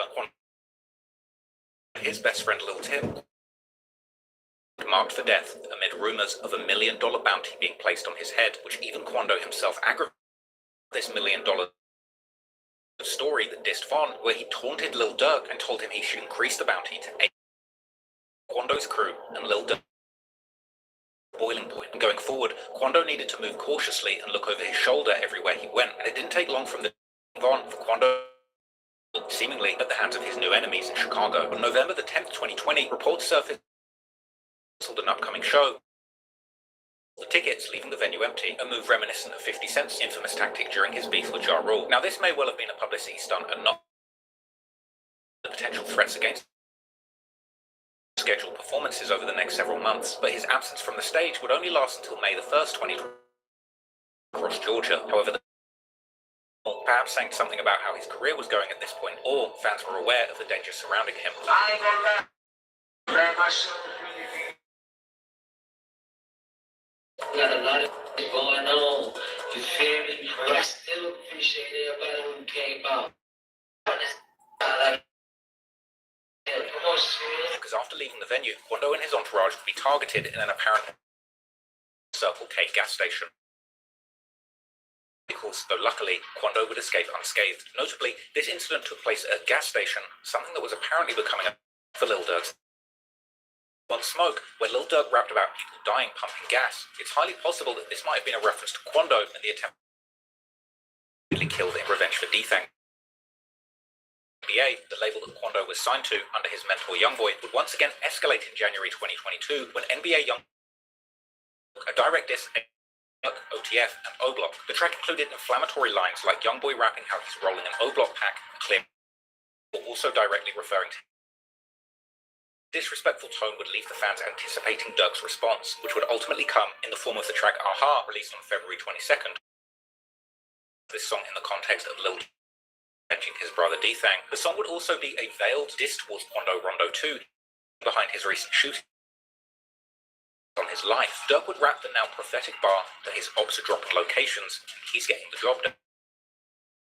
Tweeting, because there's Durk would also hint at Von's romantic entanglements with Youngboy's baby mother, Jania Michelle, rapping how Von and how Youngboy and his artist, before mentioning how he warned Von about staying away from women who exploit their looks doing S-work online, this likely being a diss towards posting this kind of content at the time.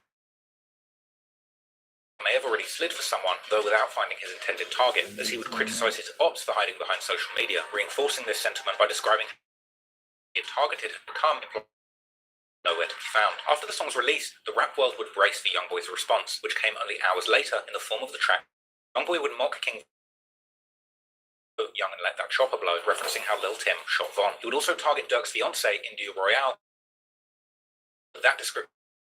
Youngboy would even shout out one of O-Block's biggest enemies, FBG Wooski, by rapping how he was home, the song in question, like the Computer's remix. Now, Youngboy's highly disrespectful track would leave fans and industry on siders on edge, worried about how this will escalate. And at this point, to escalate things, on March the 10th, 2022, Durk would appear on leading hip-hop podcast $1 Million Worth of Game with street veteran. The episode, Wallow would warn career opportunities for chasing revenge in the streets, firstly getting emotional, keeping it real with the room, and telling the OTF members that some of them might not be able. Listen, we're gonna be real. Because some of y'all in this room, y'all might not see next year. Y'all might not see next week. Because a lot of y'all niggas ain't got no. My position is here. The heroes. Gilly would go on to speak prophetically, reminding his father came home from his 27-year to do the same to his own children. He happy, he a grown man, and he happy that his dad back.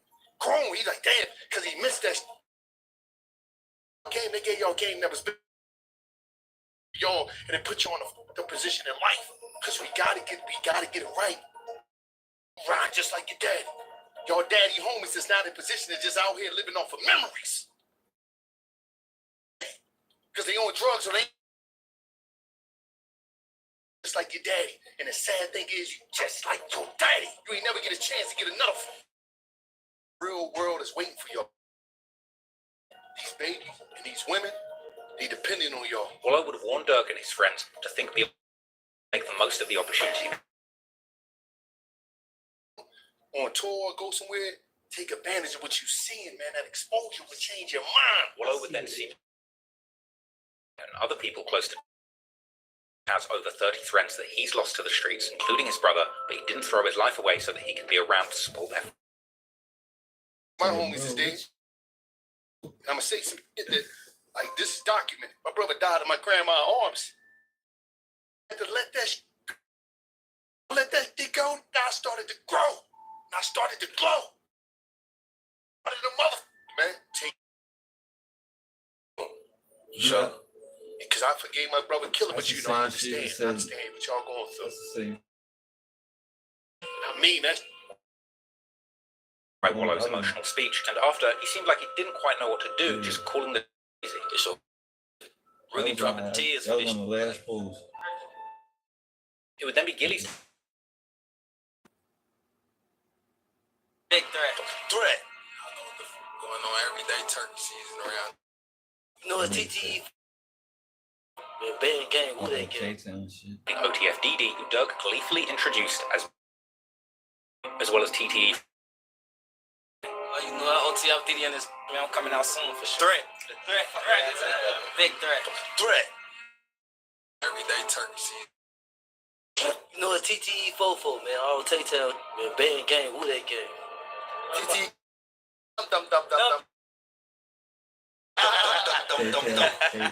KK even did a little freestyle saying that he'll shoot up the block, with Dirk unable to out facts after he said it. we doing all this talking, this thing, Luda. Clearly, despite the OG advice, revenge was his mind as 20. Close to Von were plotting on infiltrating Quando's feuds in his native Savannah too. In May 2022, O-Block members on IG Live with Quando, specifically Gutter. Entering summer, it was clear that Dirk and Von's friends were still plotting on Rondo and wanted the whole world to know it. By June 2022, Dirk continued the back with his feature on Boston. He rapped out he's trying to tell someone, without saying too much, that they're trying to kill him. Another clear death, whilst also saying how Von has bodies and that he's a demon child, so Dirk is brothers to a devil. Dirk might not have realised just how deep these lyrics were at the time, but he was avenging his evil twin's life. Only within months of saying on the song how he was trying to nail his enemy, soon he would get the call and find out the location to fight with tonight. Exactly like FBG Duck, Quando and his entourage would be the subject of a broad daylight assassination attempt, but the only thing that was different is that this time, on August the 8th, Quando, Rondo and his close associate and cousin Lil Pav were in Los Angeles, California, unbeknownst to members of Lil Durk's OT conspirator, known only at this stage as number 4. According to the indictment, on August the 18th, 2022, Dirk would fly from Miami to Los Angeles,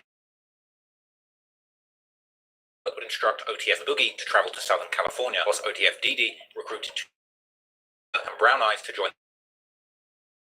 so that flights could be booked under their names. Lil Durk would apparently even text a warning not to book any flights under ignored or sent too late. He used to purchase flights for Dede, Flucker, Brown Eyes, Boogie, and another co-conspirator to travel from Chicago.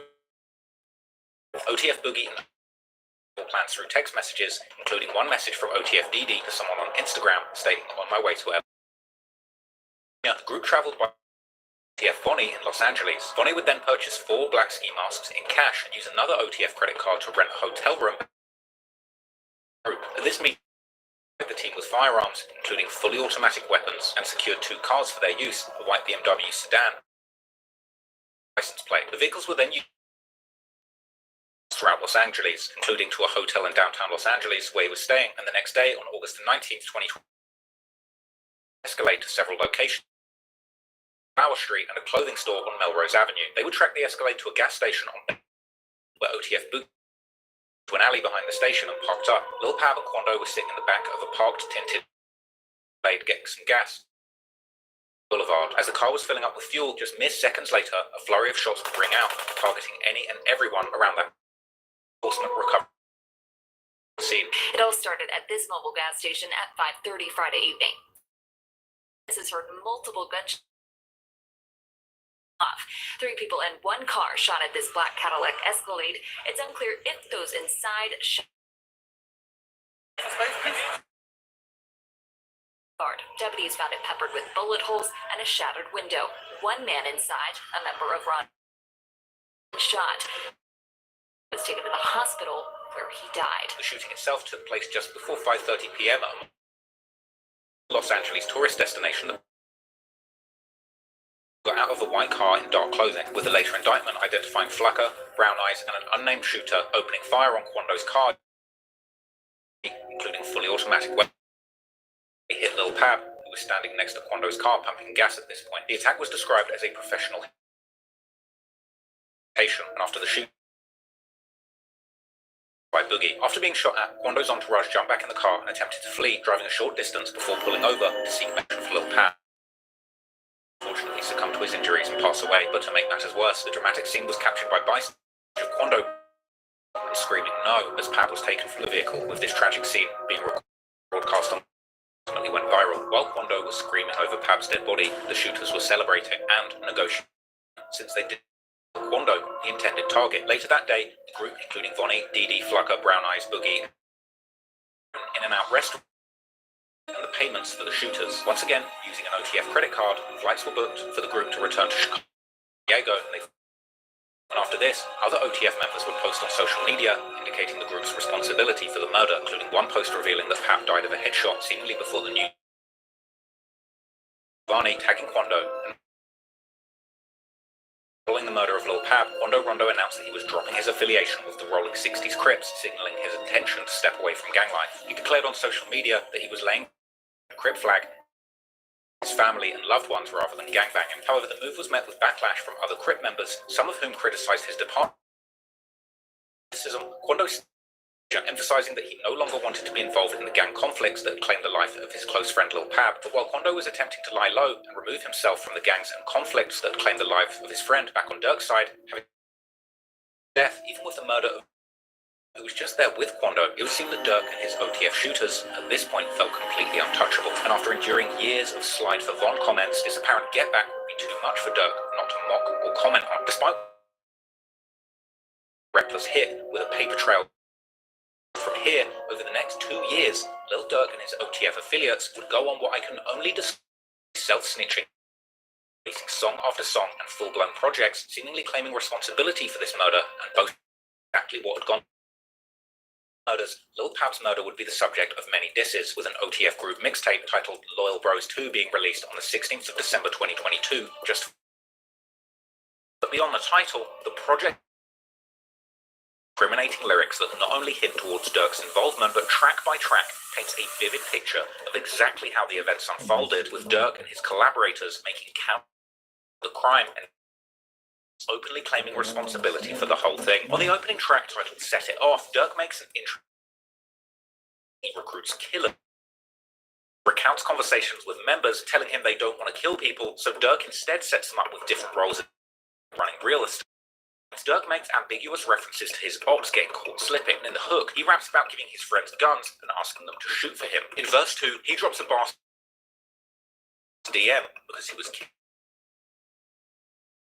of FBG cash. But this is followed by another ambiguous bar where Durk says that he told his shooters to spin every block until their target is dead, and that somebody was due to be killed next, but he couldn't get to them. To King Von's actual arrested in October 2022, the suggestion being that Durk's next murder for hire would have been Tim, but since he was in jail, they couldn't get to him. Then, on the second track, titled Mad Max featuring Future, in a bizarre display, Future seemingly opens his verse with a really mirror the exact bro, presumably Durk, drops bags and gets people killed and has people shot through the windows of their cars, and referencing that people get money put on their heads for messing with Durk. And Future even ends his verse with a jaw-dropping bit of foreshadowing, saying ain't no real, before asking how many.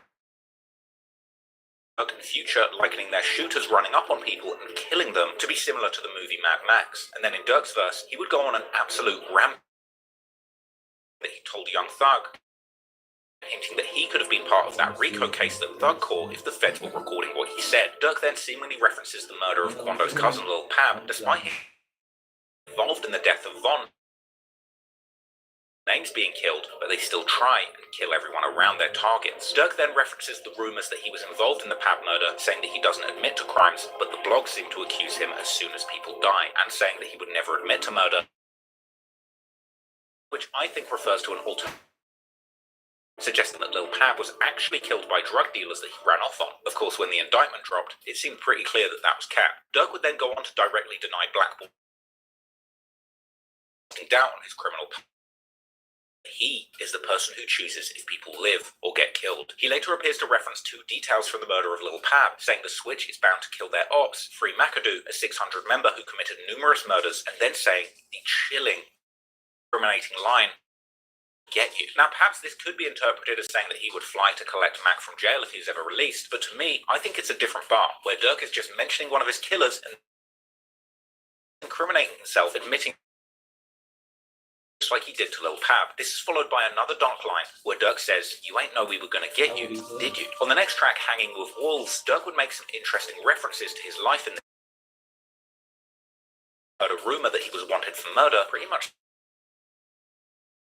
Durk went on to make references to Youngboy, whose original beef with King Von kicked off this whole thing, with Quando actually being one of Youngboy's artists signed to his label, and Durk would refer to earlier comments suggesting that Youngboy had told the world that they pushed the war. Then, at the end of it, insane piece of foreshadowing, saying that he's the type of person to get on a flight with a warrant and that the police have got to catch him. That he indeed. On a later track called For Real that features OTF member Booney Mo, he would reveal that he sells drugs to make his friends do them. In a later lyric, he outright says that his friends kill the ops and says that they get paid $10,000 to spin, specifically that $1,000 if they kill one of the target's friends, ending the song saying all his friends kill people for real if you play with them. A later track that featured Booker 600, peculiar title. Now this title is a slick double entendre referring to giving their killers both Adderalls to focus on the murders that they've been tasked to do and giving them the addresses or addies of their rivals to find them and kill them, something made explicit by the lyrics. On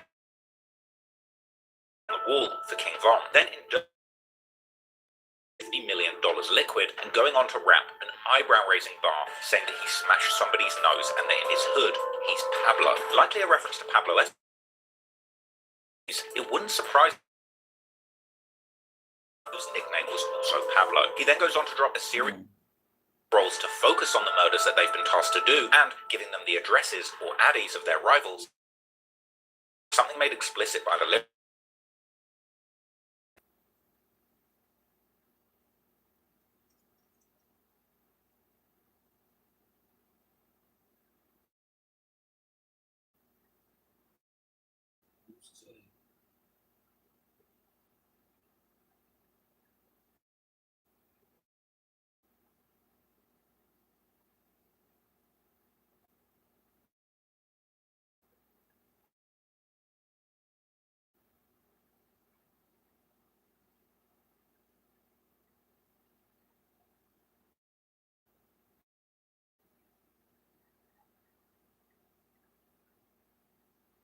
Edgar King Von. Then in Durk's verse, having $50 million liquid and going on to rap an eyebrow-raising bar saying that he smashed somebody's hood. He to Pablo Escobar, but knowing Durk's lyrical abilities, it wouldn't surprise me if this was another coded reference to Lil Pab, whose nickname was a series of bars Lil Pab's murder, saying that he doesn't speak on murders or people trolling, and seemingly referencing Quando's relationship being signed to Youngboy's label, saying why you signed to the dudes that rapping the brutal murder of Pab, and Quando's reaction being broadcast on the news, saying, when I seen he died, I kept scrolling, and with someone's reference to Youngboy and Quando's relationship. The next track is seemingly another bold admission of the OTs in the street. Track Did It. This sees Booney Mo from OTF rapping back to back with a posthumous verse and ad-libs from none other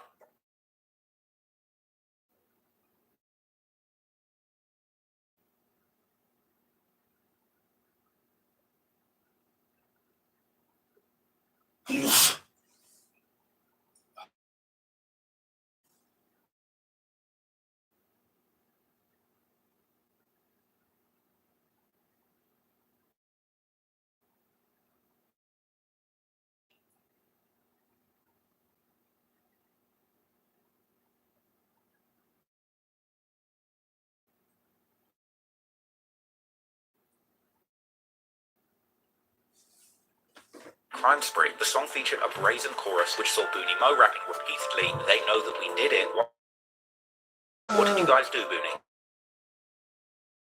And about having diamonds on his chain, saying that they know we winning. With that line about winning, followed by another King Von ad-lib, saying, they know. He goes on to rap, you know, naming what gun If they catch an op, you know we're going to get them. And he would end the hook saying that now they're smoking on their ops. In the verse with a buffet of self-incrimination, rapping that he pays and that he bets they're that up, saying OTF, that's mob ties, ain't nothing realer. The second verse was the posthumous kill verse, where in the final line, as Von has done countless times murder, saying that he ducked that sentence, but they know I did it. Now, I'm sure people might argue absolutely anything, but to me, this project and song drop just 4 months after the supposed murder that was Get Back for King Von, combined with the King Von and repeatedly using the brazen line, you know that we did it, to me, makes me think that the very purpose of this song was indeed to kill Panther Von, so that Dede, which you'll likely know, is one of the members who was central to the alleged murder for hire plot and is all over that indictment. And on the track Seen It All, Dede would commence with another incredibly self-incriminating verse, rapping that his team rapping that they're going to risk that they stalk their ops in traffic, something alleged in the indictment with photographic evidence, and saying that they leave their ops on stretchers. And in his that they bully their ops with rapping how they don't give their enemies passes, they walk them down or kill them, even admitting that his friends stood on business or got vengeance, and he raps they're coming to get you, and that their bullets will leave you dead outside the Beverly Center. But then Chief Wook would continue to rap bars that seemed to hint at OTF's deadly activities in the streets, saying that their little bros and give their ops fake. Where OTF frontliner Dede would continue to openly tell the world about his gang's murders, saying that he's with real killers who up the murder rate. A later track with the very ironic title Block Is Hot would see on the same song, and Durk would with more jaw-dropping lyrics, rapping that his shorties hop out of cars, shoot people 4 times, and send them to the morgue. Durk would then go on to snitch on himself to an alarming degree, rapping that he's got money on people's heads, and that he tells his people to grab the cars and shoot them. He would then reference an apparent attempt by Quando DMs that circulated online, but Durk rejected it, and Durk would go on to rap that if they can't catch who they want when they ride past, then they'll get his friend, likely another reference to Lil Pap. Durk would then go on to boast that he could be outside by himself, but no one would have a chance to get him, and that he rolls with OTF Dede when it comes to the war on the block. And Durk ends that you got shot, and that his music is what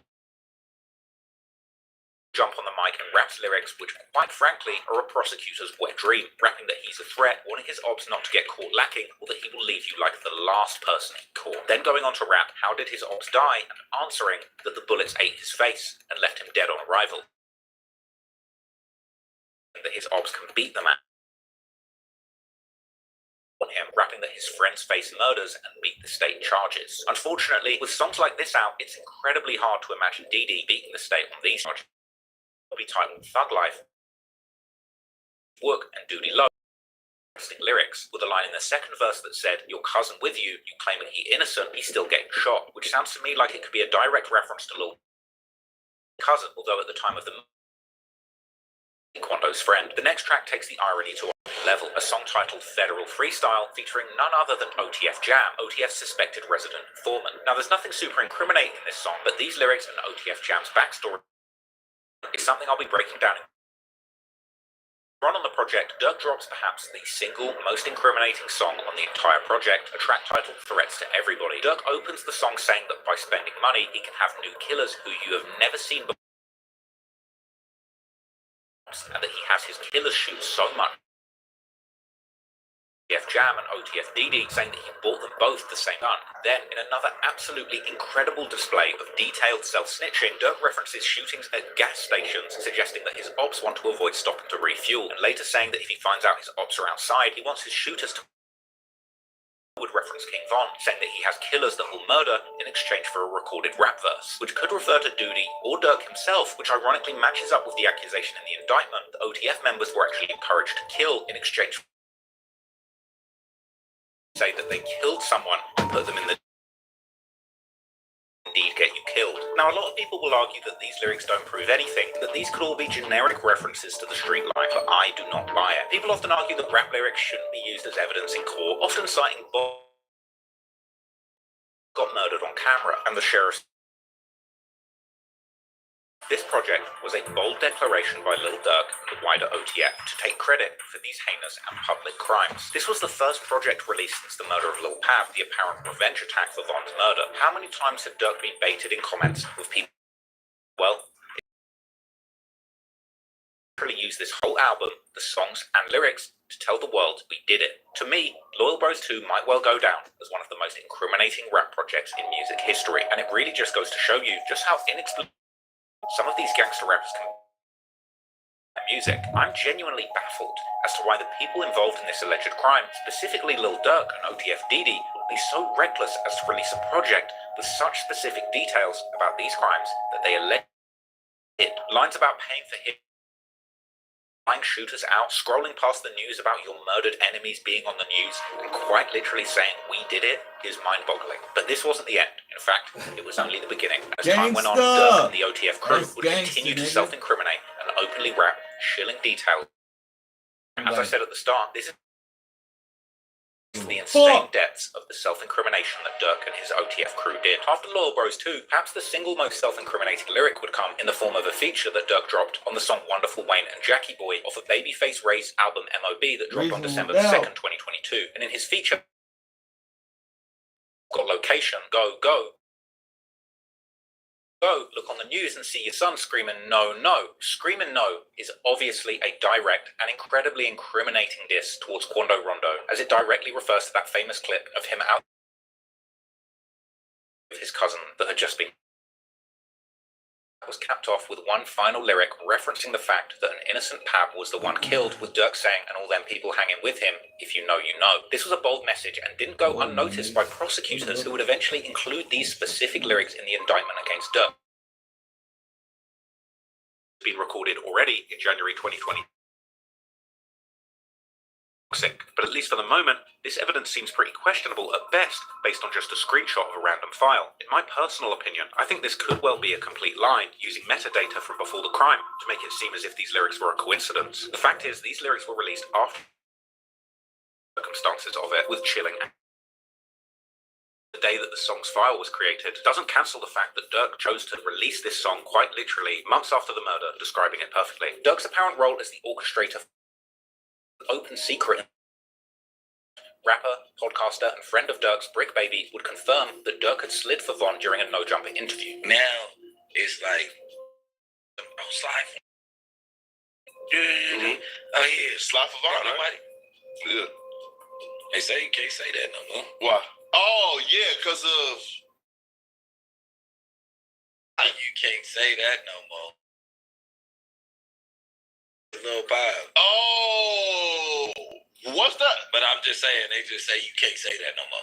And as time went on, Durk and the OTF crew would continue to self-incriminate and openly rap chilling deep to the crime. On the a podcast interview with DJ Academics on his Spotify-powered Off the Record podcast, later uploaded to YouTube under the title Lil. And in it, Durk would see saying for some reason, people have stopped commenting Slide for Von, with the exchange with Academics being nothing short of creepy. I feel like you know how to pick with people. You're the worst type of person. Like, he's clear. Like, I ain't gonna lie. Like, I be dead serious. Like that's why I try not to do too much. I be dead serious, and it's like the people around me, it's even worse than me. So it's like that's why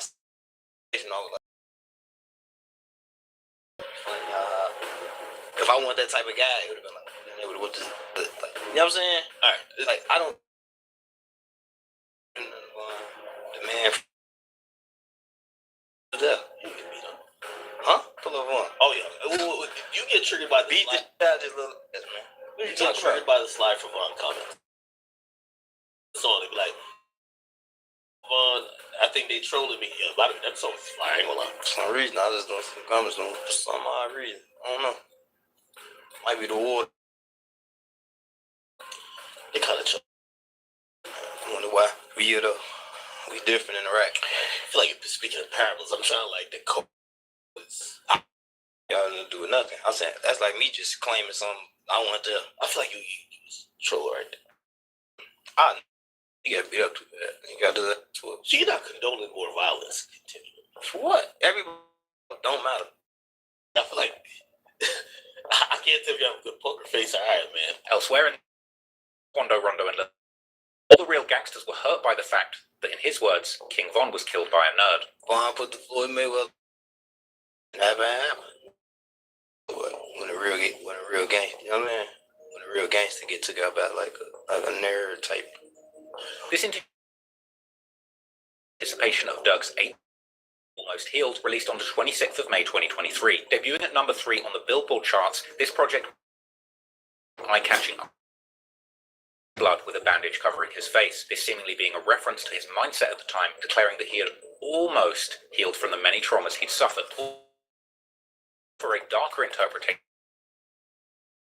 almost fulfilled his needs to seek revenge for those he'd lost, but perhaps hinting that he was still dangerous and not done. The opening track of Almost Healed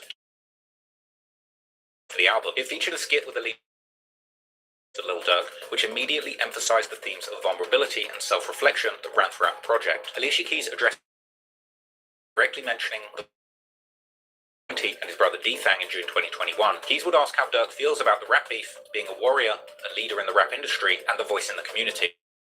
The themes of the album topics, saying you can feel safe in this room to express your vulnerabilities and emotions. The next track, Pellicoat, would appear to hint towards Durk's status. Durk would open with a line, a recurring refrain throughout the song, a lyric which was actually a nod to the chorus of Mo 3's hit song Outside. Durk would then drop an ironic line, which, if I'm completely honest, I think is aimed at YouTubers are trying to paint a picture of him. He made a series of videos about Durk's life and his past at this point, not to mention the countless other channels who at this point had long been speculating on Durk's role in these recent murders. Clearly Durk, having picked up some of the clues, commit crimes. But this was nothing new. Durk had dissed us YouTube documentary makers before, rapping on the song Golden Child, that the feds are only able to crack these cases with the help of YouTube videos, which at the time people believed was aimed at academics and misportraying him. Durk appears to go on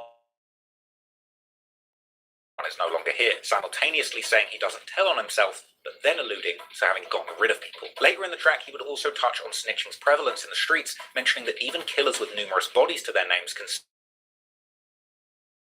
post guns used in watching, and later pretty much openly saying that he got back and got his revenge. And then, in a line that appeared to respond to 6ix9ine and the Slide for Von slogan, rapping that 6ix9ine and others had told Durk to slide and that he wouldn't do it purely for fame. Durk would died because he beat up a goof with Asian Doc. Durk would end the track on a somber note, saying that every morning he plays to Allah for forgiveness for the things that he had become a big part of. Track Mad Max, Durk even references praying on the phone with an imam. Seemingly influenced by his Muslim father after his release from jail, Durk seriously, even changing his name legally from Durk Banks to Mustafa Abdul Malak, potentially in hopes of distancing himself from Durk Banks, but given the third track on Almost Healed was the smash hit All My Life with J. Cole. The song was an effort by Durk to clean up his image, with bars where Durk bragged politicians, saying that you can't judge his past anymore, and the choir assist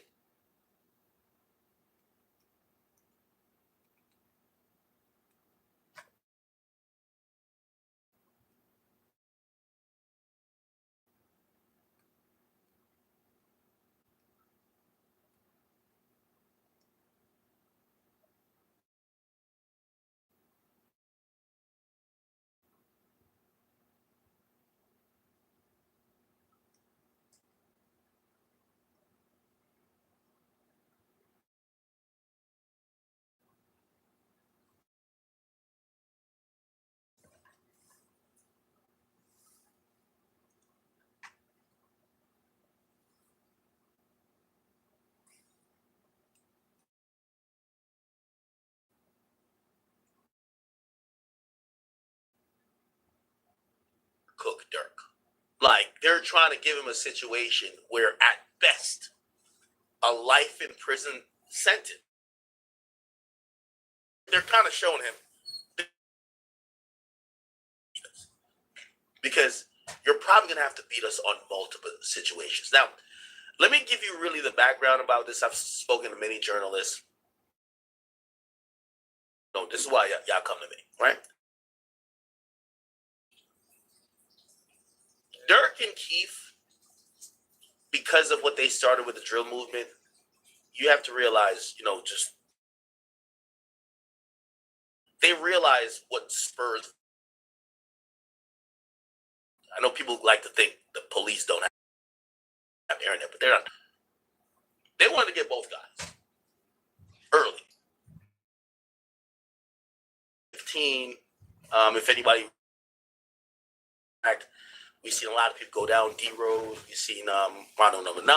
Subsequently, we've been seeing like some of the ops, like their ops.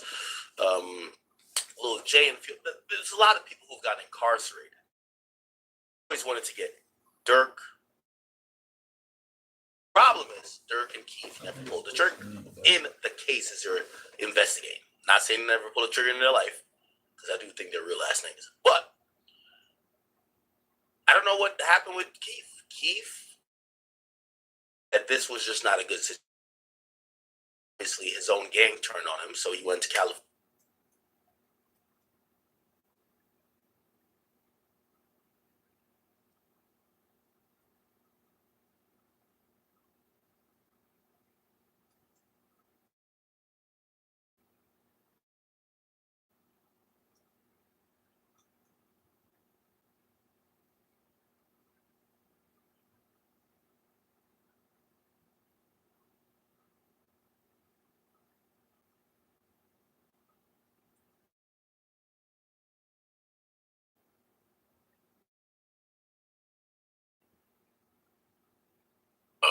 And would have rather played it safe.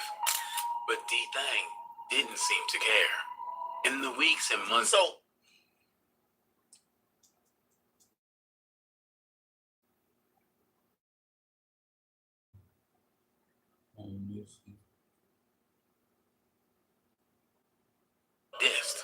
fast forward to the evening of June 5th, and it's probably a bit more clear by now why it was so dangerous.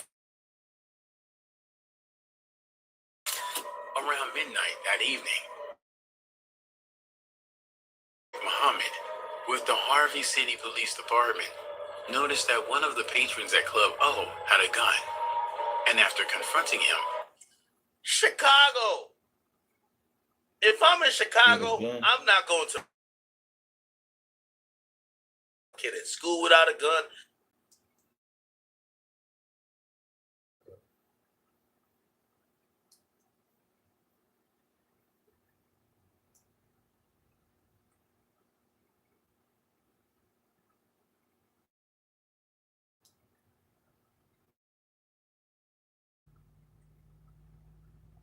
It's DMR degree. So he's individual A. Okay? Chat.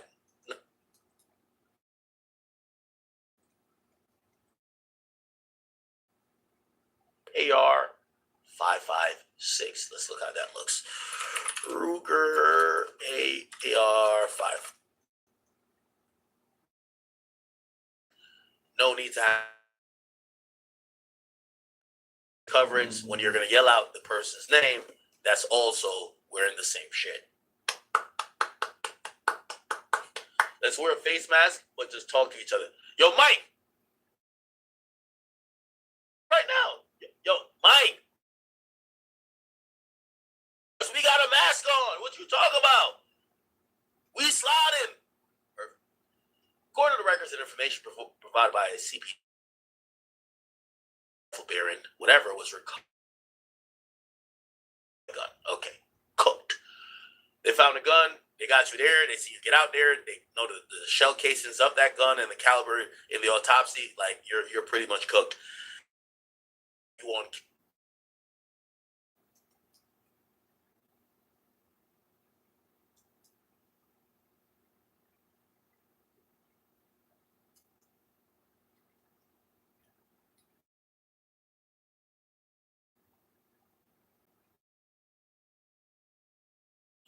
This is last year. Like I rather sit back and game plan and figure out how I want to live my life before I even step back in the camera to try to get some quick money. I could easily ball it. Say let's go to the celebrity game and play ball for money. Let's box. That's motherfucking. You call it. I can do all. I want to sit back. I'd be like, damn, I gotta do this for my kids. I gotta make sure bro them good. I gotta make sure bro them who died. So one word, one bar I say anything can fuck everything up. What's the difference? Clearly, stealing shit is some other shit, but what was the difference between like your old team and the current team in whether it's energy,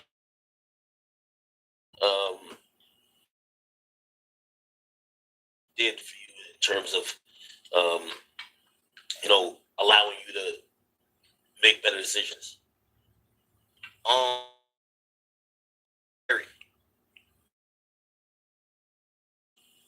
Like just say if I have security, right? Just say we do a show, and they'll be like, I'm just gonna throw a number out there, and that I can prove.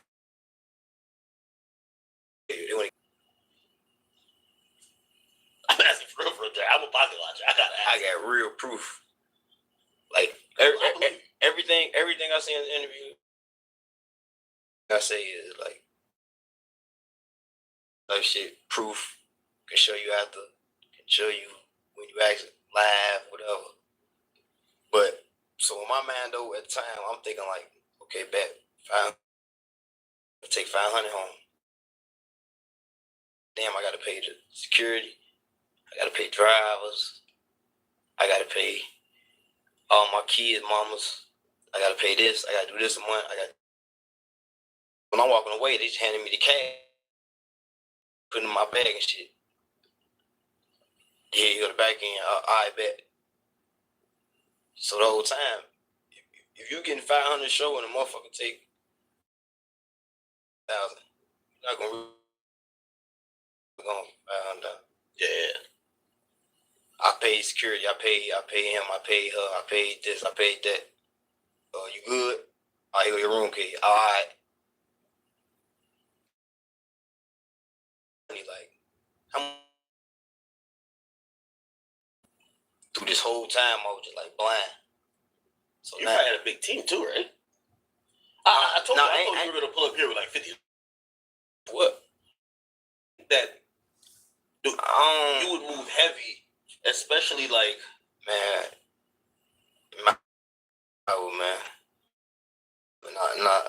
And I know. Never mind. And I know some of these niggas. You know what I'm saying? So I didn't come around. Let me stop playing. so you kind of figured out that probably less is more. I know how to move, bro. I know how to move. I'm just gonna say that. And you realize that, like in downsizing, like you probably was doing a lot of redundancies. You start realizing that you're just not in control of what's going on with your career, and you probably take control now. From holding my IDs to holding my credit cards. I want to buy India. I gotta go to.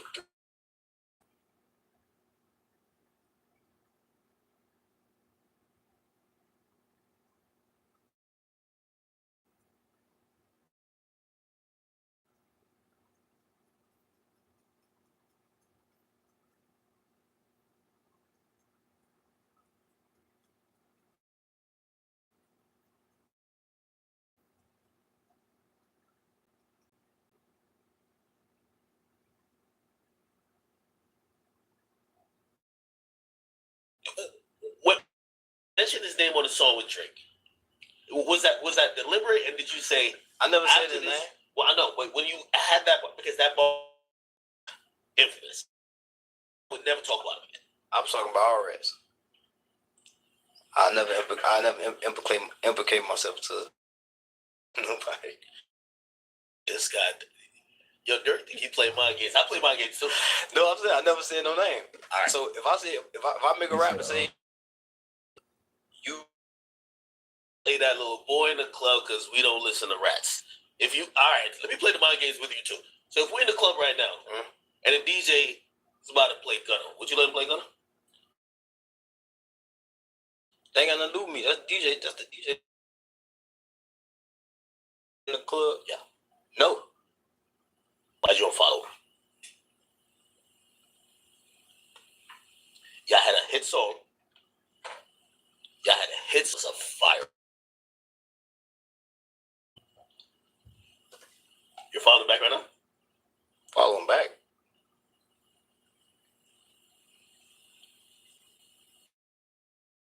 You never unfollowed him. Nigga. I never unfollow Gunner. Yes, he tried to mind it. Do you think Gunner's a snitch? I promise you, I never follow on my kids. I never unfollow them. You never unfollow him? On my kids.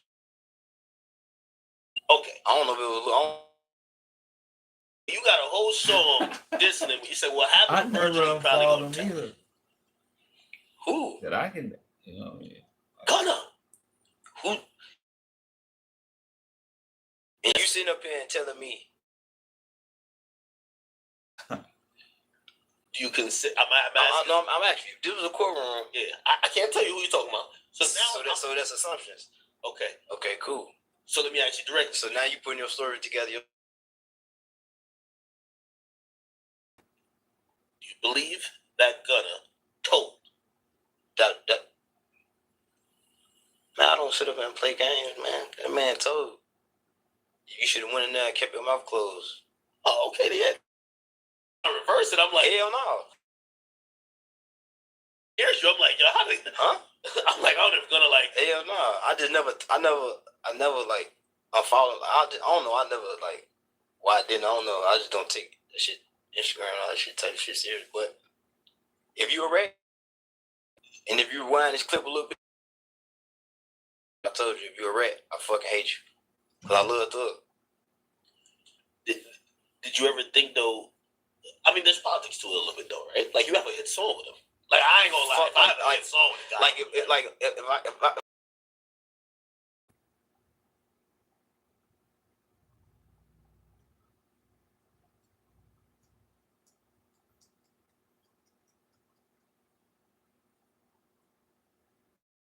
like, make sure you stay on top of your financial advisor, have somebody watching them. Hey, make sure you do this, make sure you do that.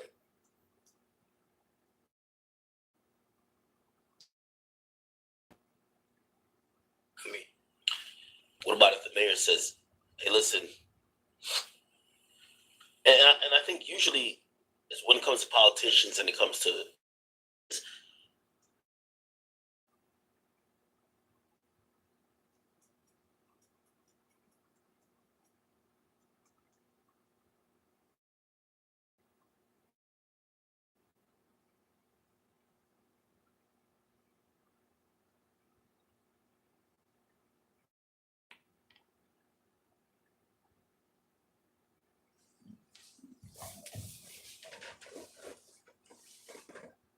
oh man, no, you can't slap up. A lot of shit to slow down. You know what I'm saying? You don't see shit with new YouTube videos. Big guy. Yeah, my guys. Because I didn't even know you were tapped into Clubhouse. You mentioned Clubhouse recently. I thought you was going at Whack 100. He's the only nigga I know on Clubhouse. And apparently, like Memo or Memo, I don't know his name. He be on there talking about you a lot, bro. Yeah. Like, still is. What's your situation? Y'all good? All of them, like, I look, all of them is like my real brothers. Like, everybody just mad, man. Just everybody just mad. Like I tell you right now. Bring him on tour or something. Huh? Bring him on tour. Man, there's certain shit you just can't say to some motherfucker who tried to help you. You know what I'm saying? Like I say, I can call Memo right now. I can call anybody from my block right now. I can call everybody right now and be like, on one page, we're gonna do this. But it'd be like, why try right now?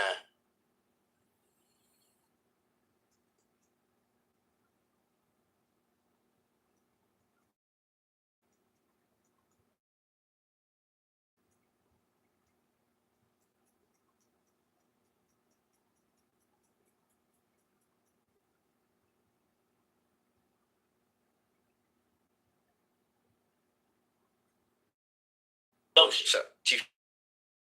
Yeah, Chief Keef was like that. Okay. What did you tell him? What did you say? That's what I'm trying to say. That's the difference between Young Boy and 6ix9ine. So that's what I'm saying. Like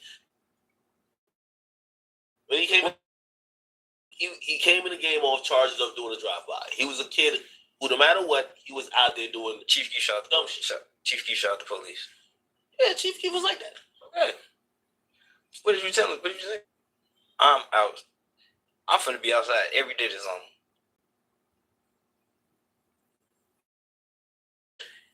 You know what? Yeah, I don't. He don't cross my mind out once. Well, he's on house arrest. You know one thing?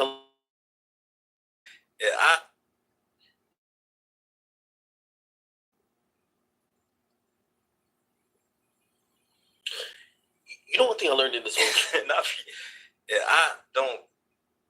He don't cross my mind out once. Well, he's on house arrest. So you got a voice. You screaming at your phone. So I was just somebody.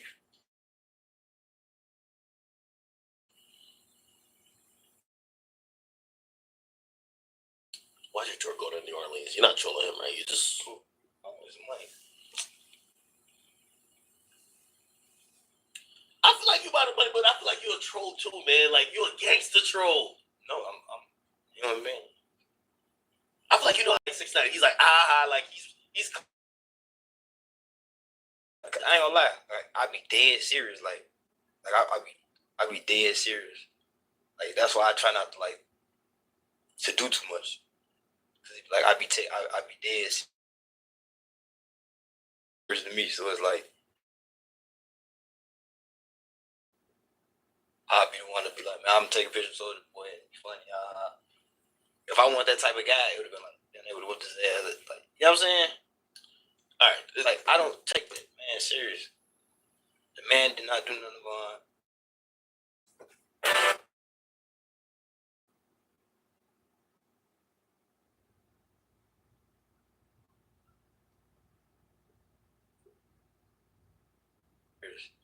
Like that, because he black around me, it's even worse than me. So it's like that's why I said situation. I was like, I'll be the one to be like, man, I'm gonna take a picture so the boy it'd be funny. Would have been like, then they would have whooped his ass. All right, it's like I don't take that man serious. Soldier boy. The man did not do nothing wrong. The man friends did. Quan got his ass whooped. He was there. He didn't get beat up. Huh? Pull up. You get triggered by the beat the shit out of his little ass, man. You get triggered by the slide from beating his ass though. Still, I don't know if people still say it. They be saying slide for Vaughn. I think for some reason I just don't see the comments no more.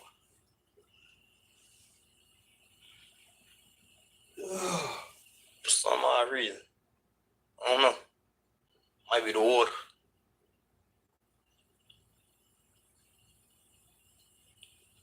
You be seeing them comments a lot? I wonder what. Yeah, though. We different in Iraq. I feel like speaking of parables, I'm trying to like decode it. No, we out there doing nothing. I want to. Okay, I feel like you was troll right there. I never troll him. He got beat up too bad. He got his ass whooped. Yeah, already. For what? Everybody you telling me about don't matter.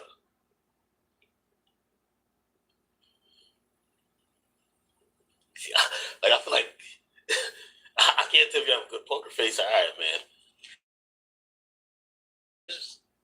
Album say. I get what you're saying, but you know what somebody's gonna say? Yeah, that's cute, whatever you're saying, but the actual person who killed Vaughn is a little timid. He's chilling, just hanging out. What? Yeah, that's what they're gonna say. They're gonna be like, "Where Albuquerque?" Something like that.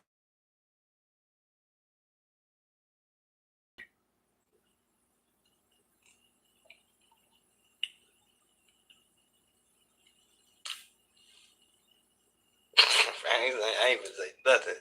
Hey, you said you left. Yes, I have. I don't know.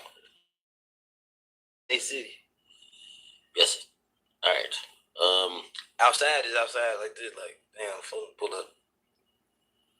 I pulled up with my assistant. I didn't know, man. Like, I'm pull up.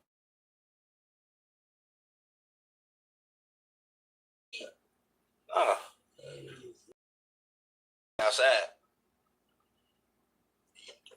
No. I'm gonna be honest with you. Never mind. All right. Yo, Remind me to bring it back up when the camera go off. Quando? Who? Man. All right. Anyway, yo, you rapped, right? 500, huh? I'm like, look. What's your what's your thoughts on Quando before I get off? Because I like you and Young Boy shit. Yeah, I thought it was Quando. He did not kill Vaughn. He got beat up.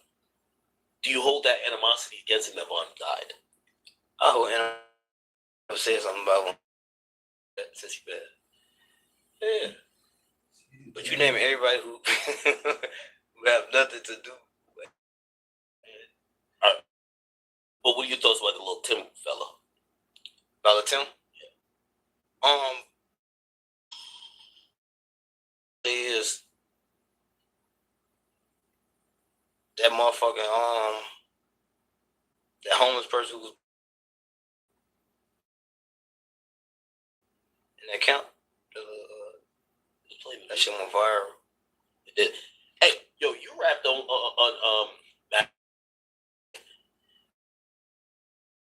could have been part of that Rico. I called Thugger and told him every nigga I shot. That was a troll. That's a troll. Okay, thank God. That's a troll. Why would you even say that and play with? He got some homies who tricked on him. So me saying that, not true. No. So me saying that,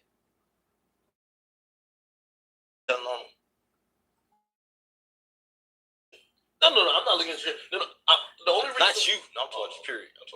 Okay. You know why I was shocked about that line? Because I just thought to make you talk like blogs, shit. Yeah, no, this is a dope line. What the fuck? I had to pull up that picture where, like, you know, y'all was on that computer. I'm like, was Durk showing? Man, free I stuff. mean, niggas. It was on the computer. Yeah. He was on the computer. What the fuck was y'all looking at? He told me not to tell nobody. That's the same thing he said. I must be watching the porn. That's how you know he wants to snitch on each other. That's how you know.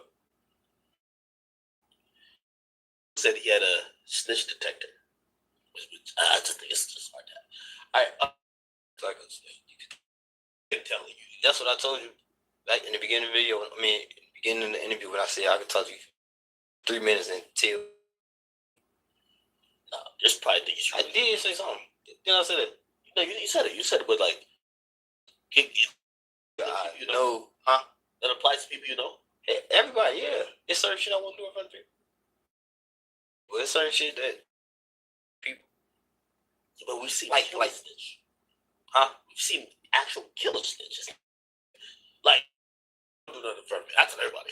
I remember 6 9 was wild. I'm like, not that I even thought he was doing nothing crazy, but I'm like, no, don't do nothing in front of me. Feel me? Could you look at your guys like, you know what I mean?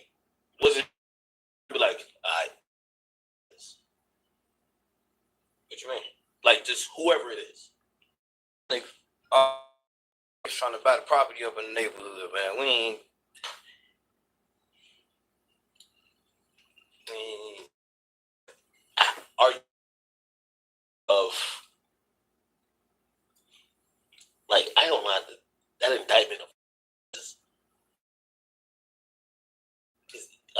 was saying.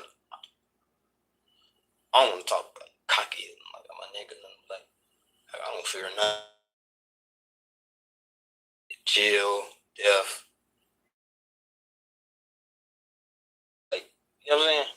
But at the same time, I got a brain. I know how to move, and I know what not to say. You know what I'm saying?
In a drive-by shooting early this morning, he reps under the name FBG Cash. Sheriff's deputies in an SUV. Rapper Lil Durk could be linked to a second murder for hire plot. Images of the gunman who shot and killed Stephon Mack in 2022. Lil Durk is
This is me hating that nigga.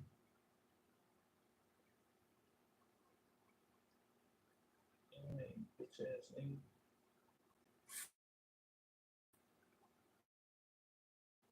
Hey, bitch ass nigga. Man, fuck you in the bitch, bro. On some real shit. Yeah, pussy.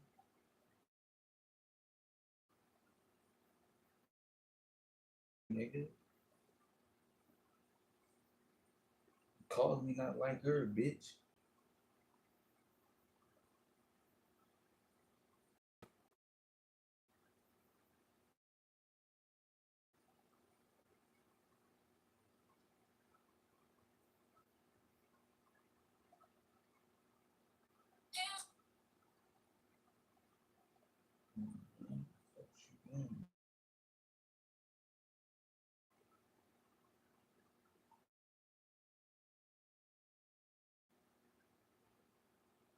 I hate these snake ass, faggot ass dudes that be saying little sneaky shit.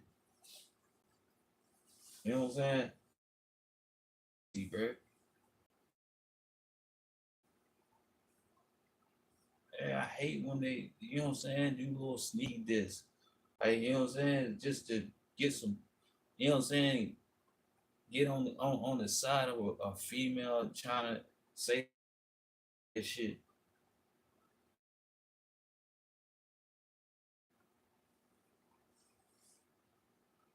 Nigga. All that shit, everything, that shit be off the strength of me, nigga. It don't be on none of that. I gotta diss a nigga. That wouldn't be, I don't know. All them dudes do that weird ass. Man, I don't fuck with them niggas, bro. I don't fuck with none of that shit. Cause I ain't never had to do that shit.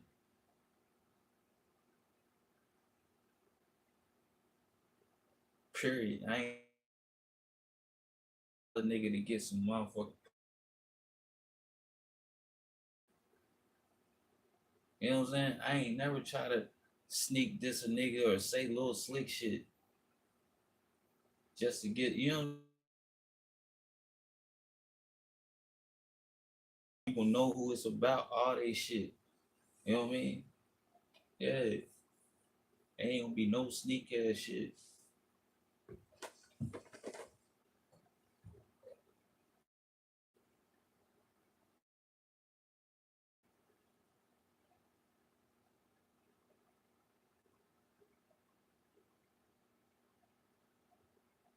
You know what I'm saying? You can have the bitch if on some real shit. Fuck you and her. On God, I swear to God.